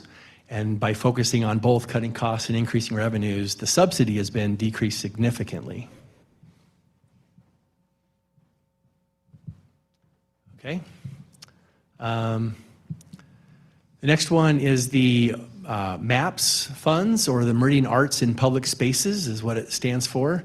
This is an existing ordinance that provides funding for public art that is done through the Arts Commission.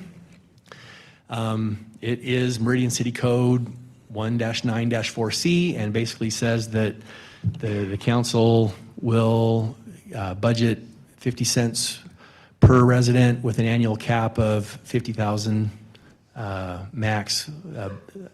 So this is that request, and it comes every year, and I'll stand for questions on that one. Yeah, I'm not, maybe an observation. I'm assuming this was put in place a long time ago. Our population seems to have blown through that cap by quite a bit. Looks like if we had 120,000 people, which I think we have more than that now, that's 60,000. I mean, we're not going to, go crazy on public art, but it is important, and I don't know. It seems like something we should take a look at, whether that should be updated. I believe you're speaking Councilman Borton's language. I don't know if you have anything to add, Councilman Borton. He's actually expressed the same thing to me previously. Yeah, yes, a conversation for the council to address maybe at a future time, but we've crossed that threshold. It's $10,000 to $15,000 more. We've got a consistent commitment to the arts, and as our city grows, that commitment very well could grow. So I would love to have that conversation on this ordinance, just to lift the cap, keep the 50 cents per resident, and allow that incremental growth. Our Arts Commission is doing fantastic things with the limited funds they're provided. In fact, at the end of this day, there is an Arts Commission subcommittee looking at proposed artwork submittals that have been solicited for the new 10-mile trailhead. So, yes. Is this just for parks, though, or is it citywide? Because I'm trying to remember for Fire Station 6, that sculpture out there, was that part of the fire station build? So the program MAPS is citywide. The Arts Commission is currently building their, I can't remember if it's a 5 or 10-year plan, but their plan for future projects, and some are parks and some are not. Okay, thanks.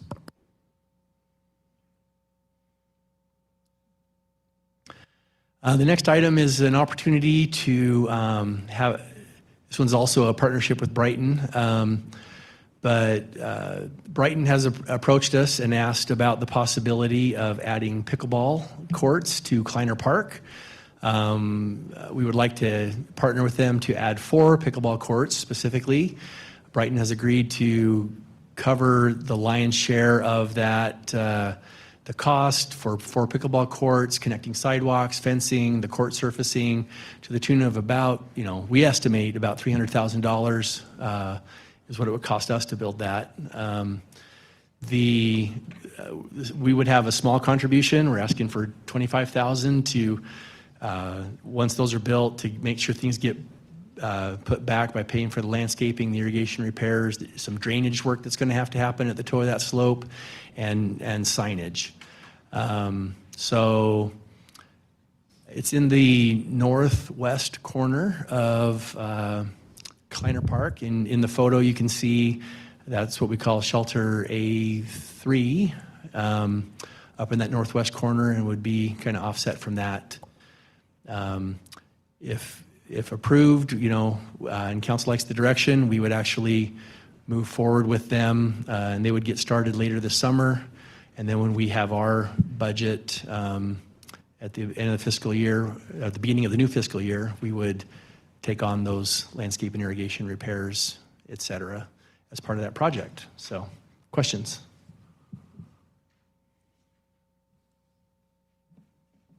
Okay.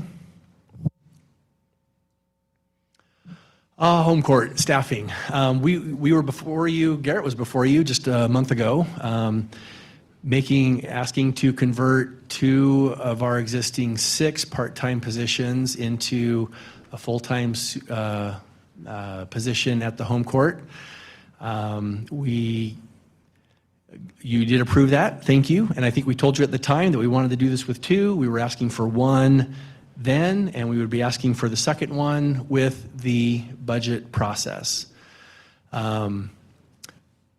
We, at the time of making this slide, had 17 part-time employees turnover in the past 4 years for 6 positions.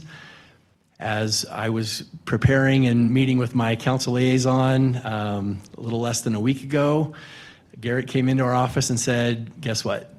Another part-timer just gave their notice. We're like, okay, well, we can get through this. And then yesterday, we got another notice that another part-timer, the one has given their notice and is also leaving. If the council and mayor have an appetite, I haven't even had a chance to approach the mayor about this, but we do have the salary savings already this year to cover this request for the rest of this year without, I think there would still be a budget amendment to get it in the right pot, but we have, just like we did last time, but you know, the part-time folks that we were anticipating taking on the full-time position have now left. So it's going to be, this one, if we did it even immediately, it's going to take us 6 to 8 weeks at a minimum to get someone in that position. So, but it would be advertised externally at this point. I'm not asking for approval today. This isn't an action item, but if there is an appetite for discussing it as an amendment rather than a budget item for the next fiscal year, we would bring it forward to you soon.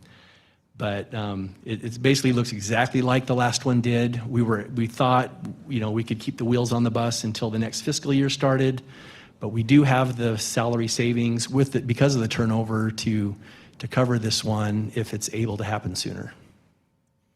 So, Steve, question.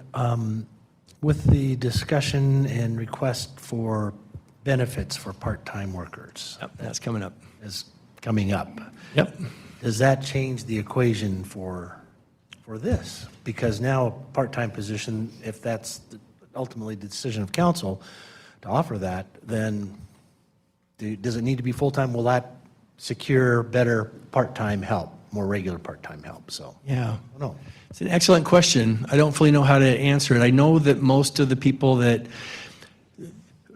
most but not all that have been in that position have been willing to do the part-time for a while, but then they want to move on to full-time work. We do have some part-timers even now. We still have 2 part-timers that are there that want part-time work and nothing else. One's retired from their regular job and doesn't want to work full-time, they want to work part-time. One's a college student that wants part-time work, not full-time. So we don't propose to change all of our part-time work to full-time, but it will function for coverage better with full-time as we've proposed it. Certainly, the benefits discussion will help keep the part-time positions that are staying part-time. Yeah.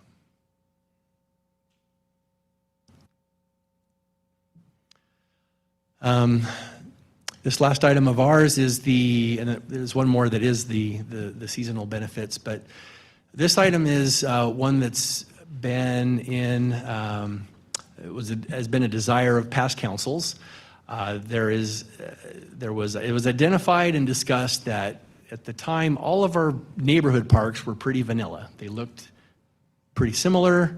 They had the same amenities. There was no identifying features to know if you were in Seasons Park or Champion Park or some other park. They each had a similar restroom, a similar playground, a grass area, and a pathway.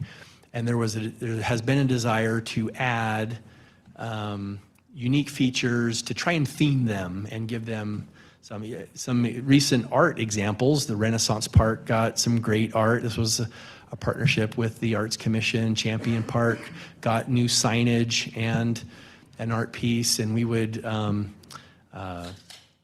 if there's an interest in continuing that, we would try and find some amenities, art or similar, to play off the theme of seasons that in Seasons Park and the changes that they bring, and come back to you with a proposal of what exactly we would do, because I don't know what that is right now. But the $50,000 is the placeholder cost that we've been designing to in other projects, and this would be our next park that's on the list for identity work and theming.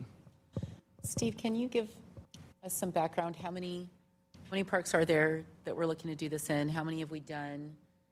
How often are we hitting that $50,000 placeholder? You know, Seasons isn't a very big park, so I would expect maybe it's not as much, whereas perhaps when in the larger parks, maybe we have 2 or 3 sections of the park that we're adding different elements. So can you help us understand how this fits into this entire program? We haven't done many, because and the last 2 that we did, which was Renaissance and Champion, we've had the opportunity to partner with the Arts Commission to bring those projects forward. I'm trying to remember if there was another one before those that you remember, going off memory. Yeah, so I think one of the big things is that the new parks are themed, and that we did Keithburg Legacy Park, Hillsdale, and Rita Husky that were themed with unique signage and artwork, and then also Discovery Park. So, and there's been only, I believe, 2 of the older parks that have been themed. But so altogether, we have 6 themed. And then the CFP does have an every other year rotation of future parks, and if it's helpful, I can email out to the council what the future rotations are and what parks we would anticipate coming down the road. Can you make a note of that? Send that out for me. I'll send it out. I would Right. also argue that Kleiner is themed. Yeah, absolutely, absolutely. The last item on our slide packet is the seasonal benefits. I'm not actually the one making this presentation, but I will kick it off and then turn it over to Crystal. It's in our budget because back in December, you know, we have been struggling with the loss of seasonal workers in parks, not just at home court. In fact, I checked in with Roger just yesterday and said, how many seasonals have we lost in parks just since the beginning of this season, which this season began for us in March? We've lost 6 so far. So we're very grateful that this conversation is coming forward. We had put in a request to HR back in December to at least consider doing some vacation days and holiday pay, because those were some of the 2 most difficult pieces for our seasonals. They then took that and moved it on to the compensation committee, and where it went from there is not my story. So here you go. Okay. It's our story. Excuse me. Okay. So thank you, Steve. So as Steve alluded, he did have an initial request that came through the HR office, came across my desk, took it forward to the compensation committee for their review, consideration, and ultimately a recommendation today. Just to clarify, it is listed here under the Parks and Rec umbrella, of the budget. However, the intent here is to provide these benefits citywide to any non-full-time employee, regular part-time seasonal employee who does not reside just in the Parks and Rec department. The recommendation in front of you today is for vacation leave, sick leave, and paid holidays. The compensation committee, let me back up, we've mentioned it earlier, in addition to the challenges we're having hiring our full-time, we also have similar challenges hiring part-time, and we also have the same similar challenges retaining those employees, and we expect to continue to have those hiring challenges for this employee group as well. As Steve referenced, hiring a less than full-time position tends to lean towards a specific and unique candidate pool. As he referenced, it's some folks that are in retirement who don't necessarily want to stay home all the time. They want to have a balance in their foot in the workforce, if you will. It can be college-age students. It can be part-time parents. You know, that landscape is very different. And sometimes we don't have the operational need outside of the home court that he just referenced to convert a position to full-time employment. And so we really get challenged with attraction and retention for this particular group, like we do for our full-time employees as well. So as a part of this effort on the compensation committee, we did survey other local agencies to determine what type of benefits they offer for these non-regular full-time individuals. And we were pleased to see there's a mix. There is one particular agency in our Treasure Valley area that's a little bit larger than we are who does offer benefits to their part-time and seasonal employees, and there are other smaller agencies that don't. And so this speaks back to us wanting to be in a competitive position, especially with the challenges we have with a unique and specific candidate pool. And what Steve has been facing most recently is suited individuals for a while, and then they've either moved on for full-time work, their personal life changed, and they need full-time work. But what we're hoping to do is develop an attractive or a more attractive package for that unique candidate pool that is interested in part-time work. So hopefully it will assist us with our attraction, it will assist us with our retention, it'll help us with our recruitment efforts. If this is something that is agreeable to the council through the budget process, and you would like for us to pursue that, Todd and I, as the co-chairs of the compensation committee, have, along with the work of the comp committee, have already developed and revised city policies to support this change that we would bring forward at a future council meeting to become effective October 1st. And if I could just add to this, a little more background. Steve came to me and said, hey, I'd like to offer a cash bonus to people if they stay for the full year. You know, try to give that incentive to not lose people. And so rather than doing a cash bonus to one employee group, we said, let's look at our policy and apply a standard, what we do to others. And if they choose to stay, they would be paid out for their vacation time like any other employee, which would be the equivalent of a cash payment for their investment. Or if they feel like they need to take time off, they would have that flexibility. So again, we were just looking for a fair and equitable way without creating a new standard that wasn't available to other employees, but also a way to bring our part-time seasonal employees under similar benefits that we offer the rest of our employees. Can you give us some background on, just a little bit more information on how the compensation committee came to the decision that those particular items would be appealing to a part-time employee? Because I guess I'm just trying to just the nature of part-time work, and if it's seasonal and it's over the summer, there's not a lot of holidays that happen over the summertime. Can you help me get to that place where that would be that would cause an employee either to stay or to hire on that wouldn't otherwise?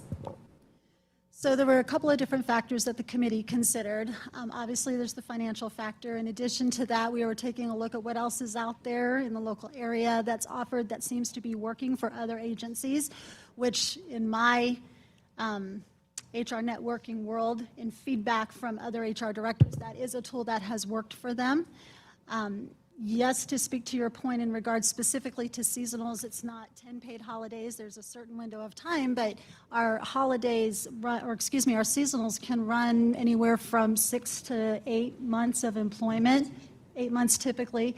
So there's the potential there for 2 or 3 paid holidays. These particular benefits also give, in speaking with Steve, these give the department director or the supervisors and management the ability to plan ahead as well and follow the requesting requirements and supporting the operational needs while also trying to balance the attraction piece for employees. And specifically to the seasonal employee, what's really key for Steve, and he can probably speak more to this if you need, is that we have a certain number of seasonals who do come back to Meridian each year, and we count on that.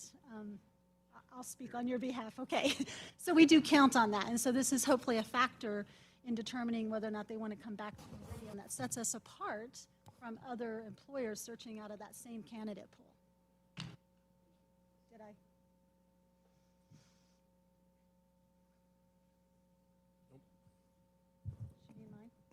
I? Hey, Crystal, while she's working on her mic, so do we have a number on what this would cost for the entire city if we were to convert to everyone? I'm going to kick and punt to Todd with that question since he handles our financials. I think it's working now. Sketchy. Yep, it's working. Another question, maybe to piggyback off that, but when we take a look at bereavement and, parental leave, I'm not sure that makes sense for a part-time employee or not, but this isn't all of the types of leave that were in the previous budget request. You are correct. This is not encompassing all of the leaves that we currently offer to our regular first full-time employees. This is a step in the direction of consideration of different benefits and different offerings that we do have here at the city. And so this is our first efforts this year to start addressing that. Because as you just mentioned, not all leave benefits should be available to all employee groups. The needs are different. Maybe, I guess bereavement leave, I would make an argument that a part-time employee with an immediate family member that passes away, we should consider that. I don't know if you have any information about the cost associated with that, but I can't imagine with this population of people that it's a huge cost to the city.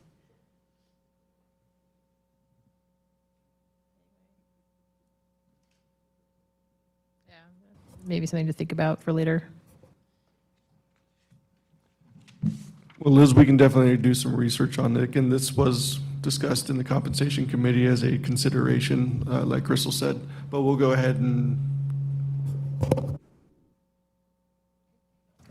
I think we know the cost is about 60,000, a projected budgetary number of about 60,000 if we want to include bereavement. Of course, not everyone's going to ever use it, but you just have to budget something for it from a practical standpoint. And to answer Treg's question, this number is for all part-time seasonal employees in the city, but most of those reside in the Parks Department, and very few are anywhere else. Right now, we currently don't have anyone else. Crystal, part-time, just like full-time, it's defined by numbers of hours worked. So is this all part-time? Is this only if they work between 20 and 32 or whatever that line is for then they're classified as full-time? And is it for certain parts of the year if you're employed from March through October? Can you give us some more details on that?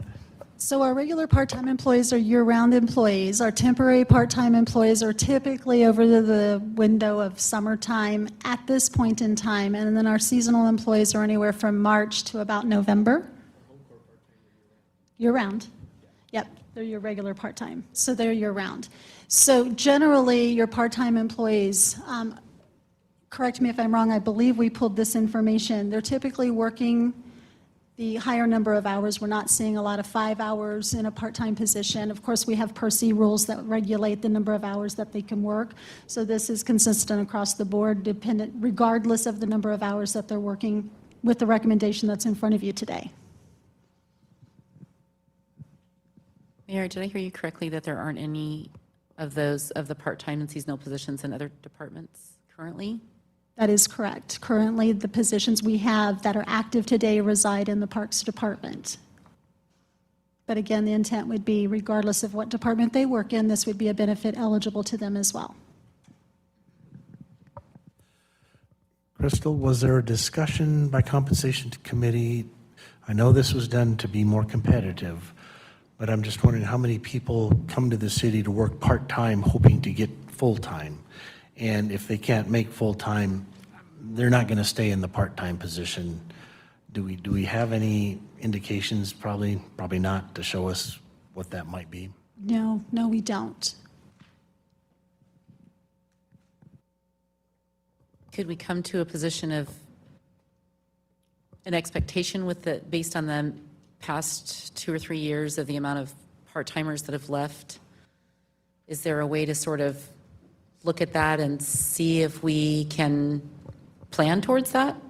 We have X amount of part-time employees, and in the last 3 years, 25% of them quit during the season, or something along those lines?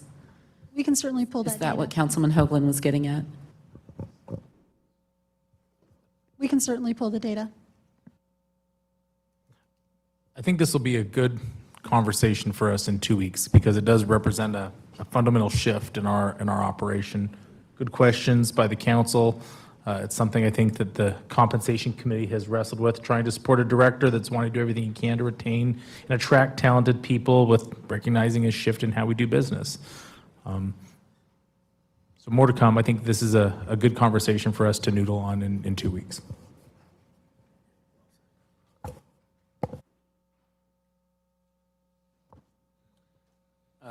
Before we move on, I just want to highlight the home court staffing request. You know, if you guys if you wanted to entertain bringing that into 2021, the runway to do that expires on the 30th. The last day to submit a budget amendment is the 30th. We can bring one that day if that's something you guys have an appetite for, or if you'd rather keep it in 22, you know, food for thought. I just want to highlight, to do that, we need to plan for that. I think we've got a process that Steve can follow, working with his liaison, and if it's appropriate, move it forward. You're referring to the benefits for part-time? No, the home court part-time to full-time conversion. Oh, I understand. Okay, thank you. Thank you.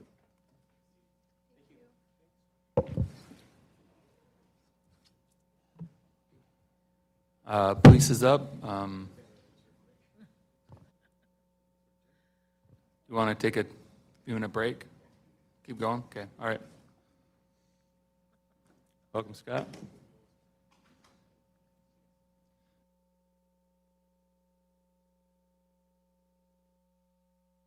Brad, one second. I have the mics off. I thought you were breaking. Give me a second.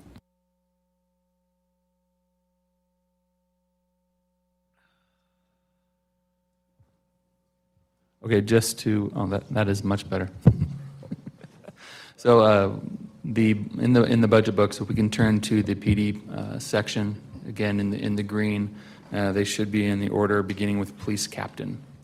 You guys can follow along with the presentation. With that, Scott, go ahead. Welcome back, Lieutenant. Sorry, correct.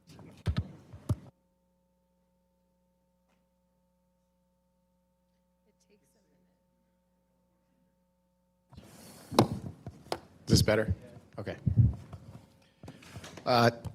So a couple of people had asked me if I drew the short straw to come here, and I didn't look at it that way. I was actually kind of excited for the opportunity when the chief, obviously, is out of town at a funeral.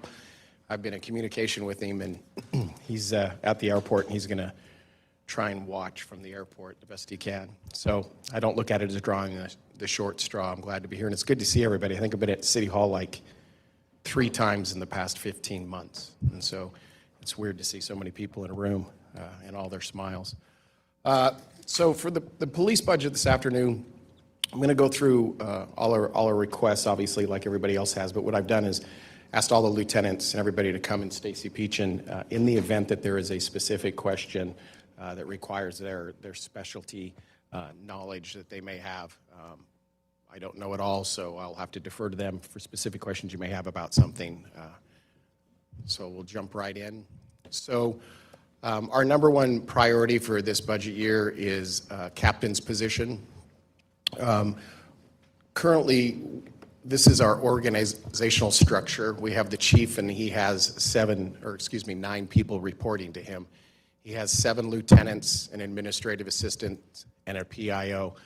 And we have been planning for years for this transition to move away from a deputy chief to 2 captains to clean up our span of control. We pride ourselves on being a very lean organization and not creating too many layers of management.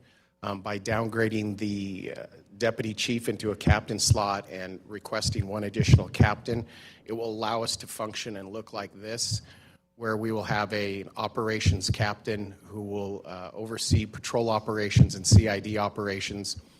and you'll have an administrative captain who will oversee community outreach, community services, and Office of Professional Standards and Training. The administrative captain will also be responsible for budget, planning, policy, programming, hiring, backgrounding, all that. So there's a lot more there than meets the eye.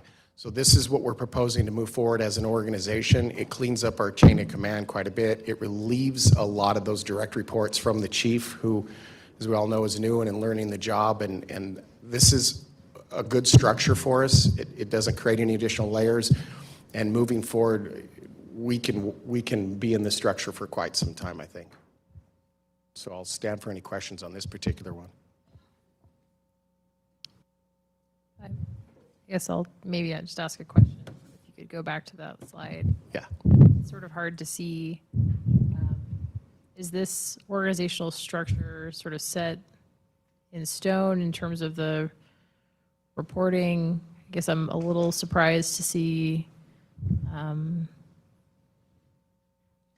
criminal investigation lumped in with operations as opposed to in a separate, maybe administrative role. I don't know if that's, is this fluid? Is this subject to change? So it's certainly for the chief to consider. I mean, this is what he's looking at in our discussions, and we put into our executive summary. This is one of the things he's looking at doing. I won't tell you, not being him, that this is set in stone, but this is one of the things he's looked at as being an efficient way to break this up.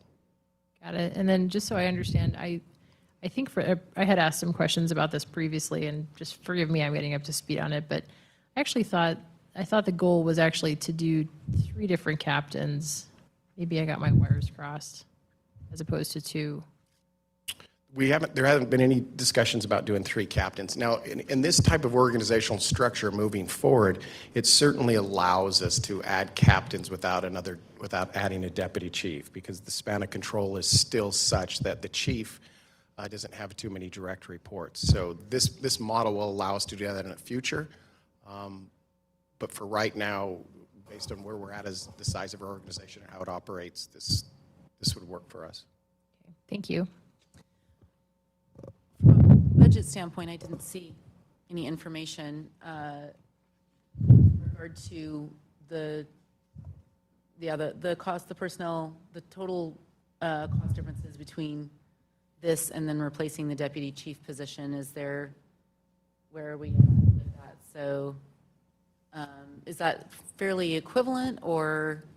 So obviously the deputy chief is a downgrade, so the pay is downgraded. So so the deputy chief already has a car and all these things built into it and a salary, right? And so Okay. I could ask finance what the exact number is, but you're taking a position that pays X and you're moving it down that pays less, and so you have those cost savings, and then you have a position that we're adding an enhancement, which is everything, the car, all the wages and everything. So, did I answer that right? Yes, I think so. Lieutenant, do you know how long we've had this deputy chief plan in place? I think it's quite a few years, but I'm sure it was in place when we were a much smaller community, so just curious if you know. The current model's been in place for quite a while, where we had a deputy chief and then all the direct reports. And I would say it's been, how long is he? About 12 years he's been in that position, so at least a dozen years. And if you go back and to see what the size of the department and the size of the city was 12 years ago, it's obviously grown exponentially along with the city. And so, we knew years ago, just working with the deputy chief at the time and now the chief, that moving forward we were going to have to change. And it just made sense once we transitioned chiefs to go ahead and transition at this time with a new chief who had a way he wanted it set up. Other questions on this one?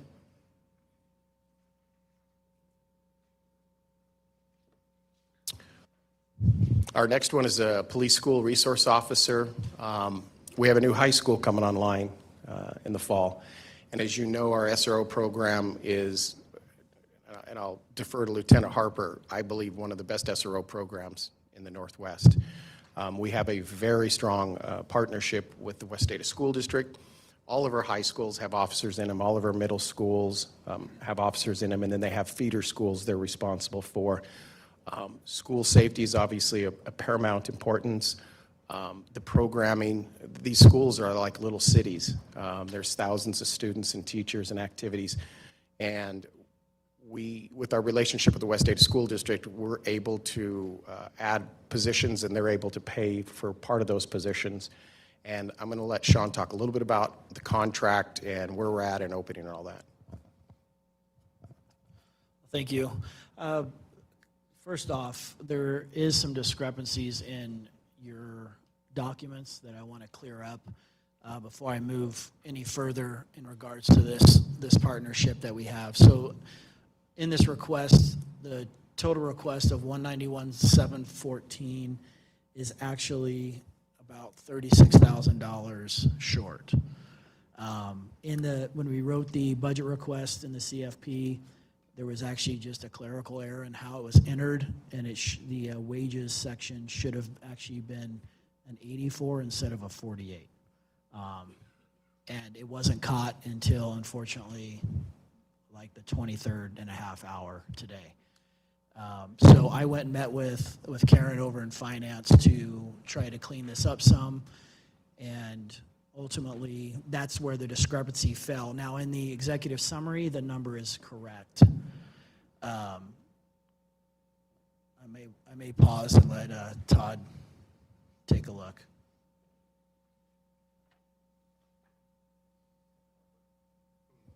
Lieutenant, maybe while finance is looking into things, can you give council a flavor for the contract agreement with West Ada?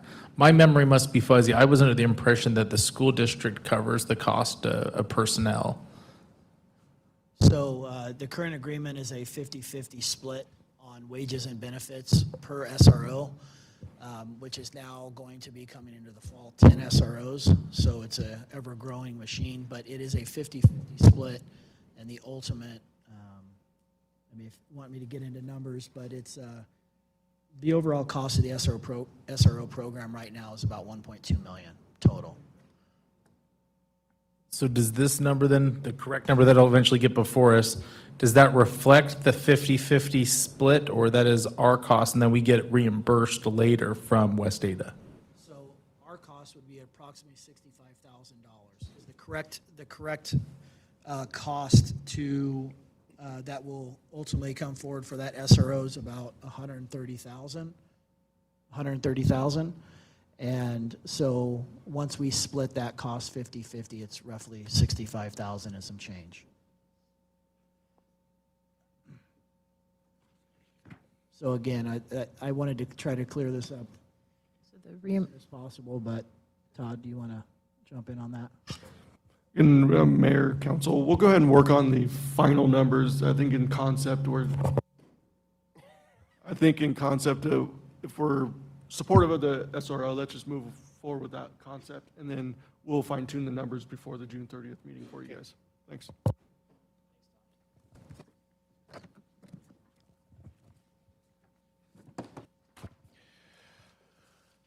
All right, mental health coordinator is one of the priorities on our list. It's in our number 3 priority.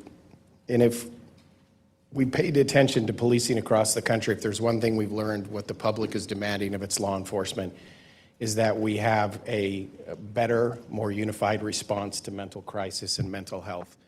It is no longer good enough just to send police officers into people that are in mental crisis. There has to be a long-term plan, a short-term plan. And Lieutenant Caldwell has spent a tremendous amount of time researching this and looking at programs across the country that have been successful and even locally. And what we're proposing is bringing in a civilian clinician, a mental health coordinator, that will interface with 2 officers we have selected to be part of our CIT program. And that will allow us to have a unified response out into the field and handle these types of crisis calls. And there's a number of things it achieves. First of all, these calls are very manpower intensive. They can take up anytime 2 to 3 officers or more, sitting with them in hospitals, and oftentimes we go right back into these situations days later. We believe by adding this, not only are we listening to what the public is saying, not only are we creating a position that is going to continue to do outreach so we don't go back, so we aren't continuing to spend resources and repeated calls. We believe this is a model that we've seen that is successful, and we think it'll be really successful here. Mental health calls continue to be a large amount of what we do, a tremendous amount of it, and that goes up year after year. So this is something we've spent a great amount of time, I'd say the last year or so, looking at it and putting this together. We'll stand for any questions on that one. Maybe just a comment. It seems like a really good, great program, and hopefully a way to be efficient too with our time and resources. Thank you. Community service officers. So probably about 3 years ago, we started a community service officer program at the police department. And this one is near and dear to me because I'd done a lot of the research and putting it together. And what we have found when looking at police work, much like people in crisis, is oftentimes a lot of the things we go to are routine that could be handled by civilians, non-sworn staff. And we have found through this last year, they can do a tremendous amount of work. They are easier to hire. They are cheaper to hire. To train is a shorter period of time. The equipment is less. And we can still achieve and drive service that we have for years, and in some cases even better, because they're able to spend a lot of time with the public on calls and do the things that don't require an officer. And in turn, that frees up our officer staff to handle those priority calls and those things that are in progress, and allow them to focus on the crime in progress types of calls. We want to grow this program beyond what it is today. And I think it allows us to ask for, and as we'll see in the next discussion topic, it allows us to ask for less police officers, the ones that are hard to hire, the ones that are expensive to equip and train. This has been a tremendous success for us, and I think all the lieutenants have been very happy with this program. And so we wanted to bring 2 more on to continue to expand and grow that service. I'll stand for questions on that. One quick question on that. Does the PAM model, I don't recall, does it factor in community service officers in? I didn't think so. Yeah. So when you say instead of doing 5, you're going 3 plus 2, you still might be able to get close to the PAM time thresholds that were. For sure. Yeah, Good. for sure. Because they're taking calls, right? And so the PAM model is structured to a number of inputs that we look at, and call load is one of them, report writing is another, all those types of things. And it also, when they're doing those things, that allows the officers to be in the neighborhoods, to be on the surface roads and all those types of things. So it is a multiplier. Any other questions on that? So this brings the number of CSOs to 6 approximately. Is that right? 7. 7. Yeah. Are you anticipating adding additional positions over a period of years to sort of get the maximum benefit of this role? Or is this just being looked at year by year to determine if you need additional positions? Or do you have a plan that's a multi-year plan to get to a particular level of service, I suppose? It's a fantastic question. So I think right now we're slow playing it. We built in the first 4 positions to see what it looked like, because we were quite unsure how much we were going to benefit from it. And as we've gotten further into it, the benefit's just been tremendous. And so we added one last year to detectives. Rather than adding a detective, we added a CSO who can do a lot of the fraud and maybe helping with listening to phone calls, different things that we wouldn't need an officer for. And so we continue to grow these and patrol and keep them on for longer periods of time. We did have them on where they were working until I think 5 or 6 or 7 or 9. Now, if we can extend that out to maybe they're working later in the evening to help with accidents and those calls later into the evening. So that service would then grow from there out into the later part of the evenings. I think from a practical standpoint, the CFP contemplates so many officers or personnel based upon growth, and each year they're evaluating what is the appropriate personnel for what they're projecting.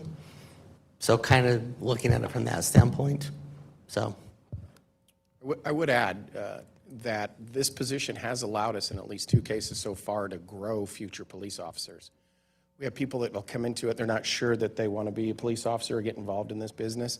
And so we've had 2 cases recently where they were in that position for a fair amount of time, and now they've decided they want to be police officers. Well, we already have spent some time training them and equipping them, and it's kind of created a little, like a rookie league, if you will. We don't call them that. We don't say that.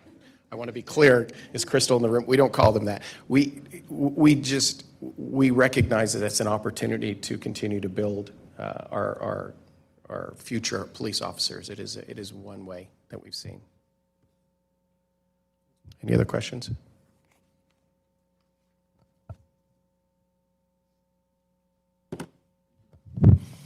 Okay. This year, we're looking at wanting to add 3 police officers. So this comes back to the PAM model that Mr. Borton was speaking to. It should be every December, I believe, the chief and goes in front of council to discuss the PAM model and where we're at. We initially had asked, we were considering asking for 5 police officer positions, but getting back to the CSOs, we recognized that there'd be some value in adding 2 CSOs and reducing this from 5 to 3, which is what we've done, and continue to drive our police services. This would include a car and 3 officers, which is typically for every 3 officers we add a car in. Not a lot there. Questions?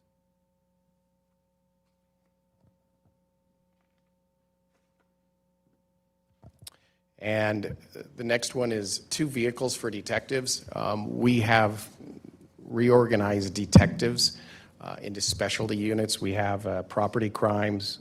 Property crimes is a lot of what we do. We have a crimes against persons unit, and we have an impact team. And as we've reorganized that, it's become necessary to buy a couple additional vehicles to outfit all the detectives in those different units. So the vehicles, I've been asking a few questions about, and it's not specific to the police department. So I don't know if finance wants to, I guess I didn't realize we use national contracts to purchase vehicles. And that was a response that I received to a question. And I guess what I was getting at is if, I understand the methodology we're using to assess if a vehicle should be replaced, but what I find more opaque is what is the methodology we're using to manage our fleet of vehicles as a city and to choose the replacements?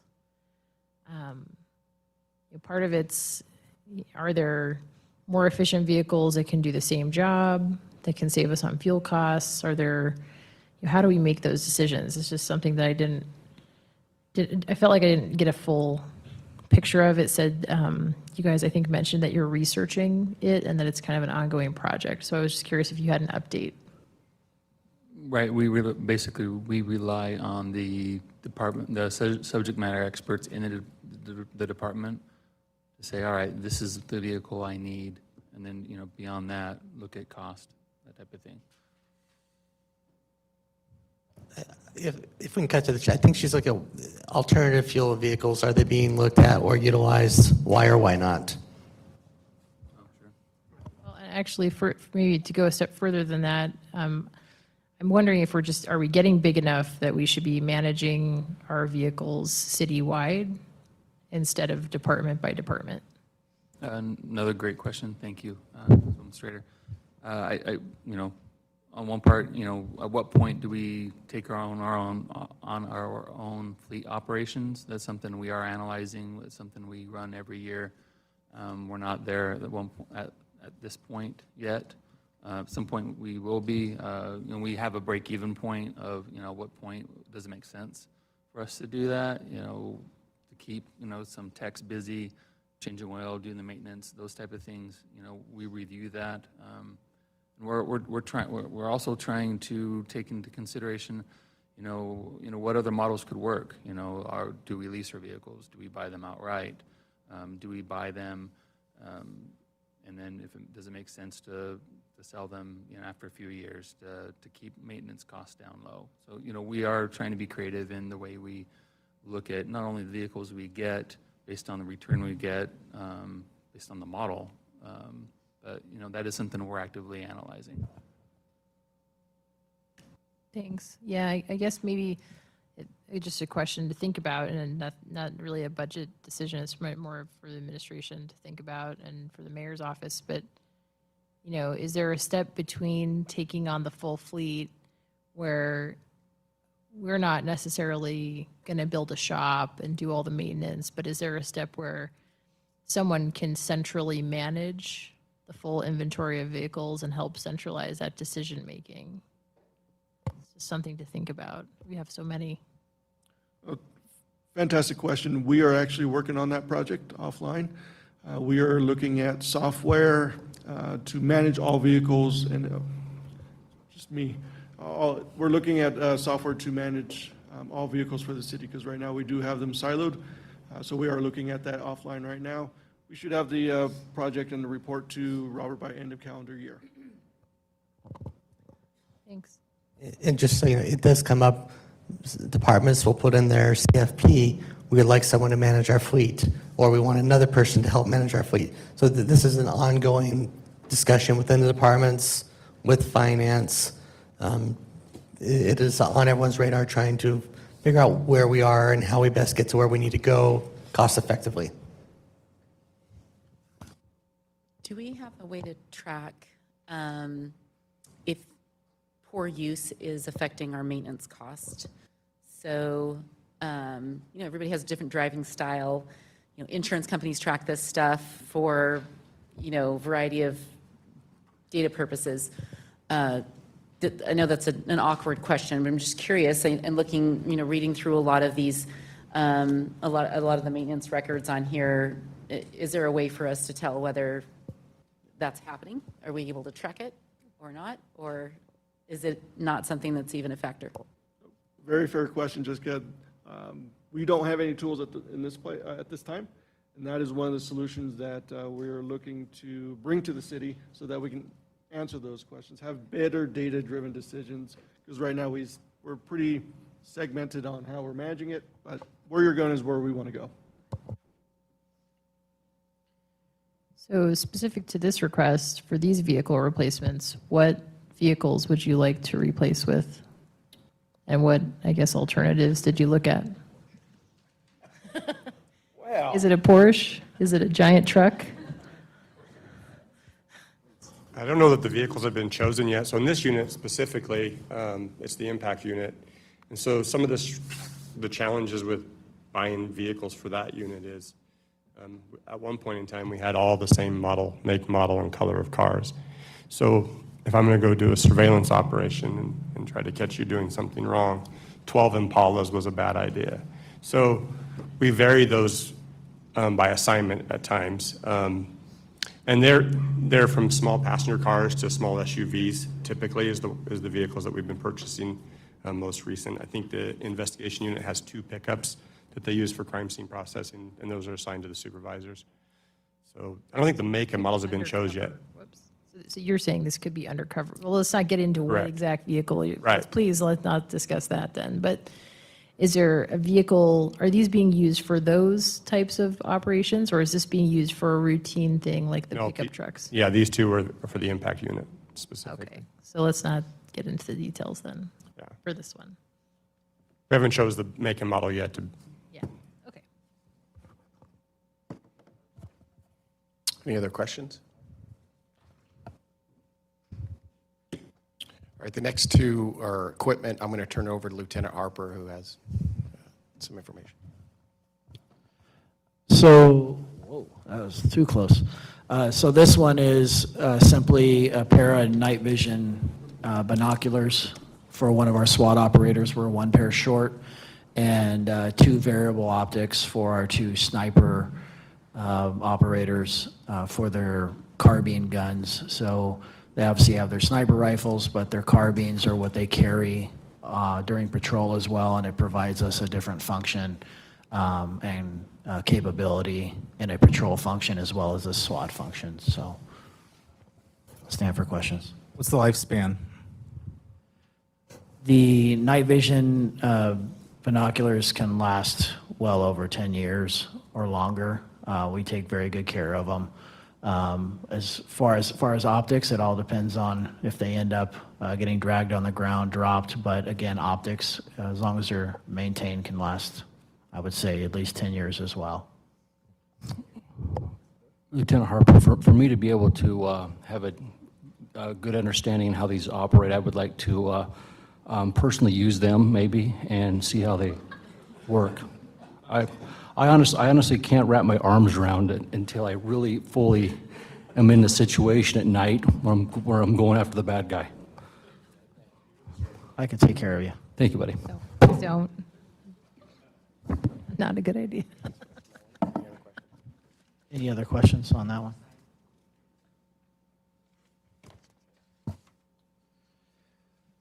So this next one is the officer readiness and safety equipment. And again, this is really based on kind of where our country's gone over the last couple of years. Some things have changed, and our equipment has needed to change with it due to civil unrest, those types of things. We're wanting to make sure that our officers are prepared and well equipped if we do come across such incidences. Also built into that is ballistic plates that go into our vests that provide us additional protection against rifle rounds. We're seeing across the country, obviously, more and more officers killed in the line of duty for different reasons, and this obviously provides us or allows us the ability to further protect our officers when they're out in the field. I'll stand for questions. Just a comment. We see these costs that come in, and it's a struggle, not because the dollar amount, it's because I just hate that we're at this time and place in our country where we have to purchase these things. I appreciate you bringing these forth. I'm supportive of the request holistically. I just wish that we weren't in a place that we had to be buying these types of things. So just my comments.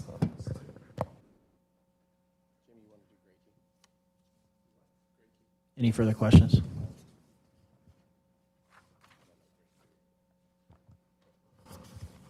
So this also comes out of our investigation unit. This is the software that's going to allow the officers to access electronic devices, specifically phones. Obviously, we're seeing that the handheld computer you carry in your pocket today is used quite a bit in crimes, specifically the child exploitation cases, the ICAT cases. And those phones are very hard to get into once we have a search warrant. And so this technology allows us to serve that search warrant on that device and obtain the information off of it. Jamie, and maybe this is an offline conversation, but maybe I'd like to connect with you. I always try and balance the resources that you guys need to do your jobs with the focus on privacy of individuals. And so maybe getting a little bit of flavor either today, over the next couple of weeks, or in our meeting in 2 weeks about that balance that the department brings and the steps that you take to make sure that the people whose phones that you're accessing, that you've got really clear understanding that they've committed crimes, that there's really crucial evidence that you're hoping to achieve. It helps give me a little bit more comfort about requests like these. No problem. We can sit down and have a conversation about that. Just to reassure you that probably 95% of the time we have a judge who signed a warrant to allow us to get that information off that device, and the other ones are all based off consent. So it's the only two ways we get into the phone is with a search warrant or by the owner's consent. So.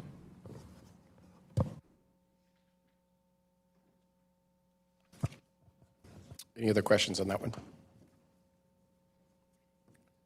More equipment. So the police academy, as most of you know, or if you don't know, 2-3 years ago, we started to run our own joint academy in conjunction with NAMPA, and that has gone very well for us. We've just got audited by the state, and we received glowing reviews on our record keeping and the way we run the academy. They said it was fantastic. They had nothing but good things to say about us, so I was very proud of the people that have put all the time and the effort into that. But as this academy's kind of grown, we've recognized that it's going to become necessary for our students that are in the academy to have laptop computers. everything has gone to online. And when they're in the classroom setting learning, whether it's they're following along with the PowerPoint or they're having to access databases as part of their training right in the classroom during instruction. And now the state post academy has gone to online testing, so all the testing's done online. These students move, depending on what classes they're in and what they're doing, they move from classroom to classroom during the day, and portability is a must. Online learning is a must for them, and it's just the way of the world, and it's just inefficient to continue to crank out paper and make copies of everything and try and learn a different way and then just throw everything in the shredder. And so we are asking for some laptops to provide our students. The academy runs about 36 to 40 weeks a year, so they will get used a lot. I've talked at great lengths with Dave Teedy in IT, and he's supportive of this, and he understands what the needs are and those costs. And I think we just have to have something like this. It's just in this day and age, it's silly to do everything on paper. So I'll stand for questions. I assume there's more than 3 students, so is the anticipation that we're going to add so many per year for a while, or how is that going to work? So do I dare put Dave on the spot to help answer this question? You want to come up and help answer this? I'd appreciate that. There is, you're correct, that's pretty insightful. So I can't speak to the quantity needed, but I can say that from a equipment standpoint, the IT department identified 7 other laptops that the city already owns that we're transferring to the police department through an asset transfer process that they'll be utilizing, so they'll have a total of 10. Thank you. It's better coming from you, you say it better. Any other questions on laptops? Thanks, Dave. So body cameras, in 2014, we started our body-worn camera program. It's been received very well, and in this day and age, you just simply can't police anymore without body-worn cameras. When it comes to transparency, accountability, this is where we're at as a country and as a profession, and we want to add 10 more to the number of cameras we have. These would go into the impact unit. The impact unit does serve quite a few warrants throughout the year, and right now they don't have cameras. It's important to us that when we are serving warrants at people's house and we are using force or we are making forced entry, that we're wearing cameras, that we're documenting what's going on and why we did what we did. And right now we simply don't have that. It's just the patrol officers. And this seems to make sense for us. We have to do something like this to make sure we're fully recording what we need to when we're using force. So would this leave any groups of people interacting with the public that are not covered? No, all of patrol is, all of command staff, anybody that wears a uniform, even our CSOs have cameras. The impact team was identified as one of those teams that obviously serves more warrants than most teams because of the nature of their work. And so we felt that this was something that, again, when we kind of reconfigured detectives into the 3 separate units, this is a unit that definitely needs those cameras. So once this is complete, anyone in the police department that's interacting with the general public, except for like people coming to the station, everyone should be covered? So everything at the station is recorded. The rooms have recorders in them. Our generally detectives, whether it be property crimes or crimes against persons, they use recorders when they do their interviews. There's not a lot of opportunities there where they're involved in use of forces just because of their nature of their work. If that makes sense. That's perfect, thanks. So I assume that there's this software contract, and it looks like it's about $1,500 a year per camera. Can you go into what that just seems really high to me? And so I assume that's covering security, video storage. Is that all done through a contracted company? For sure. So without getting too technical, the cameras are just like a cell phone. They have to have a license. They're assigned to somebody, right? I have my camera. This is assigned to me. Lieutenant Leslie has a camera that's assigned to him. We pull them out of the docks when we're out in the field and record things. At the end of your shift, you dock the camera into a dock. The video is offloaded and encrypted So it never cannot be changed or modified in any fashion or form, and it's sent to your individual account. Okay, so that licensing is paying for unlimited storage because we record at 720 bit rate, which is pretty high.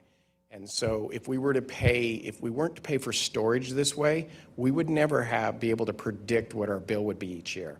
So when we get the camera, we buy unlimited storage with each camera. In addition, and bless Mike Tanner, he built us a pretty slick internally algorithm that is able to go in and take information from the cameras when they're uploaded and from our calls for service and our report system, ITS. And that algorithm runs and tags all the videos with the proper report numbers and the proper titles. Well, it is an amazing program. If we didn't have that, the officers would have to come in about 20, 30 minutes before they enter the shift and sit down and manually tag everything. And that is just a waste of time and money. So this algorithm runs every 4 hours. Well, there is a cost to that, to do that, and that is added into the licensing. And then we pay for, and on top of the licensing, is anytime a camera is broke, lost, run over, and it has happened, they just ship us another one. There is no, we're going to bill you, we're going to do this, we're going to repair it. We simply just tell them, and this has happened, it fell off and got run over and broke, and it simply pays for that as well. So there's a lot there, and I do agree it is, you know, the cost isn't in the cameras, it's in the software and the licensing. That's where it comes from. So great question, though. Any others on that? Crime Stoppers, this is the one the chief had inserted. My understanding is that Boise City had employed a full-time position there, and they have determined that it was a conflict of interest, and they've since pulled it out.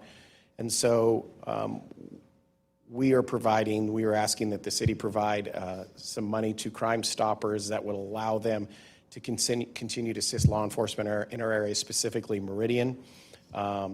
This would go to providing staffing to operate a 24-hour hotline for anonymous tips for Meridian crimes. We would also provide our website and a mobile application to take anonymous tips for Meridian. They would provide us with a liaison specific to Meridian. They would provide training each year. There's a number of things the contract would outline. I don't want to go through them all, but it is a very reasonable cost for the service. And as you know, Crime Stoppers has been around forever. We do continue throughout the year to get information from Crime Stoppers when we send out press releases on crimes and such. That's where this comes through. And so he felt that this was great. Not only are we getting the crime, but we're getting the education. They promise us one public outreach program a year to Meridian citizens and one educational programming in schools regarding crime prevention. The contract is based upon population, and legal has reviewed this, and the cost is $13,500. Stand for questions the best I can for the chief on this one. Who's responsible for getting the word out to the public that this phone number is available, that there's an option? Is that the city's cost, or is Crime Stoppers do that as well? We would use our PIO to help message that out through our social media and Crime Stoppers. It's a collaborative. Yeah, but they do a lot of the marketing and everything on it.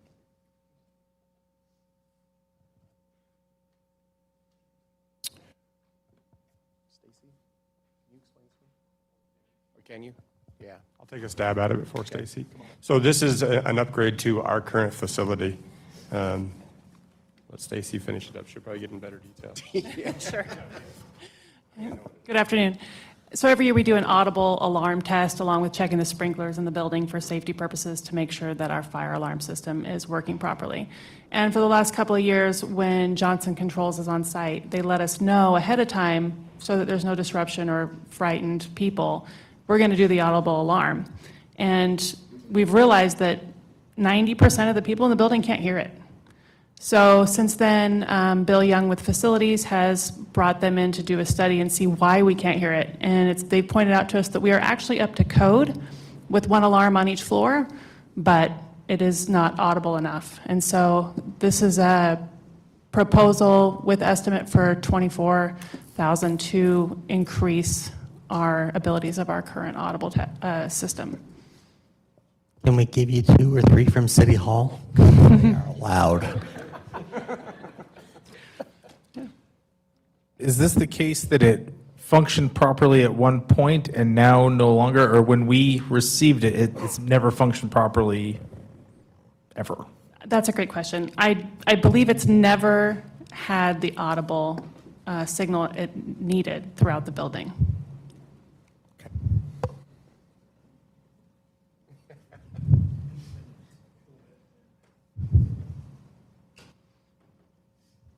Thank you.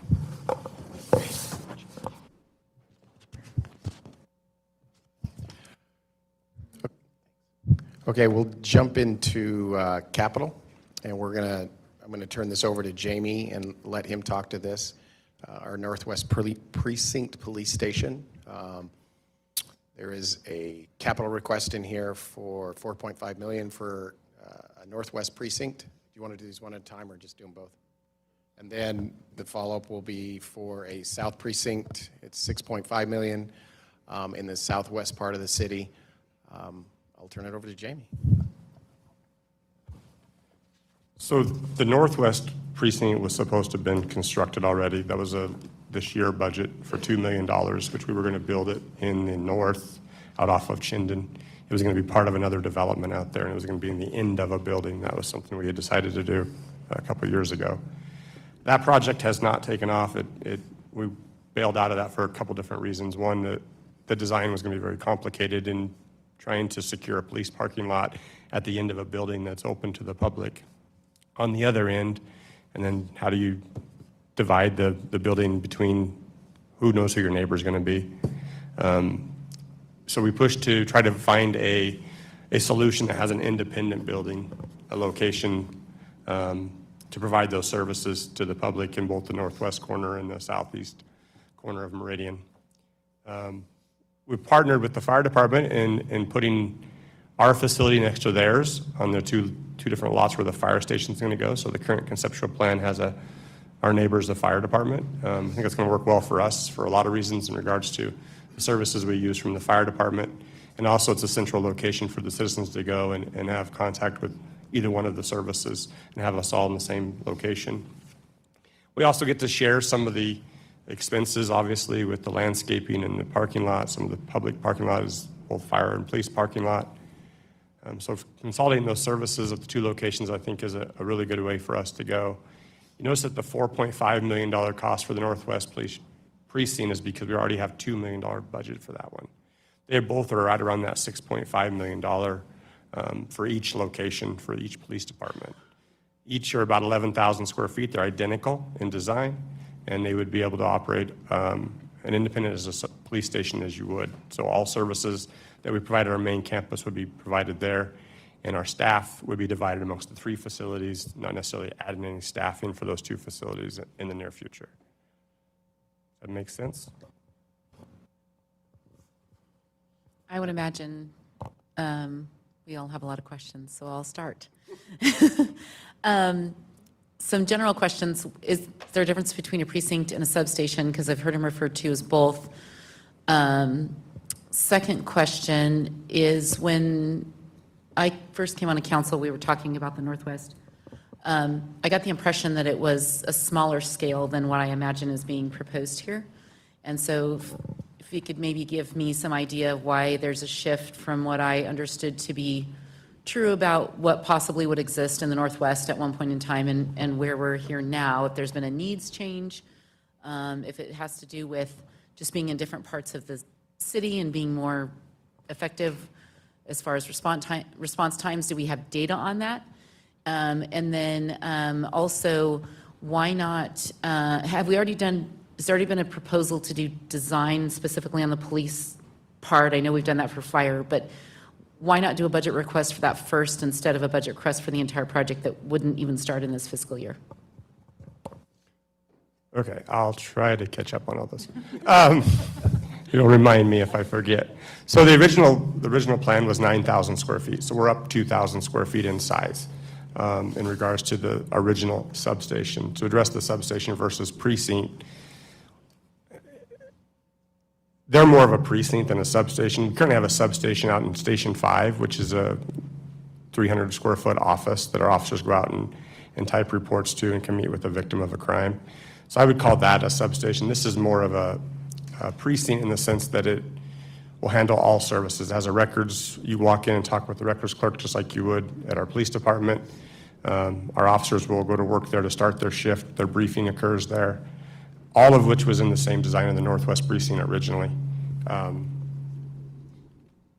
It's a little bit larger in scale after we met with the architects. And so we have been, we're in the same place as the fire department is in regards to design right now. So we are with them in design. We've already completed most of that with our $2 million from the project already. So we would be able to be shovel ready to go in October with this project if that was so your guys' desire. So we have the designs. That's how we got to the cost estimations where we're at now. Where else? What else did I forget? There's a couple other questions. I think that was mostly it. Well, specifically, more specifically, why do we need to have a full functioning precinct? Essentially three different full functioning police stations versus just having, records and the administrative parts centralized. And then my other question is, you mentioned having an independent building versus one that's attached.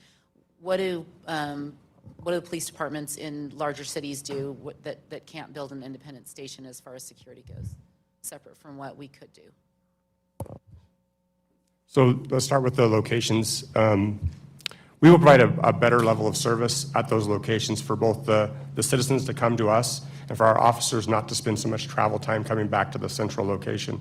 If you look at how the city of Meridian has grown and how we stretch out, and geographically traveling our city sometimes can be complicated and time consuming. I don't know why it's doing that. I got mine on. What's that? Am I close to a speaker or something maybe? So it will decrease our response times. It makes it easier for the citizens to get to us. And we have, I'll try this. We have the data, I can share that with you as well in regards to the 3-mile radiuses around each of these 2 proposed locations. And then how we divide our patrol areas. We've made some adjustments to that in the future to where it works better for those officers, less travel time, less drive time, and they're working closer to those precincts, if that makes sense.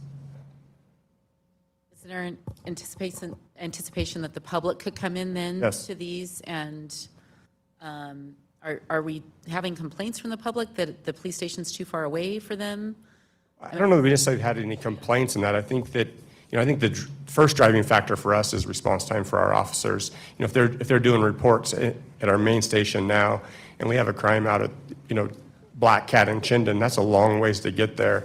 So when I have those officers doing that administrative time, which is about 25% of their day, they're going to be geographically located to be able to respond a little bit quicker to those calls for service. So by having 3 different locations, I'm going to have those guys spread out during that unproductive patrol time, if you will, that report writing time, that follow-up time. And also it gives the citizens a closer location to be able to come to us.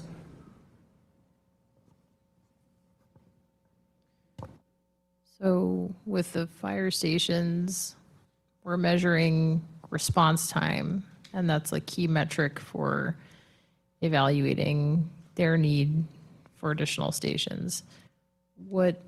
What's the background on response times from the police department standpoint in terms of, and I guess help me understand the prioritization of this request, these 2 precincts compared to your other requests? Do you need these this year? Is it a high priority? And then if you could go through the response time metrics that support that. Let me see if I have those response time numbers for you.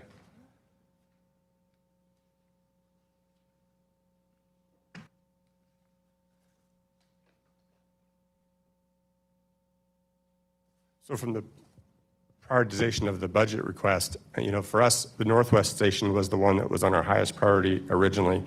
When we went back and looked at that data, since a lot of those larger developments that were going to go in the north have not gone, and there's been a shift in at least residential in the south that's showing that more calls for service now in the south have kind of leveled out a little bit in the north. So for us, honestly, I think I would prioritize 1 station would be of priority and not necessarily have to build 2 in the same year. But from a cost-saving perspective, and construction costs, I think that's when you start looking at, there's some pretty good arguments to, there is need in both areas. Can we afford to build them at the same time and save that construction costs? Also, if we time it with the fire construction, when we go out to bid for 4 buildings versus 2 buildings, I think we can save some money and dollars there in regards to being a competitive bid. In my experience with the couple building projects that I've been on, we're getting the right time of the year for those bids to happen. And those guys like that level of work versus onesie, twosie type jobs. Not that a $6 million project isn't a very big project, but a $12 million project keeps their guys busier for a longer period of time. I don't have any data to get into the response times in regards to what these locations or how they're going to affect that, because I don't have them yet. I know most of our response times now in the 3-mile radius of the south substation is about 4 minutes for an emergency call. And then for the north substation, currently, it's about 6 minutes and 18 seconds for an emergency call. And I think our matrix, we're trying to get closer to that 3.5 minute. Yeah, so I guess the tricky thing, the cost savings argument, I think is a good one, but I don't think it's the reason, the reason we would do it. So it looks like there's a pretty big discrepancy between the south and the north in terms of the response time. So it sounds like they're both a priority, but if you had to pick, it sounds like the north is more of a priority at this point because of the response time. I think this is using historical data. I think if we went back and reevaluated that, I think we would see these a lot closer together. And the reason I say that is there's been some slowdown a little bit in that north corridor, what we thought was going to happen up there. And the south has picked up on that a little bit. You guys know that better than I do. Okay. I think the north one also is that Highway 16 extension and how that's going to change us. When that project, it sounds like they've moved that project up, so that also will drastically change that north field as well. Okay, thanks. Lieutenant, on the northwest one, whether it's 1 or 2, it sounds like right now, matter of personnel, you would just allocate people to those different precincts, whereas fire department, we need new people.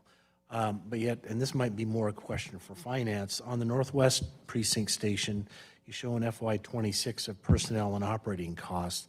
Is that anticipation of more? I just found that interesting. I wasn't sure what that represented.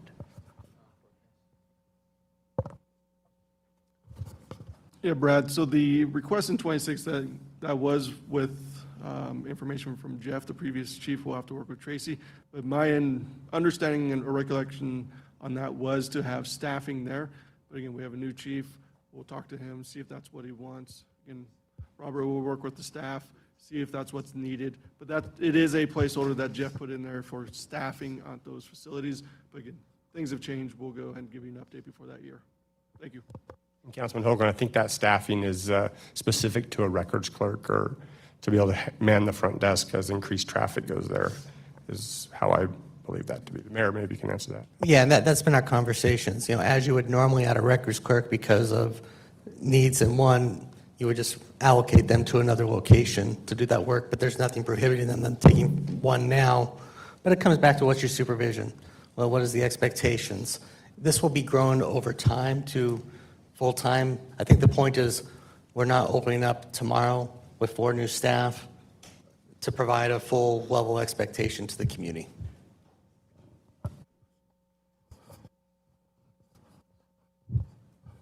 Lieutenant Leslie, how are you? How's the hot seat? I love it. I bet you do. So I have a question. I don't remember, and I'm forgetful. Just ask anyone.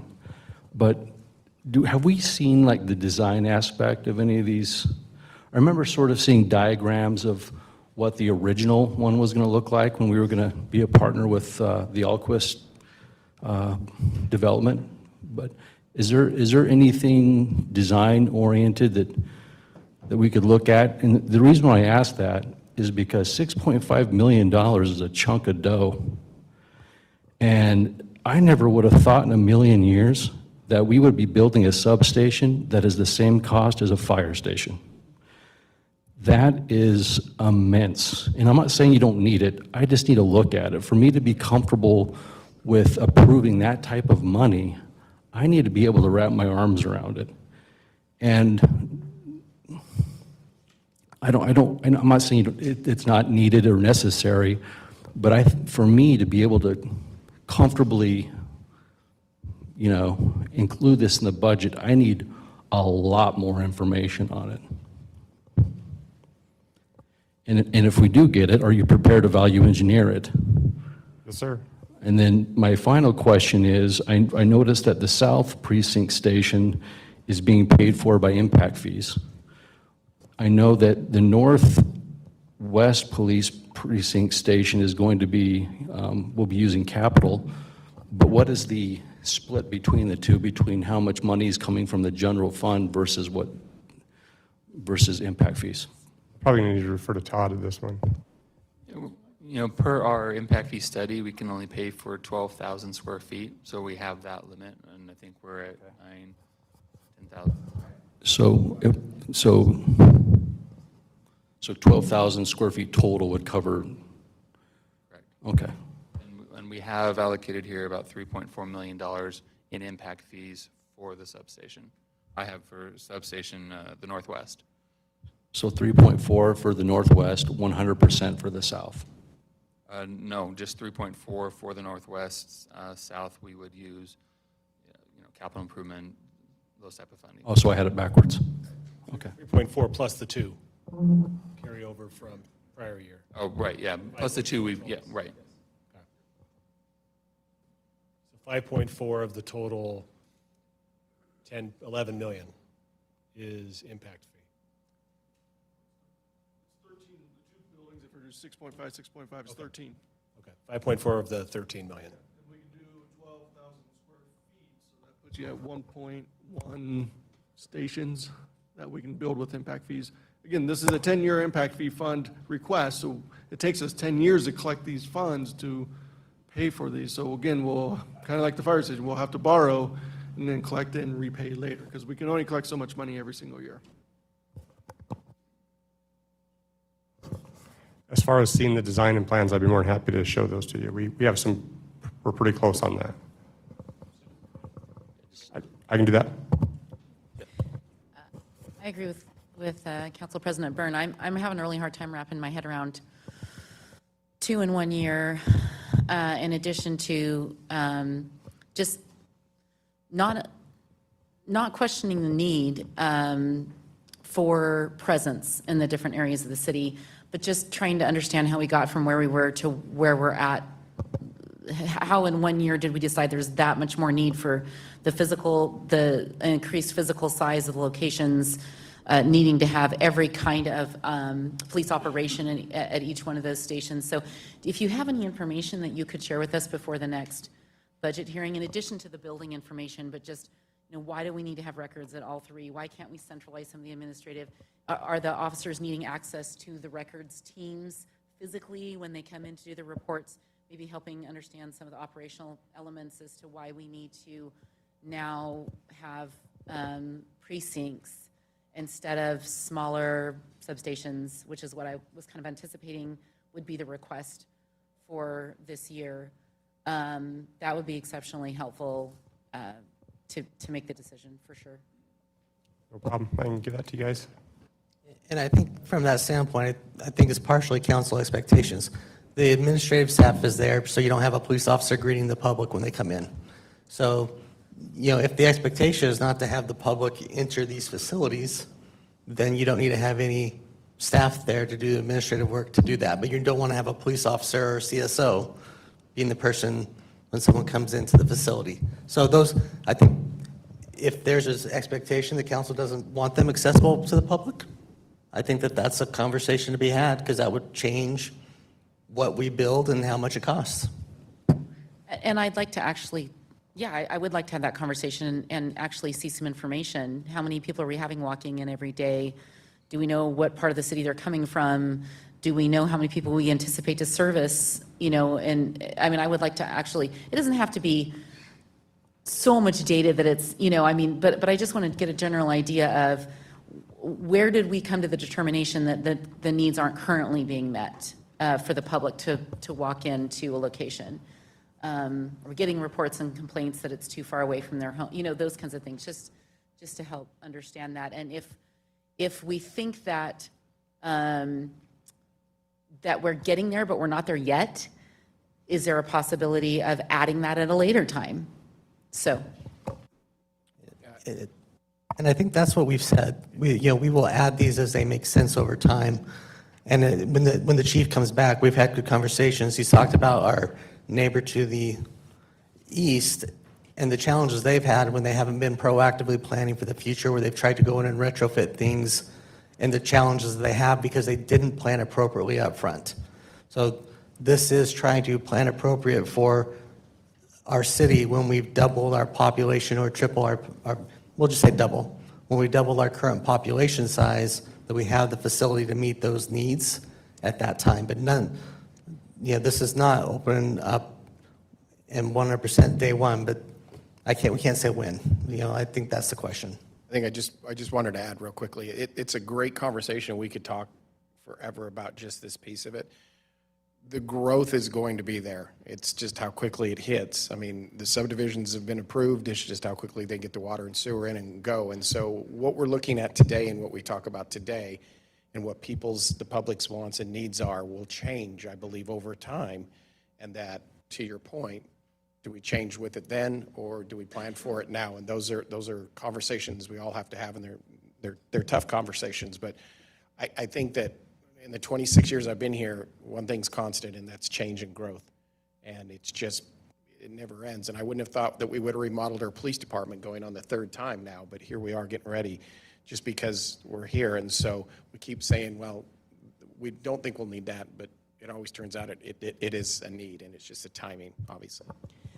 And truthfully, that's how a lot of the departments in the city have had to operate, is that they've had to kind of address the needs as they come versus in advance. And so I guess us as council has to kind of decide, is the function of the department affecting how we've traditionally operated in terms of when we decide that something is necessary and when not? Is it because of the function that the police play versus, say, community development, who's kind of always having to be a little bit behind because that's the nature of what they do? That's not a conversation necessarily for you to, not a question for you to answer for me. Are you growing out, so you're outgrowing the current facilities that you have now? Am I understanding that to be the case? Yeah, I think we're finishing up a remodel that starts here August probably. And after this remodel, we'll have used every bit of space within our building, repurposed the space, turned closets into offices. We've maximized every piece of real estate that we have.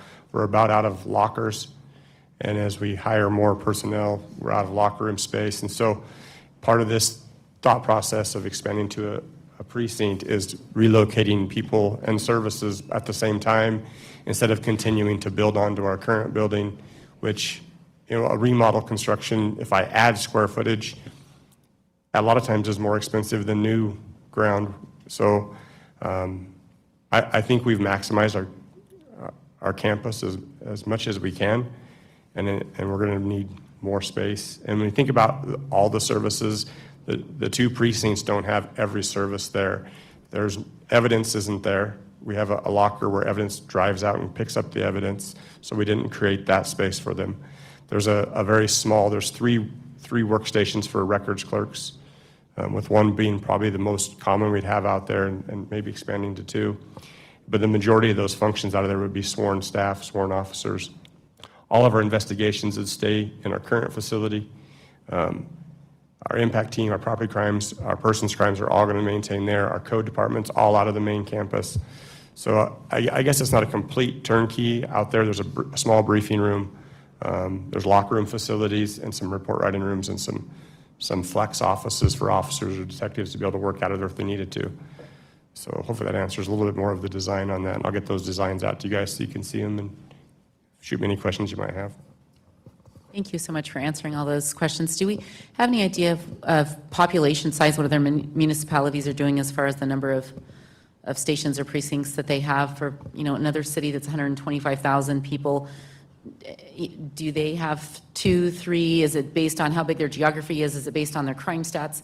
How do we come to that determination if we're looking, or are we just looking at ourselves and going, here's what we need, and we're not concerned about what, I want some context, I guess, for how we make this $13 million decision. Yeah, so I can't answer that question for all the other jurisdictions. I know Boise, they had recently, before they moved into the facility they're in now, they had multiple facilities. They had one downtown. They had 3 at one point in time. And then they consolidated all into the call center that they moved into over here off of Mark Stahl Place. And now they've added another building. They've taken a downtown bar and turned it into a substation. Nampa, I know, is in the process of moving added another police station, which would be very similar in size to what their current station is. And they're looking at moving it out in the northeast part of their city. And they're pretty similar in size to us. They have a few more officers, but it will be full turnkey to be able to support their officers as well. Hope that answers your question. Just the last comment, and Mr. Hogan's not here, but I think if you look at this building as the example, if you go back 10 years of where we were versus how many people, we've doubled the amount of employees that are in this current building when it was built, and we can probably double it from where our current number of employees are. So this building, which, Councilman Borton was part of that early planning board, was part of preparing for where we're going long-term and making that hopefully last investment, not reinvesting again and finding another opportunity. I would like to think that that's what these facilities are, is they're preparing for the long-term, not the just what do we need tomorrow to open. Sounds like you're building the footprint of a precinct for the use of a substation initially, with the idea that you can expand services there later.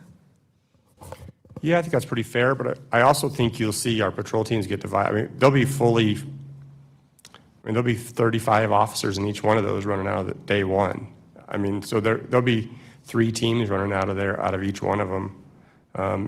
And that would create that locker room space capabilities in our main campus to continue to provide those services as we add detectives in the future. Currently, with the remodeled plan, I think we have our main campus is going to last us quite a while. There's a couple empty seats in every workstation because we've tightened the group, and instead of having independent offices, we went away from that. There's cubicles throughout the building now. We've really tightened up the use of the space there, try to make sure that we get multi-purposes out of rooms. If it's a conference room one day, maybe it's a classroom the next. I think it's going to take us into the future, a long ways into the future. Okay, thanks.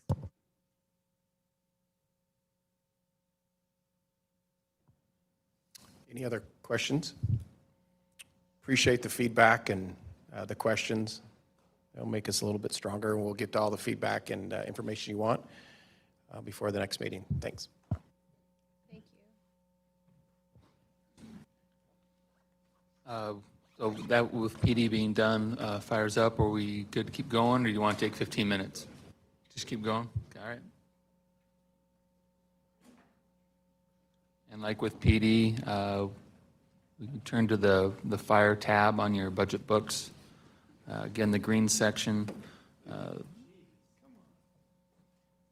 We should be able to follow along with the presentation.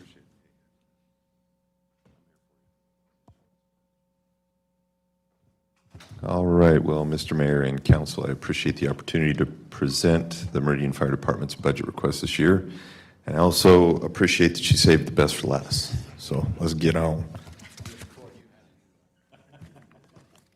They left. They Packed up and left. I supported him. Okay, I guess we could advance on the first slide. And, you know, for conversation's sake, I think we can go a little bit out of order on this so we can kind of discuss our meager budget requests. We have a SCBA upgrade that is not a optional upgrade, and it actually has come in to be at $100,000 or less. We were looking at, with the purchase of new fire apparatus coming in and them being incompatible with actually having to purchase about $650,000 worth of SCBA's. So we had a technical problem, and the division chief, Justin Winkler, found an adaptive solution. He found, working with the manufacturer, that there is a cheaper workaround that'll buy us about 5 years to retrofit the packs to allow us to use what we have instead of buying almost $750,000 more. So again, to be clear, the SCBA is the breathing equipment that our firefighters use in hazardous environments. It's kind of a must-have. Anybody have any questions on that one? Okay. Okay, we'll just cruise right through these. And then we'll talk about the Heart Saver tone alarms. This is to finish and complete out the retrofit of the remaining 2 fire stations. The Heart Saver tones are something that we're doing for the benefit of our firefighters. If you've ever been in a fire station and heard traditional fire alarm tones drop, as we refer to it, it causes a huge catecholamine dump. Adrenaline shoots through the roof, and it's not good for the long-term exposure of our firefighters to that. So these tones ramp up gradually and is more friendly to the body's physiology before they get sent out on a call. So that total cost is $9,200. I used to have hair. Because of the Yeah. tones,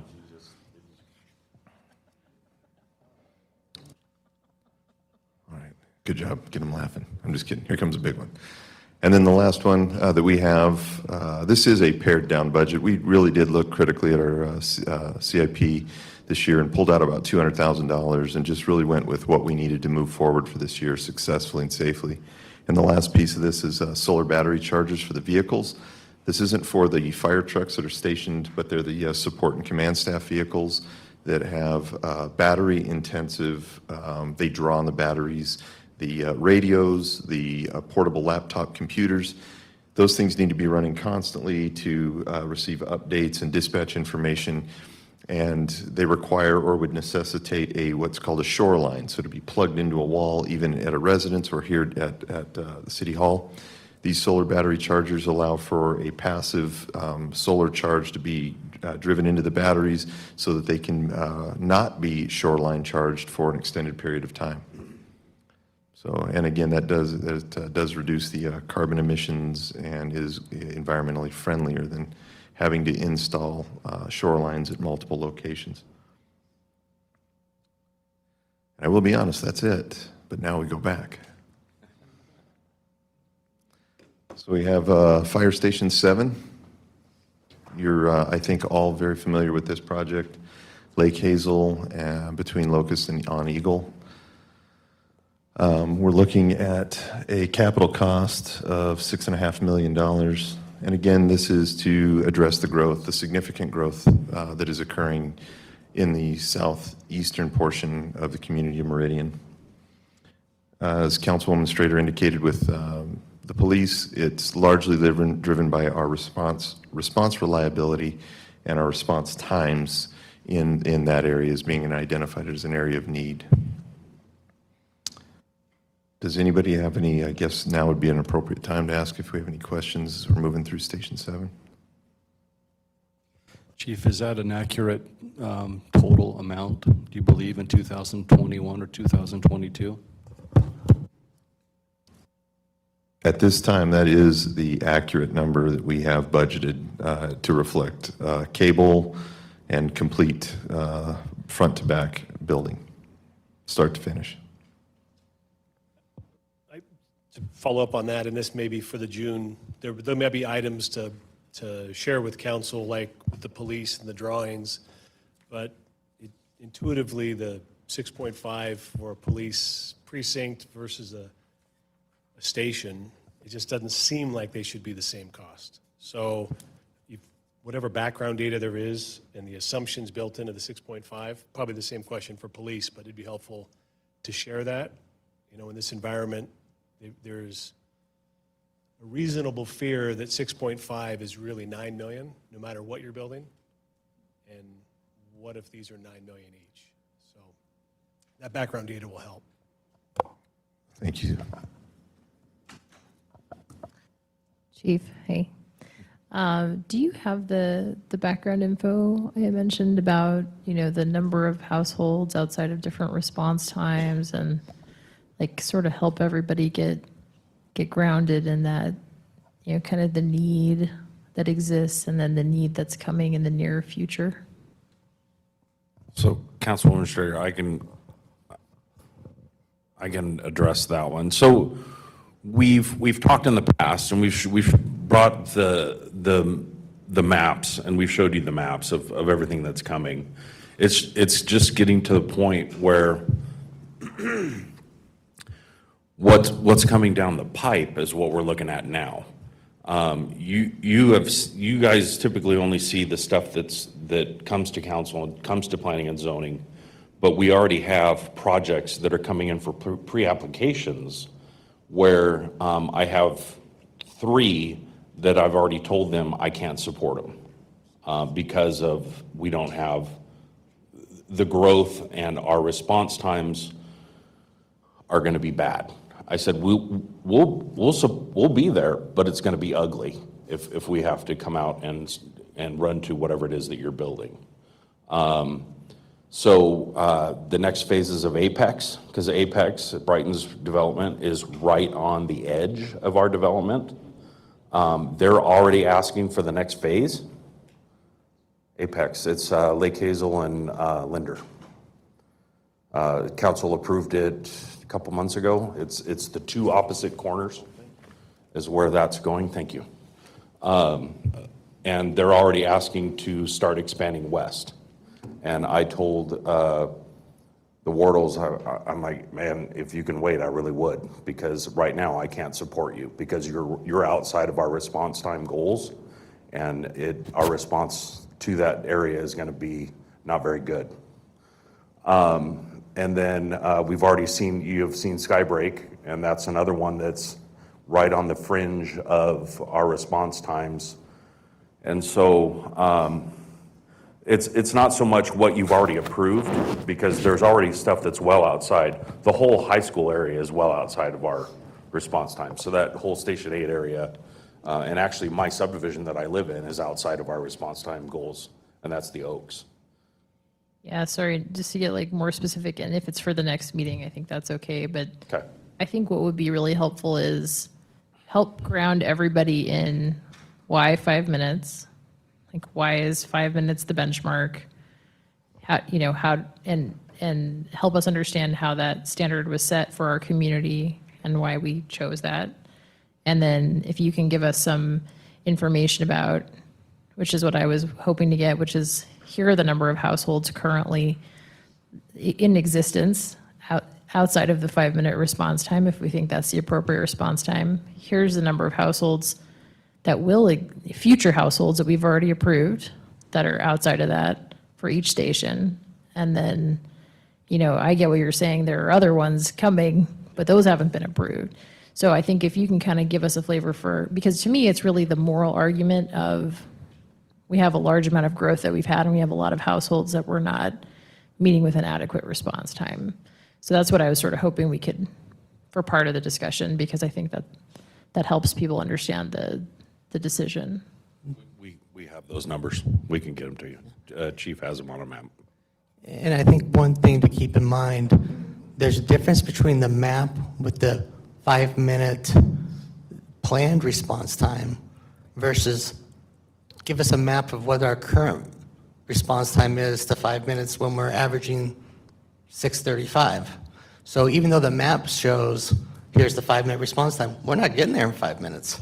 So I would argue that 35% of what is in your 5-minute response time, you're not getting to in 5 minutes currently.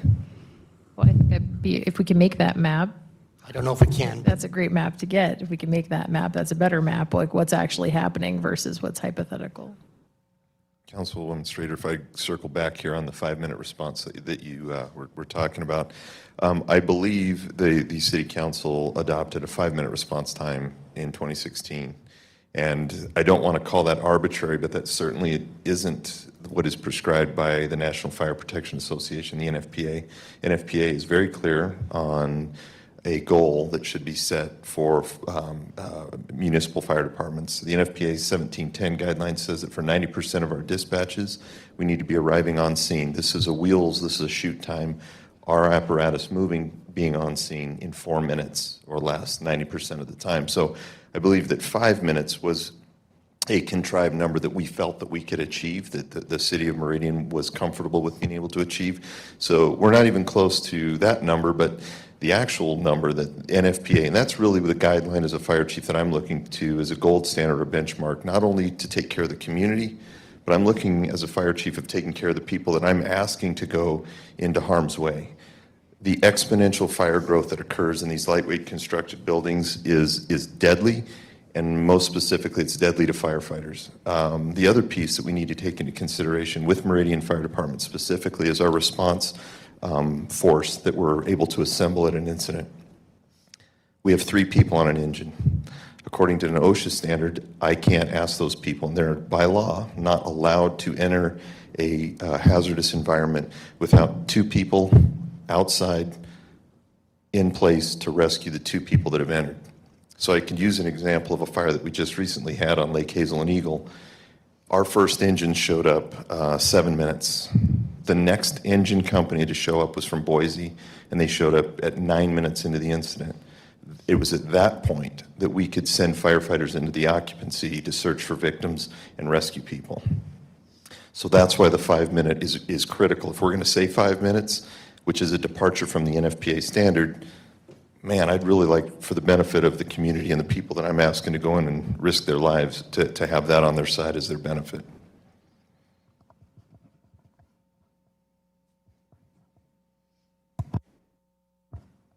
Okay, any other questions on that one? Okay. Fire Station 7 engine.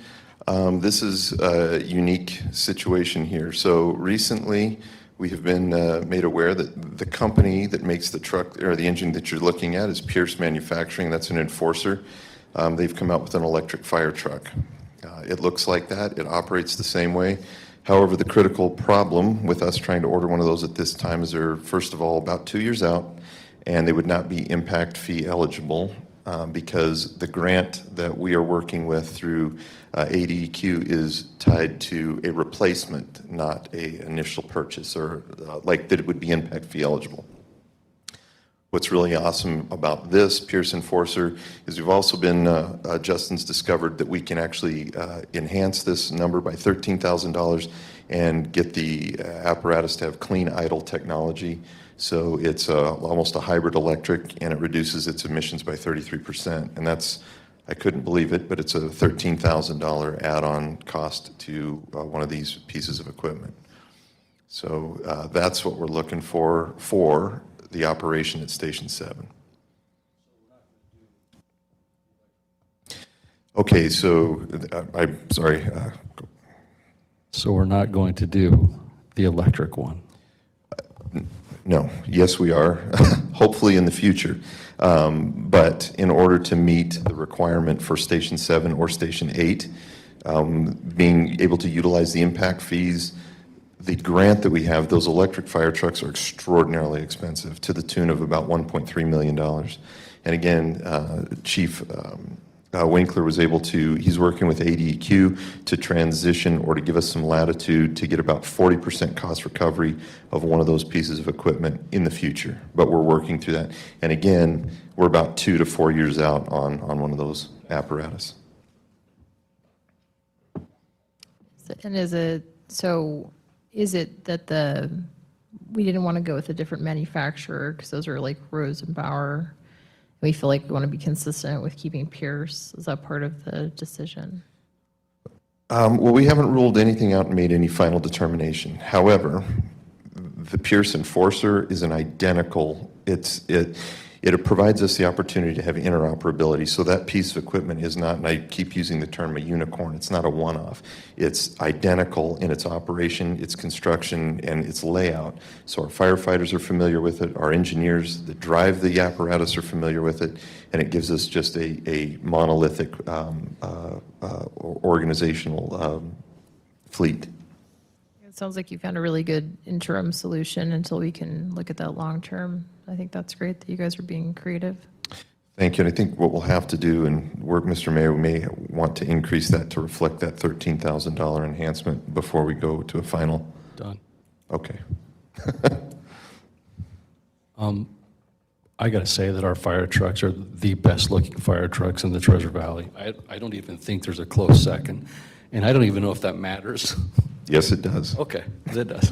If you look good, you feel good. You feel They're good, you feel beautiful. good. They're seriously beautiful. Thank you. I appreciate that. Hats off to you, gentlemen. Thank you. And now we talk about Station 8. So for the same reasons that we discussed Station 7, we could have the conversation about the need for Station 8. I think, Todd, please correct me if I'm wrong, but this is the station that is not 100% covered by impact fees. Or Brad, I'm sorry. You're correct. Okay. Fire Station 7, we have $6.5 million allocated for that. That's the capital piece, and then about $84K for the fire truck. This would be capital improvement. Okay. And so that's where the funding for Station 8 would come from. But how much is eligible to be repaid back by impact fees? That's,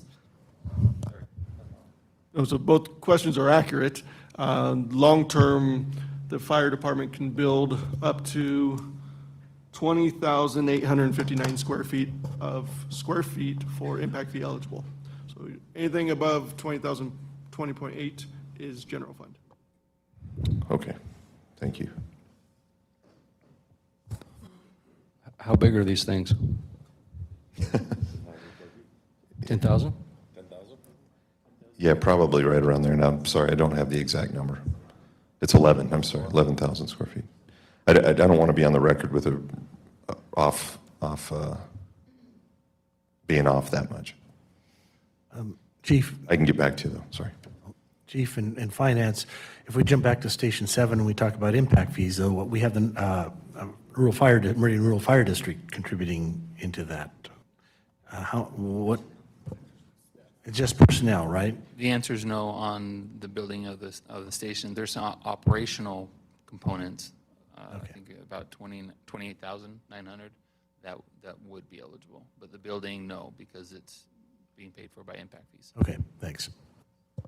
And then the Ada County EMS is going to be, I don't know if we've worked out a deal with them, but I know that there's something in the works with them running out 7 or a portion of 7 for their EMS unit, right? Councilman Burnt, that's correct. We've definitely moved from the back of a napkin to laying out contract language with Ada County paramedics.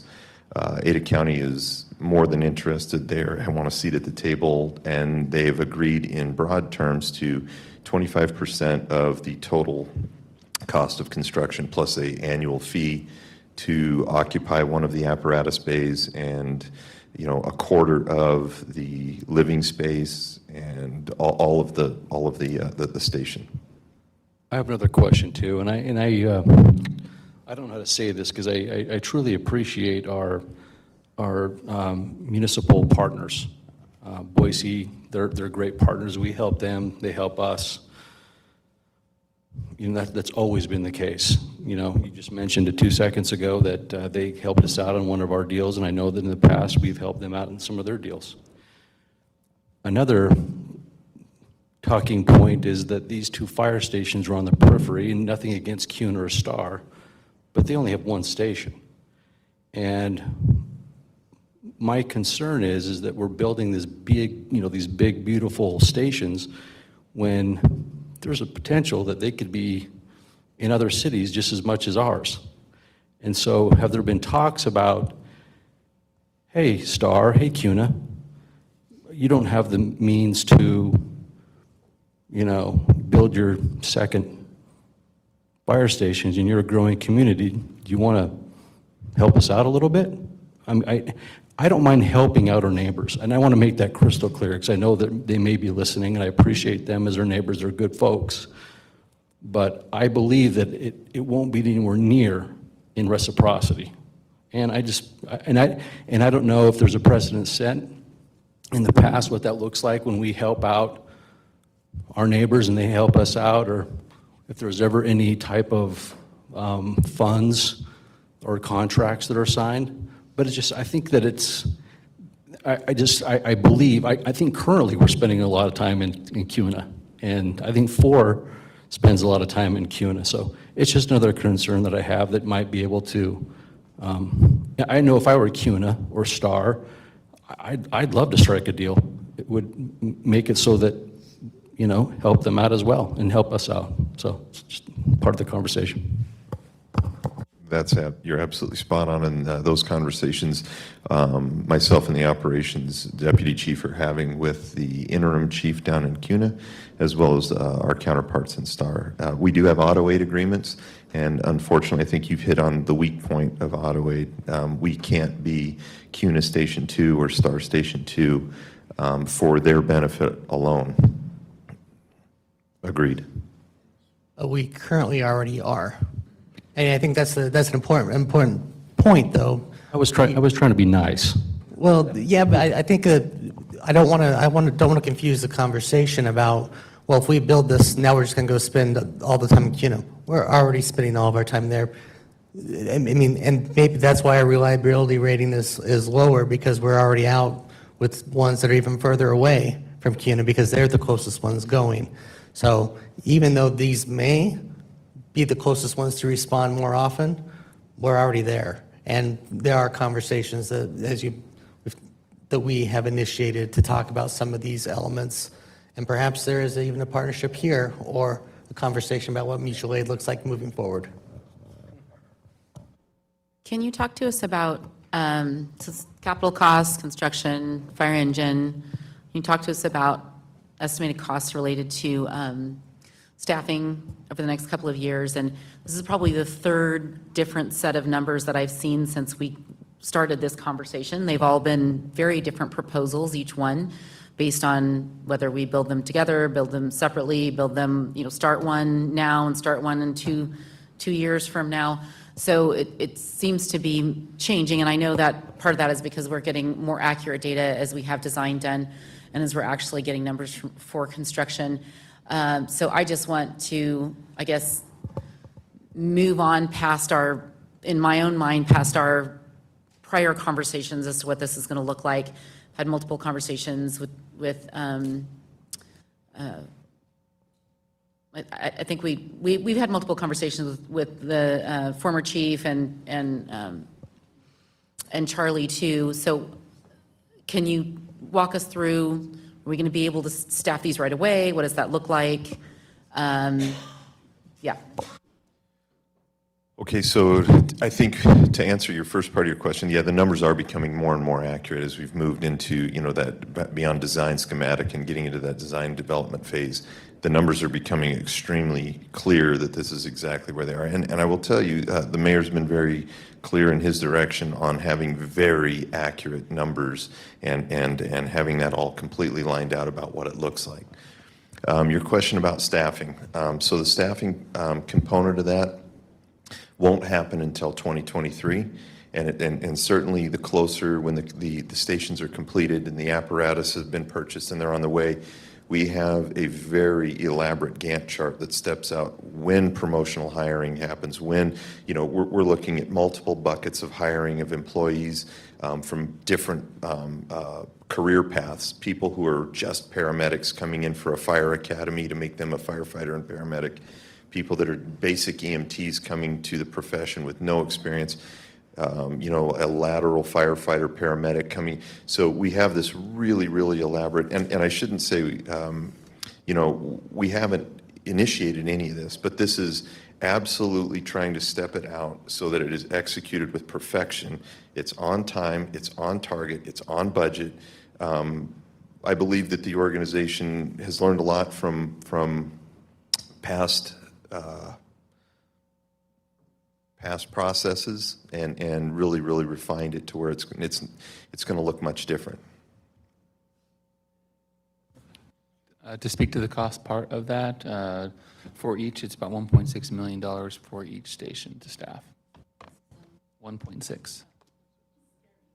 Not 6, 1.6. And just to be clear also, I'll ask you to speak for police and fire. All these numbers are based upon all these projects moving forward in this next budget year. Obviously, it would all change each year it moves. How long would it take to build Station 8 with impact fees alone?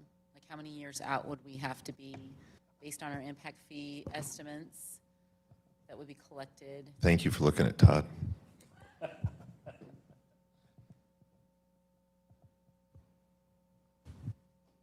With the assumption, of course, then the construction costs could be exponentially higher. Fair question, Jessica. The current average for the fire department on an annual basis is about $2 million. Right now, in this current growth environment, as we kind of slow down, we might get closer to 1.8. So you can do the math, yeah, exactly. And I did hear today that construction costs are starting to stabilize, and they should start to normalize here in the next couple months. So I did hear that today.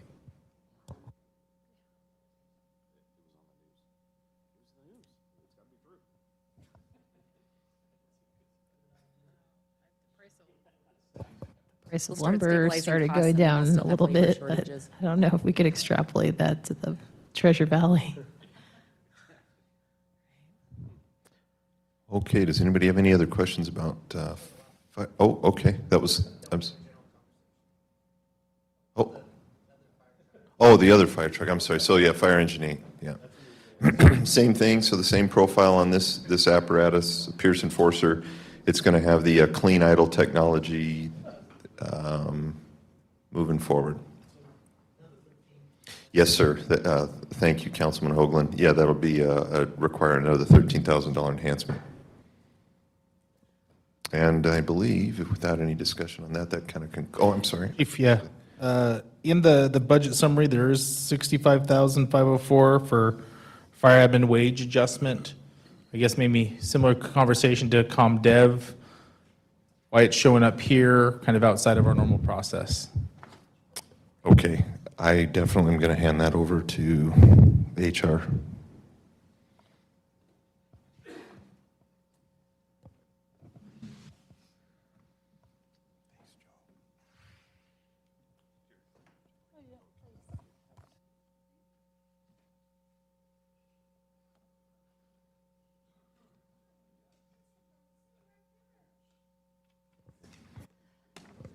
Okay, counsel, thank you. I'm sorry, I was answering an email to someone who needed some assistance upstairs, so if you could repeat the question, I'd be happy to assist.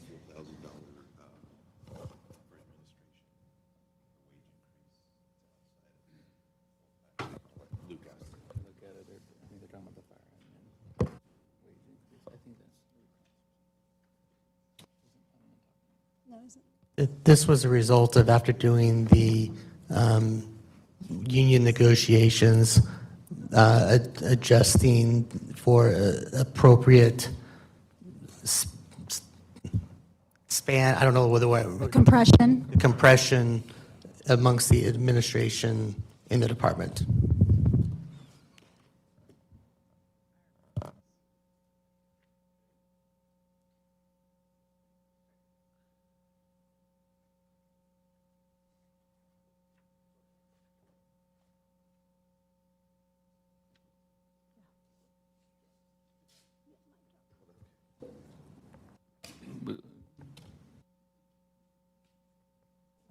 Okay.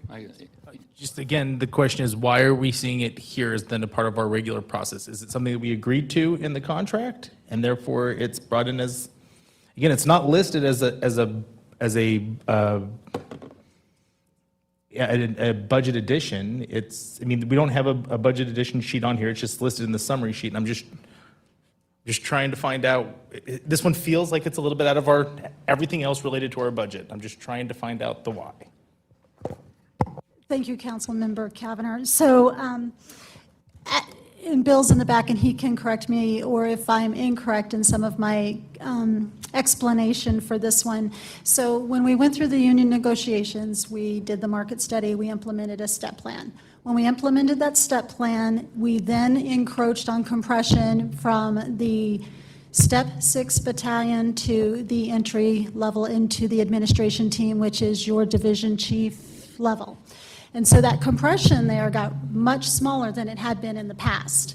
And so to alleviate that, one of the things that was communicated through that process is we would take a look at what that would need, that alleviating that compression and making that gap much wider and making it more consistent with what we have between the other pay plans across the city, so that there is not that tight compression. We have the ability to have expressed interest in movement from the line into operations if and when positions become available, in addition to also attracting potential candidates externally into those types of positions. Right now, with coming from the line into administration, with that compression being so small, it is actually a deterrent for the line to express an interest. They lose the overtime, the benefits change, it's a compensation issue. There's a lot of factors there that address compression as they move through the ranks in the fire department.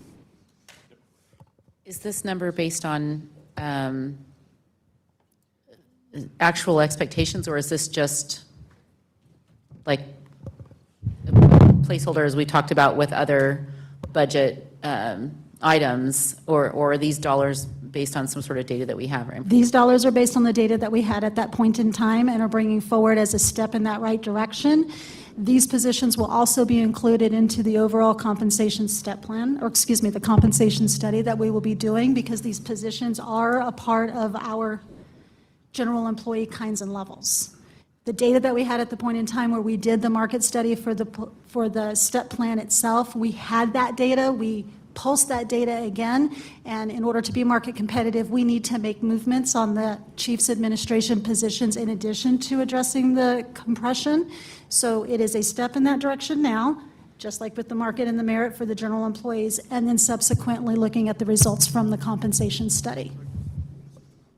Councilman Cavanagh, maybe I can Please. maybe take a tiny chime in, but I think probably a communication breakdown what probably would have been helpful actually to communicate in advance of the budgeting discussion, because this is a direct outgrowth of the market study that was done to negotiate the union contract. So where the general employee pool, we don't have the same data transparency. When the union contract was finalized, it created a direct impact, a direct compression issue. And so you do have the market data for that. Probably be better for you just to see it directly. That might be helpful. I guess, to me, that would have made sense to have it included in the budget, where we don't have even a budget request form for it, unless I'm missing it. So it's just, that's where the confusion comes in, is when something's left out, and I get it's late in the day and I'm probably getting a little more saltier than I need to be, but it's frustrating to not have the information and then we also don't address it. I appreciate that. Thank you, Councilman Cavanagh. I'll own that one. I had a linked in with the personnel request, which typically we haven't addressed, because they involve, personnel issues type of thing, which is why we didn't have it as its own budget request in there. I apologize. It's not about, I'm not mad, I'm not wagging a finger, it's just, we go over, we skip one, and then we're wrapped up, and it's, you all are in that day in and day out. We kind of fly in and rely on you as our subject matter experts to keep us educated. When those don't pop up, more questions arise than maybe are needed. I appreciate the conversation and the questions, so yeah, please don't stop with that. Thank you. And Crystal, this is for more than one position, but I can't remember how many positions that was for in that next level off the top of my head. 6. Okay. So, yeah, it looks like a real big number, but again, it's not for one, it's for all those positions across that next level. Across the fire administration, yes.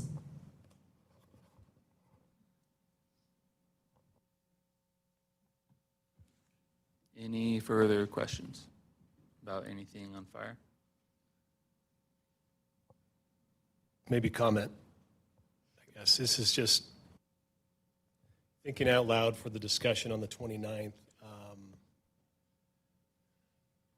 There's, looking at this, and police is somewhat connected to it with the precinct discussion, but I met with the chief and talked to the mayor about the pros and cons of some of these bigger decisions and bigger items. So just to share the sentiment, I might have talked to some of y'all offline anyway, but I get hesitant when weighing the pros and cons of doing two stations at once. And some of the hesitation digs into doing things. There's a lot of things that we've not done that are proposed here that just give me pause and have made me question it a little bit. The first and foremost is, we never contemplated doing two at once, two stations, and certainly not two precincts. So that's different than some of the planning. And our impact fee, we never planned doing two at once. So to fund these as proposed, we're going to take $15 to $17 million of non-impact fee money and pay for capital, which you can do. That's a first. That's a big first. And then we utilize and collect impact fees for these long-term capital items, like a station, for example, that are set at a level that's determined to maintain a certain level of service, whatever that metric is. And so we collect an impact fee.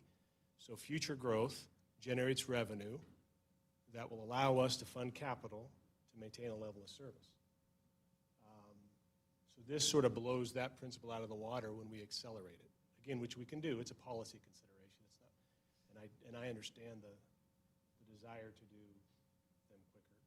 But that's a big difference. So we're going to spend, we're not going to use capital, or we're not going to use impact fees to fund it. So that makes me a little nervous. I'd raised the question whether we're allowed to pay back the general fund with future impact fees. My concern might be more a policy of whether you, even if you could, whether you should. I've got an understanding that makes me think you shouldn't do that. And can get in the weeds on that discussion, but that's one of the concerns with it. Having been here for a while, I've heard varying response time explanations that predate you, Chief, but we at one point, we had a 4-tiered response time, 5, 7, 9, and 11, which was presented. It had a suburban, a rural, and I'm certain of it, I still got the paperwork for it, that had maps that showed different rings.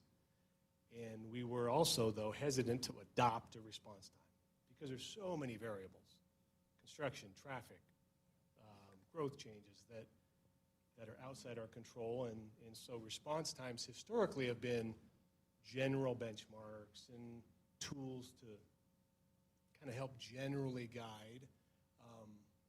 But, if we're going to adopt one, adopt 4 minutes or 3. 2 is even better. Right? 1, but we're fiscally constrained, and it kind of works backwards to impact fee collection, and the rate our budget can grow, and there is a limit to response times, and we can't get there in 4 minutes or 3. We can't adopt that. We want it, but we can't. So we've used them loosely. So at least historically, I've never thought of a 5-minute as that's the rule, or 6, quite frankly, or 4 or 7. When we talked about this tiered rural one, I understood it was illustrative that when you bought property out on Lake Hazel or Chinden, it's not a fire station near you. And we're trying to communicate some general awareness that you're further away. So So that's kind of new. Onboarding and the Gantt chart, I'm sure, and we've talked a little bit about it, but we've never onboarded 22 firefighters, in a relatively compressed time. That's new. We can do new things, but that's gives me a little pause as well. I think there's going to be some personnel cost with both precincts. Naturally, there's going to be some new folks there. So, and we've not run precincts. Long story short, all of this is why I've been hesitant. I have always been supportive of Station 7 in the south yesterday. Go, go, go, go. And it's sort of consistent with the collection of our impact fee revenues. It's consistent with how we've grown. It was 10 years between 5 and 6, too long, but 6 to 7, and then 7 to 8, and 24, 36 months ago, that's sort of how we've been planning.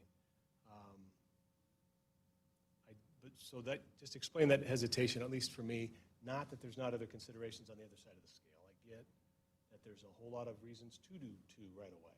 And we've talked about some of those. I've met with some of you, and I've heard some great reasons why.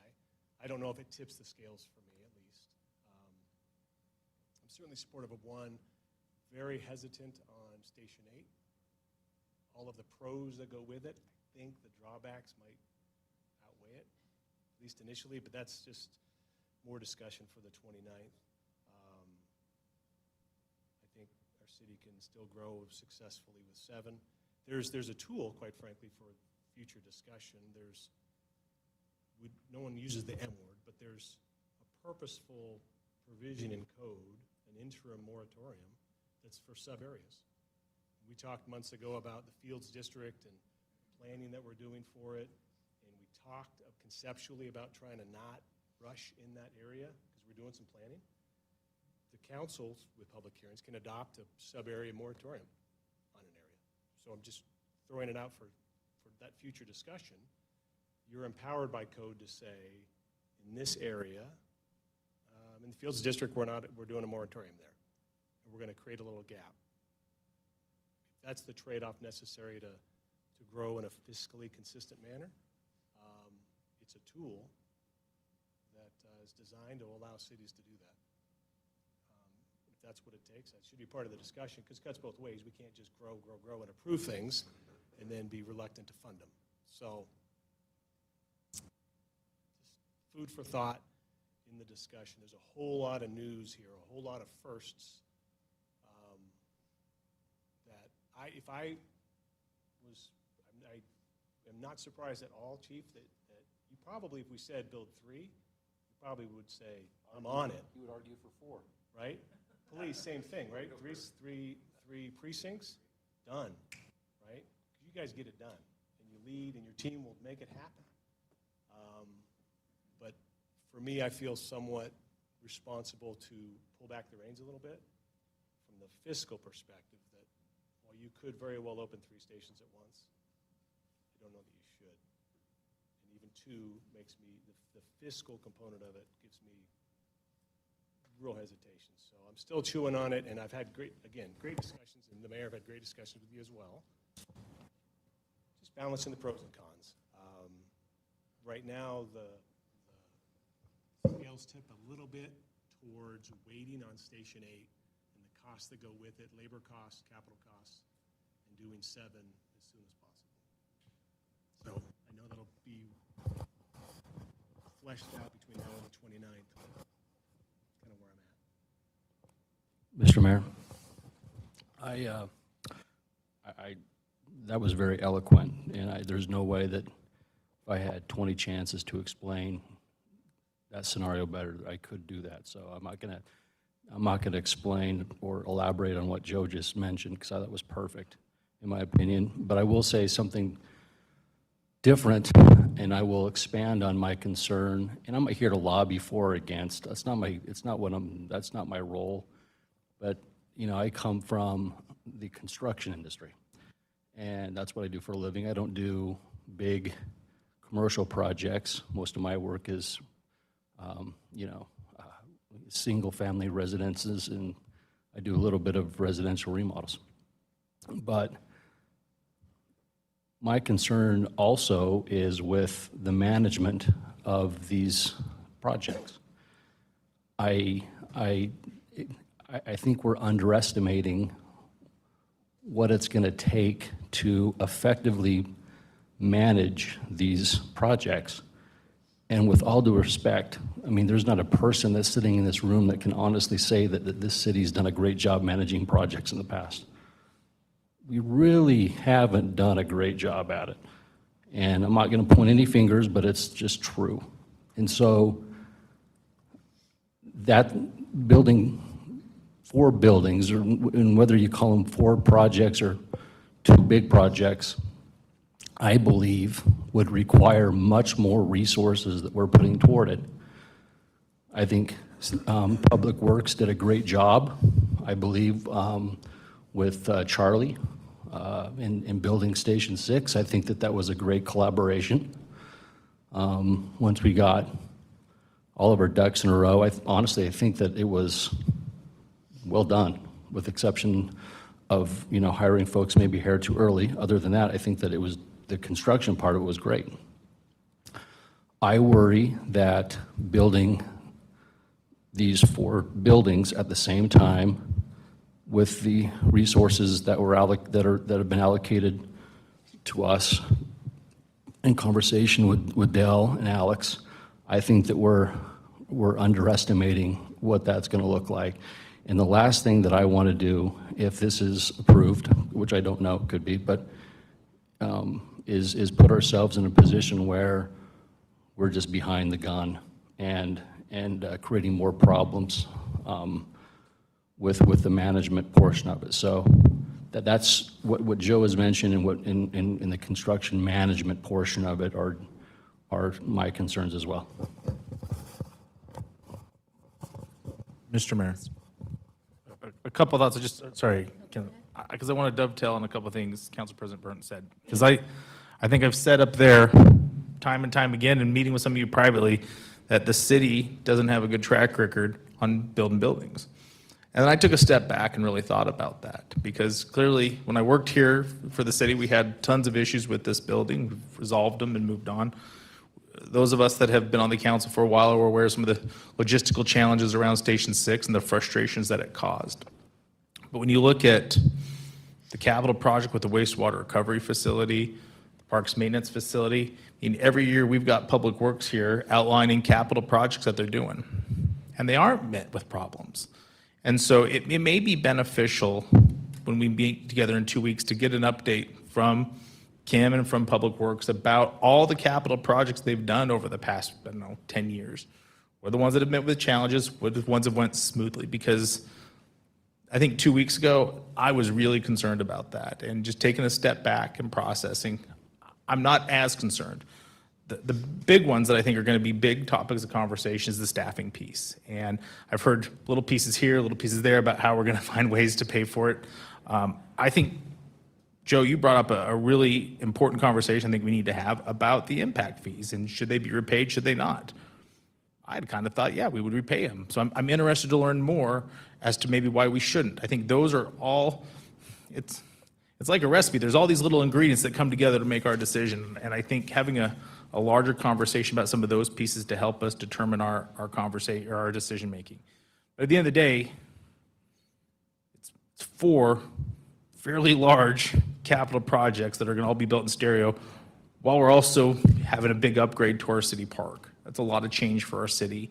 And I trust our staff. If they say they can get it done, I think you said it, they'll go and they'll do. I believe that.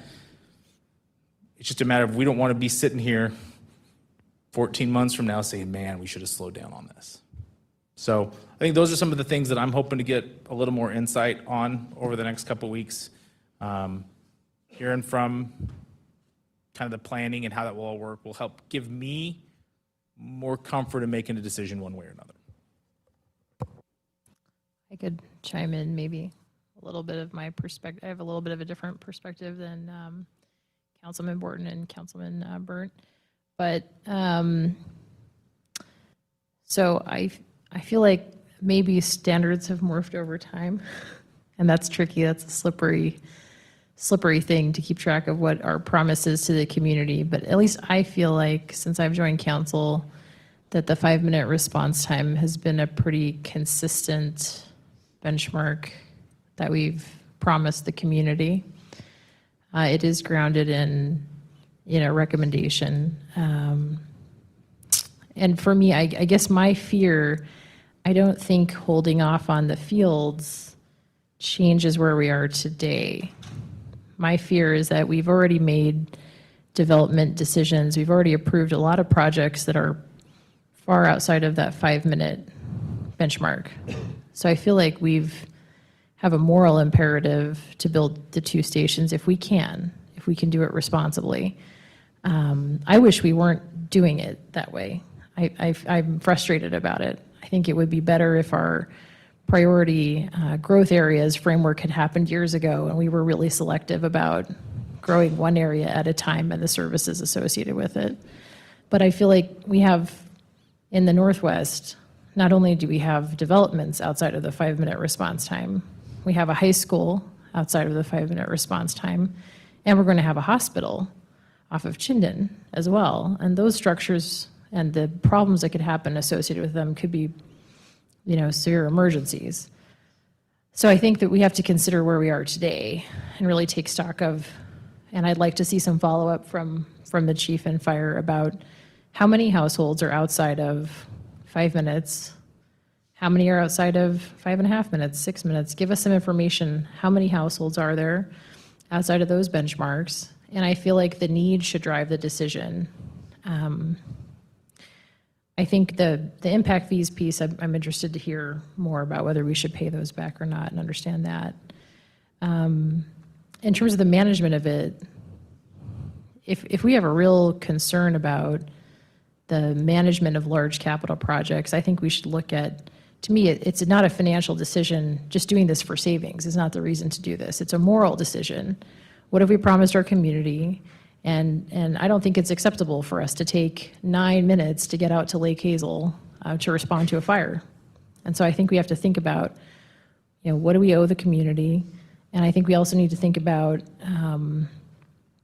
if we want to hire someone to do construction or project management to augment our additional resources. I'm imagining that as a percentage of capital projects, that's a relatively manageable number. So I think we could think about that. And I'd like to hear more about that potential. I don't feel like I'm there on the 2 police precincts yet, because I don't feel like they've outlined the right data on their response times and the need to do both at once. And I do think if we add all these things together, right, Discovery Park, if we add all these large capital projects, it is a huge amount of investment at one time. So I think it's, to Councilman Burns' point, I think it's a good idea to look at who within Public Works is going to handle this, and do they have the bandwidth to do that, or do we need to outsource that? Because I think the execution risk is an important risk that we need to address. But I also think we need to, just to summarize, really take stock of how much we've already grown and the moral obligation that we have for the growth that we've already approved.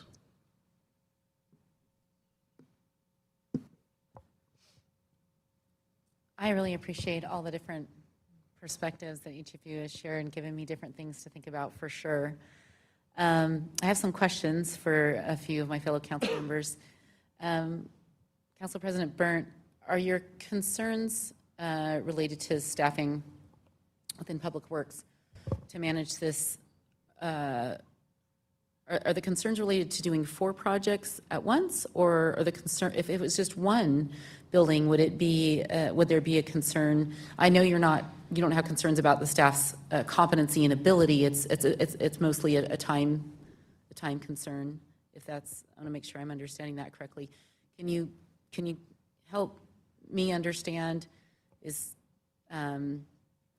what would be a recommended solution that would be satisfactory? Would it be, do we still need to have conversations with our Public Works Department before that could be answered? Or give me some more specifics on your concern, and whether that has to do with there being 4 buildings or 2 buildings, or if it really is having to do with any capital projects that we handle from here on out. Do we need to look at it as a change that we make? And then I have some additional questions for fellow council. Great question. I think initially my concern is with multiple projects. I think that we've proven that we're able to, build a fire station. I think that Public Works is in a position where I believe that they could handle that project in the south, I think, fairly easily. My concern is doubling that. In the communication aspect of it, I don't believe that Stacy is able to be in two places at one time. And which, talking with Public Works, I think that they have a plan for that, which I truly appreciate. I think it's smart. However, that person and Stacy need to be communicating 100% of the time.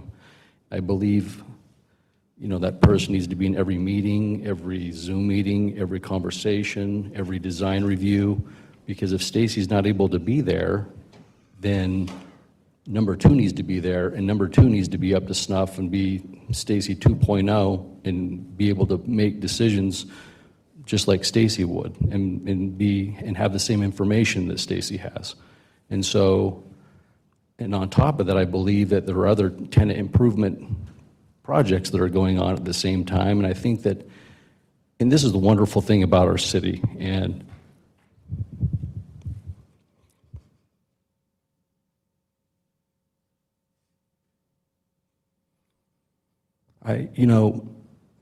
when we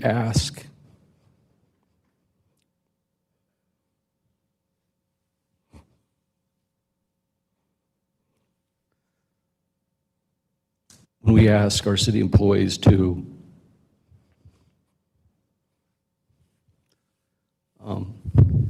step up, they step up.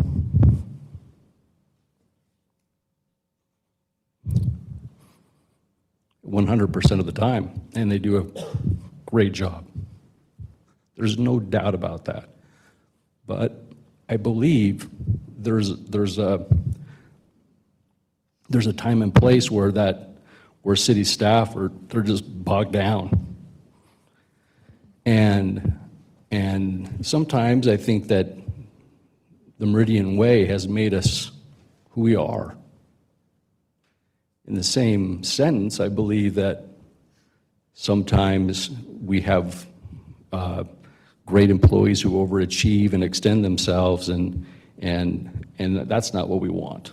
And so I think that, the solution to that would be, I don't know what that would be, honestly, because that's the mayor's, he may tell me, he may completely disagree with me. and that's fine. We have respectful discussion all the time. So, but I don't know if that's hiring a temp or there's a lot of different options that we could look at. But I would punt to the mayor because he's the CEO and the boss, and so we give him the dough to do it. He calls in the troops. And I'll just address this real quick because we've had multiple conversations about this. First and foremost, what I've been told by Public Works is they can handle it with their current staffing. They even have secondary options to roll up to address it. But if council wants what I would call dedicated resources, doubling up to ensure that there's adequate, no questions asked staffing, we can go hire a new person, which we're going to need anyways when these buildings come on, just from a building maintenance standpoint. When you think about not just these, community center, these 4 buildings, there will be a need for additional person here at the city. And so we've talked about bringing that person on early to alleviate some of the other people's and elevate Max up to work more alongside Stacy directly for this purpose. So that could be a solution if there's concerns from the outright to help address this, specific to this one issue. But I don't know if that gets, answers, gives enough to some council members to say it's okay. But there is a solution for that, in my opinion. I appreciate that. I would be inclined to lean that direction depending on the decisions that are made about how many of these projects we move forward with, because if you already have somebody that's working 40 hours under the assumption that they have full 40 hours worth of duties now, I'm trying to understand how they're going to fit in projects at this level, knowing that these are daily conversations that are going to be had with a project manager for whoever gets the contract to build. This is going to be daily part of their work until those projects are done. So I would anticipate that it would significantly change what their job duties look like. If I may, I really appreciate Councilman Borton's statements. I agree with Council President Byrne. I couldn't have put it in words any better than that. That was fantastic. I want to go back and listen to that later. Whoa, did the mic just get really? When it comes to the idea of borrowing future impact fees, I don't have the history here enough to know whether we have done that successfully in the past. And if so, how does that really affect our future projects? And what projects are we anticipating that will require impact fees? Because it's specific to police or fire, I assume that there would not be any additional projects that would be needed within so many years. But what happens if there is? And we do this now with the anticipation that the next 4 to 5 years of impact fees are committed back to our general fund. Where does that put us? Just curious thoughts on that. And just so that I can have an understanding of what that looks like, if that's an approach that's taken from a policy standpoint, but also does that really put us in a better position when we may need another fire station in 5 years? And now we're still paying back the one that we do now. So just any more thoughts or comments on that from fellow council would be appreciated. I have a couple thoughts. Right, I think it's important that we not put ourselves in this position again. So I really think sticking to the priority growth areas framework and intentionally not developing parts of the city is important so that we don't end up growing everywhere at the same time and feeling like we have to build another fire station too soon. So that's one comment. And then I guess, maybe I'll leave it at that for now, but with the impact fees, repayment or not repayment, part of what I'm also trying to wrap my head around is we have a really large fund balance. But we do. It's a sizable fund balance. And I think it represents hard work and fiscal conservatism over a very long period. And that's important that we maintain a really healthy fund balance. But I guess I'm not having heartburn over using, maybe not, listen, 4 projects is a lot of projects, but I'm not having as much heartburn over using fund balance because I feel like it's so large.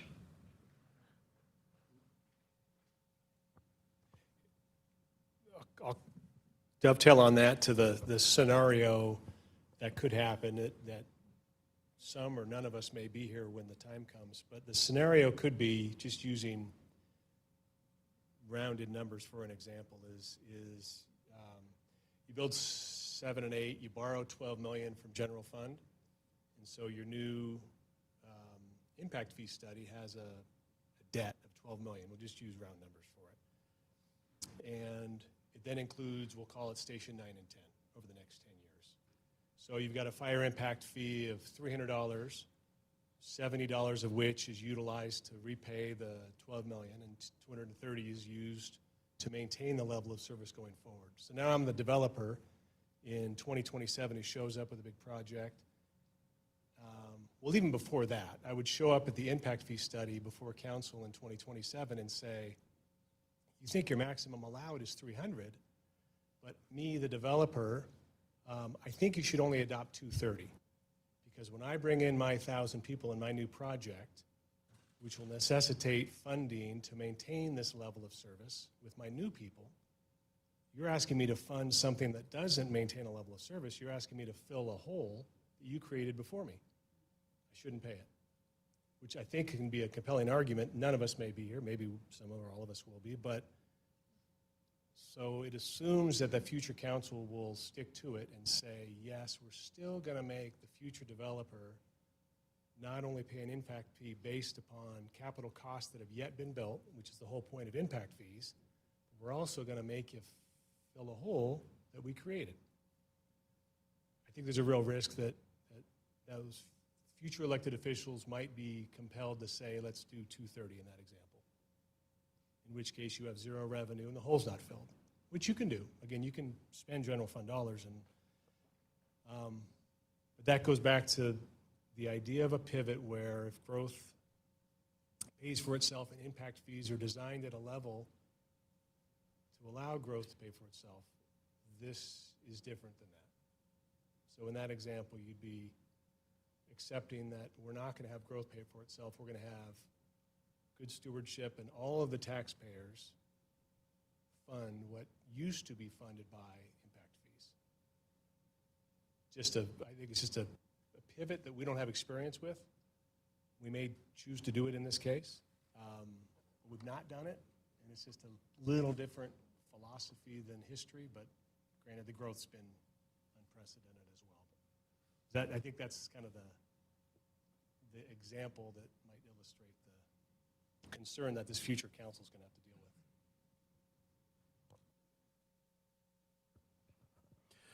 with.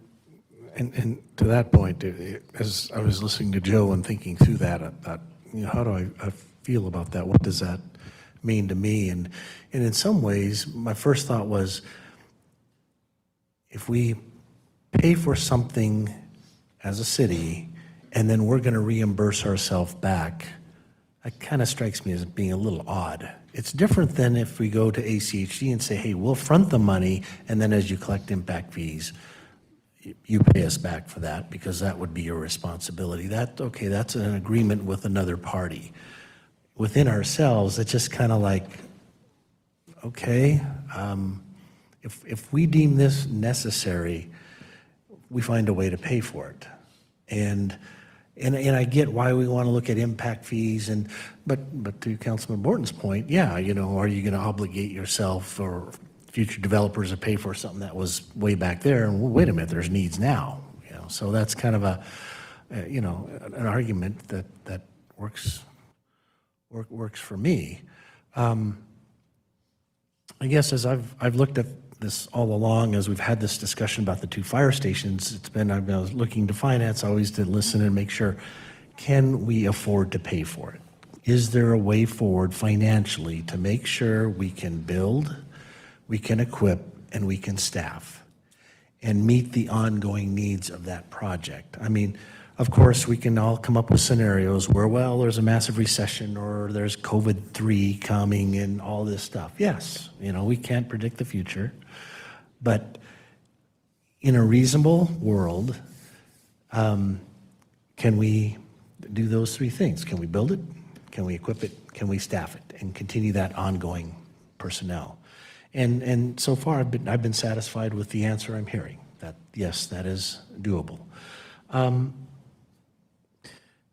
And there are things in our community that we need, and then there are things we want. So we talked about community center. I'd love to have that.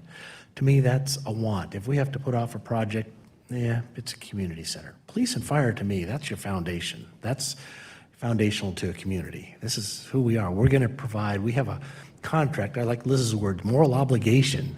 We say, if you live in this community, we are going to provide this as part of your residence. Water and sewer, same thing. We will provide it at a high level. And I'd never thought of it in those terms before, Liz, so appreciate that. I worked with the deputy chief when I was fire liaison last year on the Gantt chart, seeing that develop and come forward and listening to all of that information.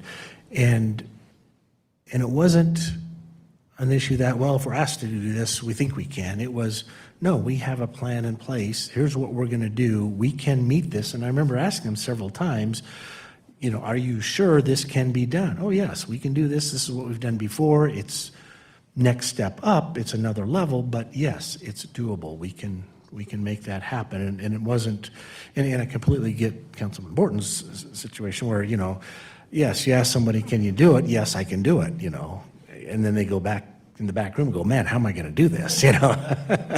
Not that any of us have ever done that before, but, but I never did see that, and the new chief on board, I get the same impression that, yeah, it can be done, and move it forward. I have felt with the financial situation that we are in a situation where those 2 fire stations are needed.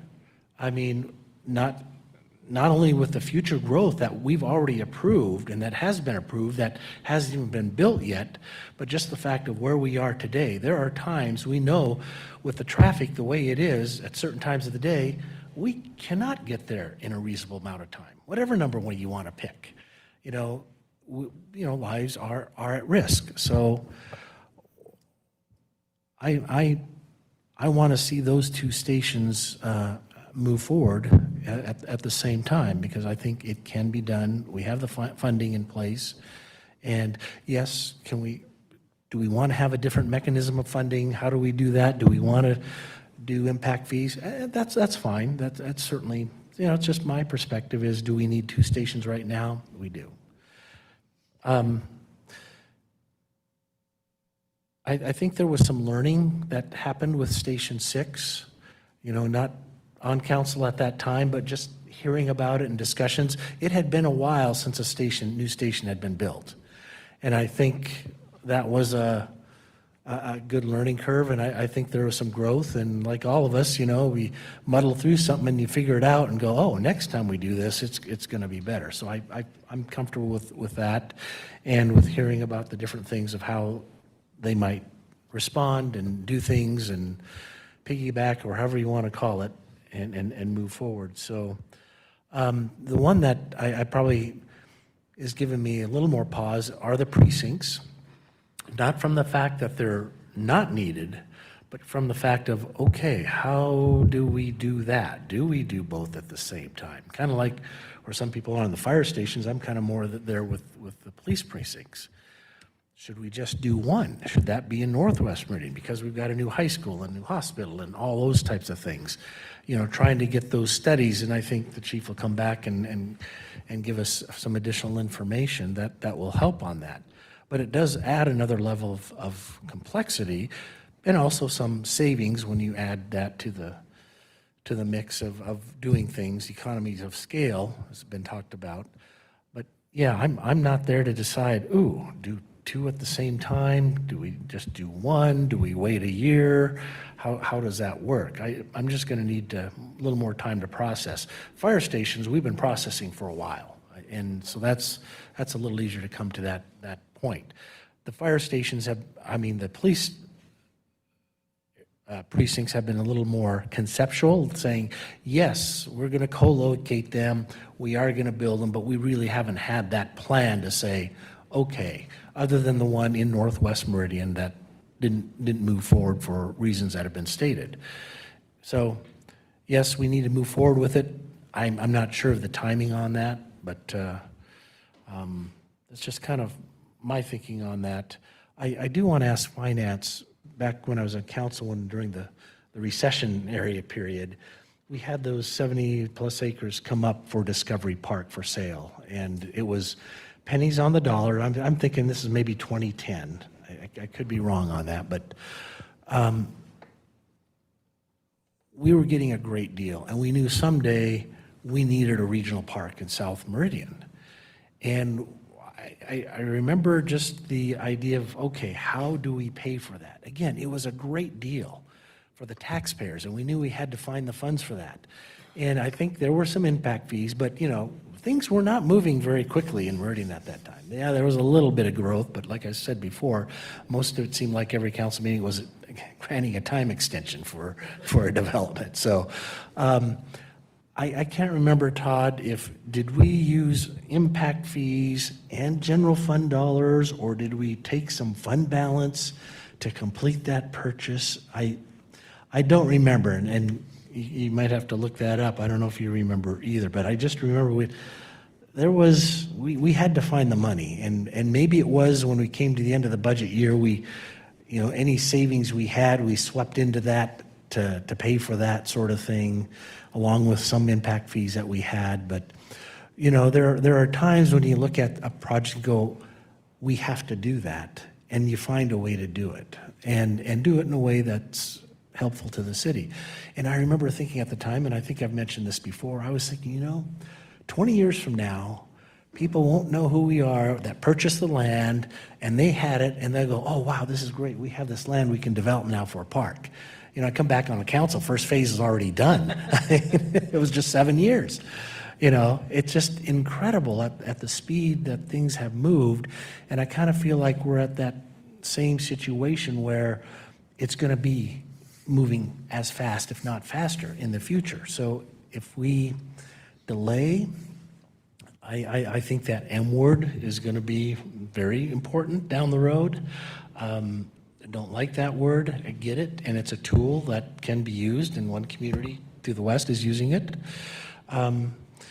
It's just, and these are hard decisions, and they are decisions that people can have different viewpoints on, and all validly held. So that's what makes it tough, and gives you a pause to think through those things that have been discussed here today, going, yeah, that makes sense. There's legitimacy behind that argument, and how do I process that? So that's I always appreciate the perspective that this council brings, and the mayor, to these weighty matters, because they are well thought through, and we don't usually have any knee-jerk reaction.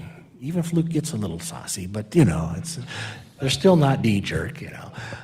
But I look forward to our discussion here in a couple weeks again, and the information that's brought forward. We'll just have to wait and see where the chips fall, but I appreciate all that processing and information, and I think as new information comes to light, having those discussions and keeping that in the mix, so we can make the right decision for our community in for what we believe is the right decision. And again, it's not one of those things there's a right or wrong. It's just, you know, what do we believe is the best decision for our community? Because everyone's heart is for the community. So that's the great thing about it. No questions about that. So.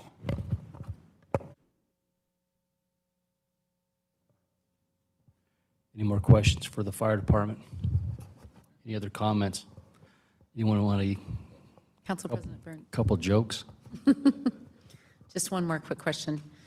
As far as the actual constructing of the police station in relationship to the fire stations or vice versa, is there, are they tied together? So in other words, if Station 7 is completed, does the police station need to go in the south because of the way that the infrastructure is going to be put in, and building locations and landscaping requirements and paving and all of that, because of, you know where I'm going with that?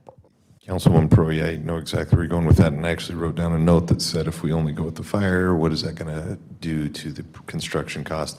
There are pieces that are built in that are cost shared between police and fire, and it's supposed to be roughly 50-50, but I don't have the exact numbers, and I could absolutely get those. It's already broke out. I have it, but yeah, it's a cost share based on who goes first, and if fire goes first, that cost gets moved from a 50-50 with police and fire to all fire, because it's infrastructure that has to be put in for the initial construction.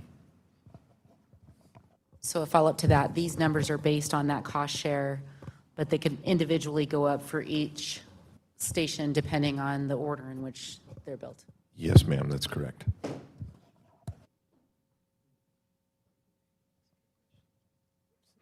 So I'm not going to pine for long, because I got to do that for an hour 2 weeks ago on some of these topics. But it's always important, just to be said, in my opinion, this council can't bind any future council to any decision one way or the other.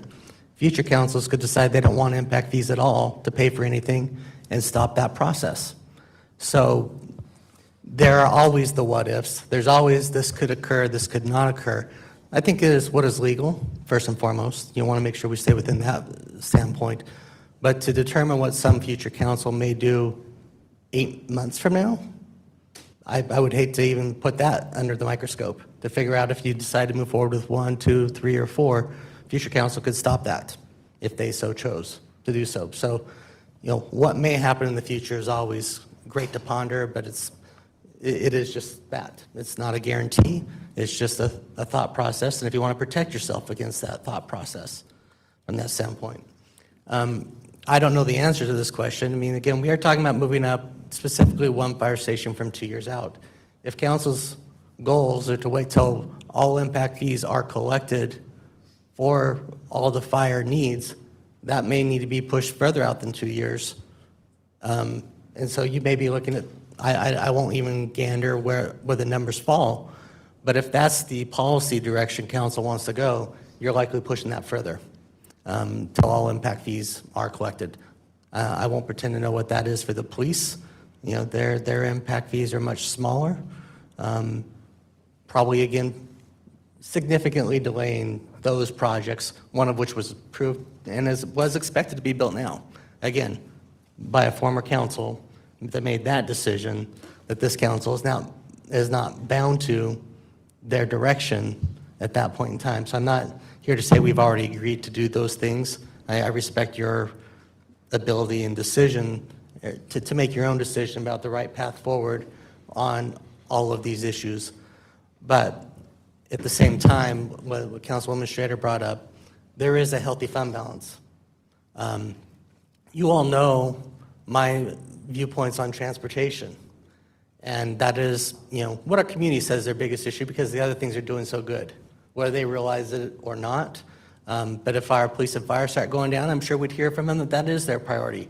And I've also said that I would not want our core city services, be put on second fiddle to transportation, which is not our primary responsibility.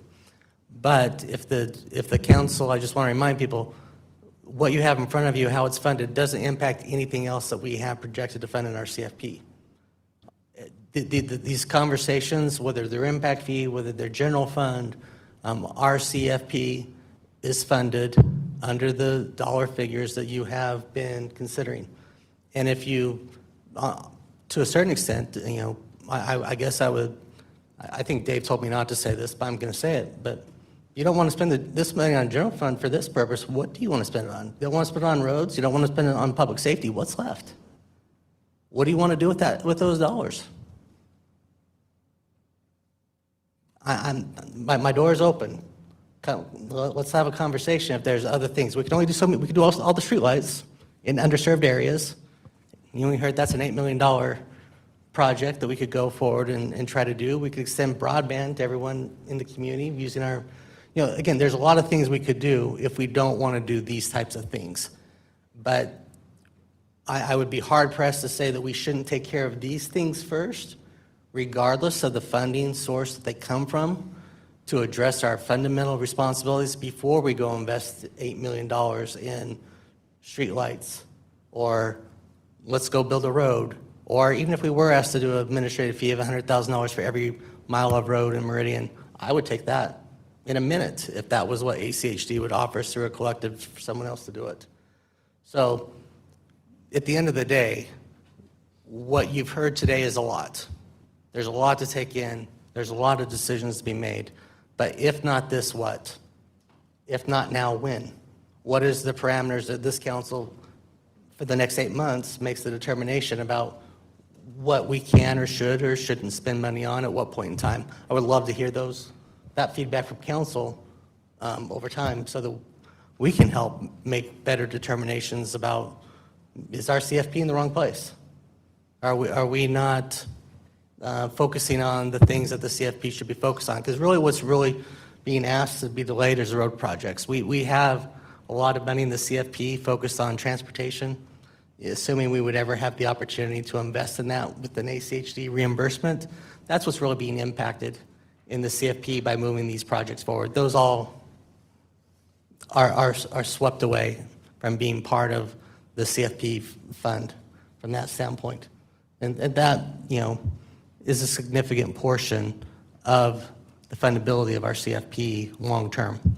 So let's have a conversation if we need to go a different direction. Because I don't want to be building the CFP with our departments that you guys don't want to fund, even though this is just about moving something up, one specific thing up 2 years. So with that, it's been a great day. It really has. I've enjoyed the conversation. I look forward to the next 2 weeks of a lot more conversation and the conversation following that. Oh, no, I said that was the last one. No, go ahead, Joe. I just didn't want it to hang out there. I just don't accept the premise of the question when you say, if not this, what? The premise of that question is we don't want to do Station 8. And I think the question is more appropriately the pace at which we do it. I think you have generally a council that all agrees that these stations are a high priority. The question is the pace at which you bring them on into a city, which is always the question we have in something like this. So I think that's an important. But I think it is, if you are wanting it to be funded only when we have all the impact fees generated and you don't want to use general fund dollars for that purpose, that's the policy question that I need to hear. But it still doesn't address the fact that we do have general fund dollars that quite frankly, we need to determine where their future goes. So I was not saying I don't think this council wants to do the work, but it does beg the question, if there's a concern over using general fund dollars for this purpose, then I just want to know, if you're concerned about using general fund dollars for this purpose, then what else would we not use them for if you don't want to use it here? That's kind of where I was going, not timing or desire. And that's helpful clarification, because I felt as if some of the justification of doing it was that the impact fees would pay back the general fund. And I think there's a real risk that that might not happen. But if the argument is, don't expect that, let's just literally use general fund dollars, understanding it probably will never get paid back, and it's still the right decision to do. And if that's the case, then that's fine. That would not be my argument. I do think that we should be repaid and let growth pay for itself. But sometimes we got to get out in front of growth as much as anything else. We talk about our schools as much as anything else. Let's just wait till growth covers all the costs before we go and, by cover the costs, put all the kids into a building so that they're overflowing. Sometimes if we got to get out a little bit in front to help out, but growth should pay for itself and cover that cost. Because those dollars, as I mentioned, have a lot of other uses that unfortunately, as our community developed, we just didn't put the, streetlights are the simple, easy thing where we know we've got a lot of stuff we could go invest if we want to make that determination. That's my point. I don't want to lose the ability to improve our community because we didn't allow growth to pay for itself. But anyways. I can't speak for my fellow council members, but I haven't made a decision yet. And a lot of what this has been for me is just asking questions to wrap my head around all the details. So I haven't made a decision about my philosophy, my ideas about potential policy changes, or specifics on the details of this. So I think it would be, at least for me, a little bit unfair to say that I've, because questions are still being asked, that sort of unequivocally decided that we're not going to do it. But I hope that we can, I think this is bringing up a lot of really good conversations, as did last year's budget session, and I do hope that we follow up with these conversations as we move forward, because it is a lot of big picture decisions that will be made in last year. So much of what we were taking into consideration was how COVID was going to affect this next year, and that was very much the tone of our budget conversation. And we're in a really different place now, which I'm exceptionally appreciative that we are sitting here, even being able to have this conversation right now, compared to what we expected this year to look like, that we would be making even harder decisions than last. So I just want to put that out there and say thank you to our city for preparing us to be in a place to make these, to even be able to say, hey, can we, we can feasibly do four buildings, and so that's just impressive. To just going back and remembering all of what we expected this this year to look like and how many of those conversations we had last year trying to prepare for difficult decisions this year. So I wanted to, I think for me, the one thing that I will talk with the finance department between now and 2 weeks from now, that had you come, not you, but had the city come and said, hey, here's what we have in our general fund for the CFP, here's what we have for reserves, here's what we have for emergency, all those things that we hold, that we keep in the general fund, and then here's the additional amount that we have to work with. What do you want to do with it? At no point has that question been posed to any of us.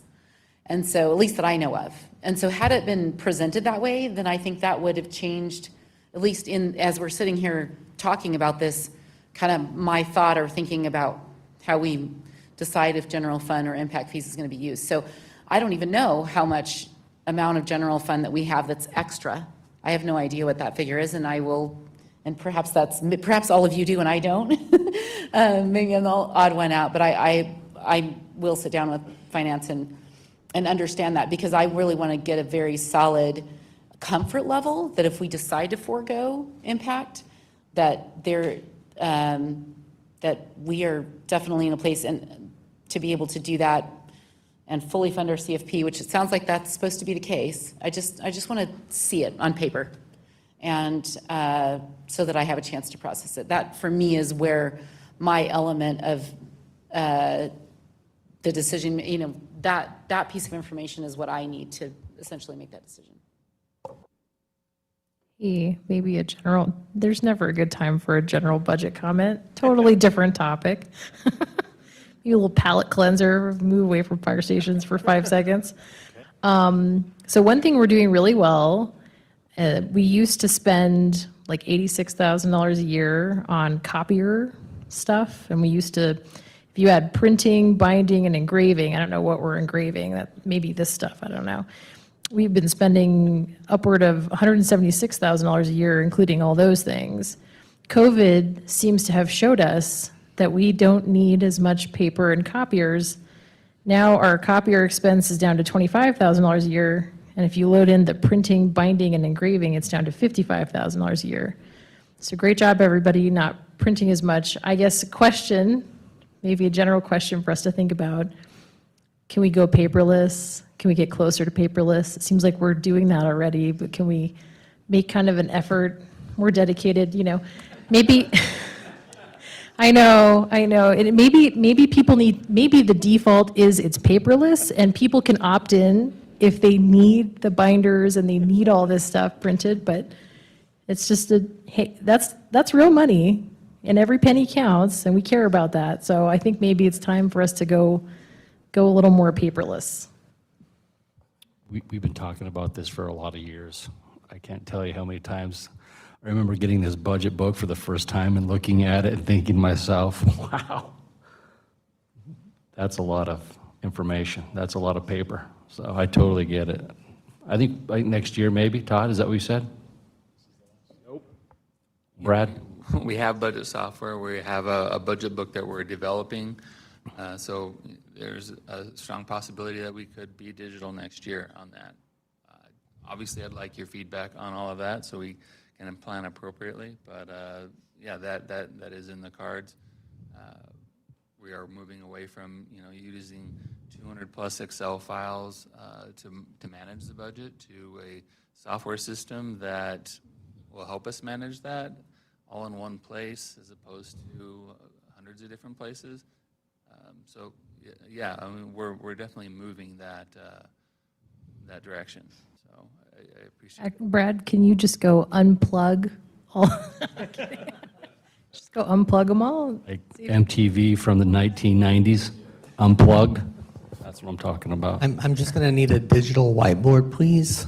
So you may want to update the budget request. The true point, if we get rid of the budget books, we do need to look at the content. Is your phone enough for that, or laptop, or future conversations? Definitely a fun conversation to have as we talk about going digital. I get that. I appreciate the question. I look forward to the engagement on that as we move forward on that. So thank you. And then, in that same light, as I appreciate the passion, the question, the discussion, the different not personality, the different perspectives. No, There's different personalities, it's buddy. refreshing. It makes us all stronger in the long run. I want to encourage everybody to continue to reach out to us, reach out to me if you have further questions, so I can kind of coordinate that with the departments. And likewise, as we've gone through the different presentations today, if there's some questions that some of the department directors have written down, please let's work with me on that so I can make sure that we are all on the same page with questions and answers, and that we can continue this conversation over the next few weeks. That way, when we get to a point in a few weeks, we're buttoning things up and not beginning the conversation. So please continue to reach out. Let's have those conversations. If we want to have some time to get together, let's do that.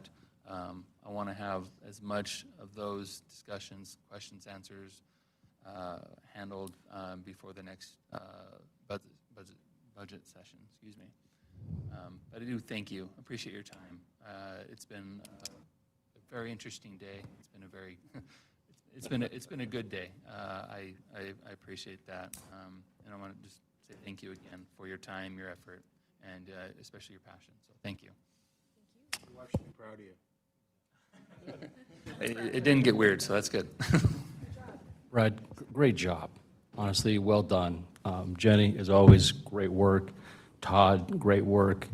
Staff, the different presentations that were made to us today, just fantastic preparation, and we do it the best. And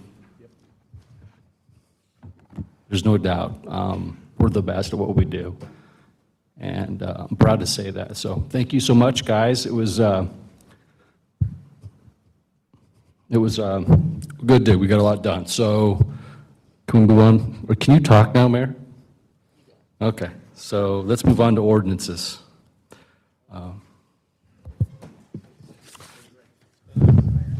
The council president, are you going to give everyone Tuesday night off this week? Yeah. It's Tuesday night off. Yes, absolutely.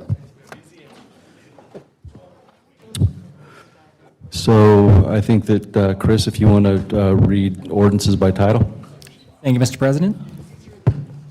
This is an ordinance related to H 2021-0013 Roberts annexation for annexation of lots 2 and 3, Heritage Subdivision Number 2, situated in the southwest quarter of the northwest quarter of Section 32, Township 4 North, Range 1 East, Boise, Meridian, Ada County, Idaho, and being more particularly described in Attachment A and annexing certain lands and territories situated in Ada County, Idaho, and adjacent contiguous to the corporate limits of the City of Meridian as requested by the City of Meridian, establishing and determining the land use zoning classification of 2.146 acres of land from R1 to R2, low-density residential zoning district in the Meridian City Code, providing that copies of this ordinance shall be filed with the Ada County Assessor, the Ada County Recorder, and the Idaho State Tax Commission as required by law, and providing for a summary of the ordinance and providing for a waiver of the reading rules and providing an effective date.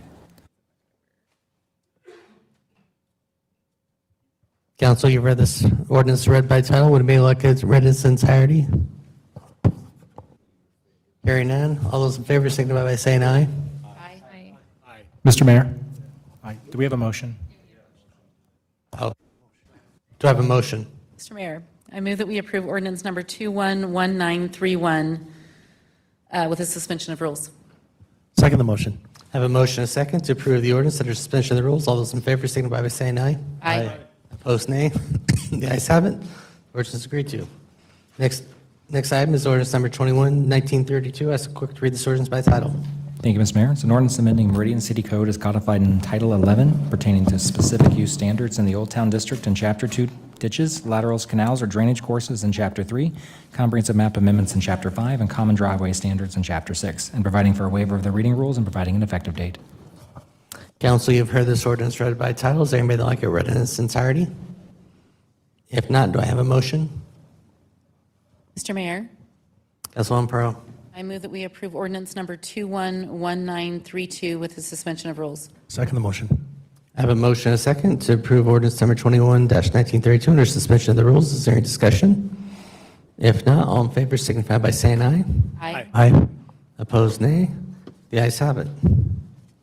Next item is executive session. Councilman Burnt.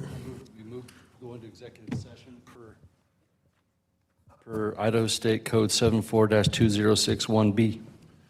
Second the motion. I have a motion and a second to go into executive session. Is there any discussion? If not, clerk will call the roll. Thank you, Mr. Mayor. Borton? Aye. Cavanagh? Perot? Aye. Strader? Aye. Hoagland? Aye. Burnt? All ayes, and we are in executive session. No, I got staff coming in. We'll take care of it. If you can grab your belongings, though, that'll help.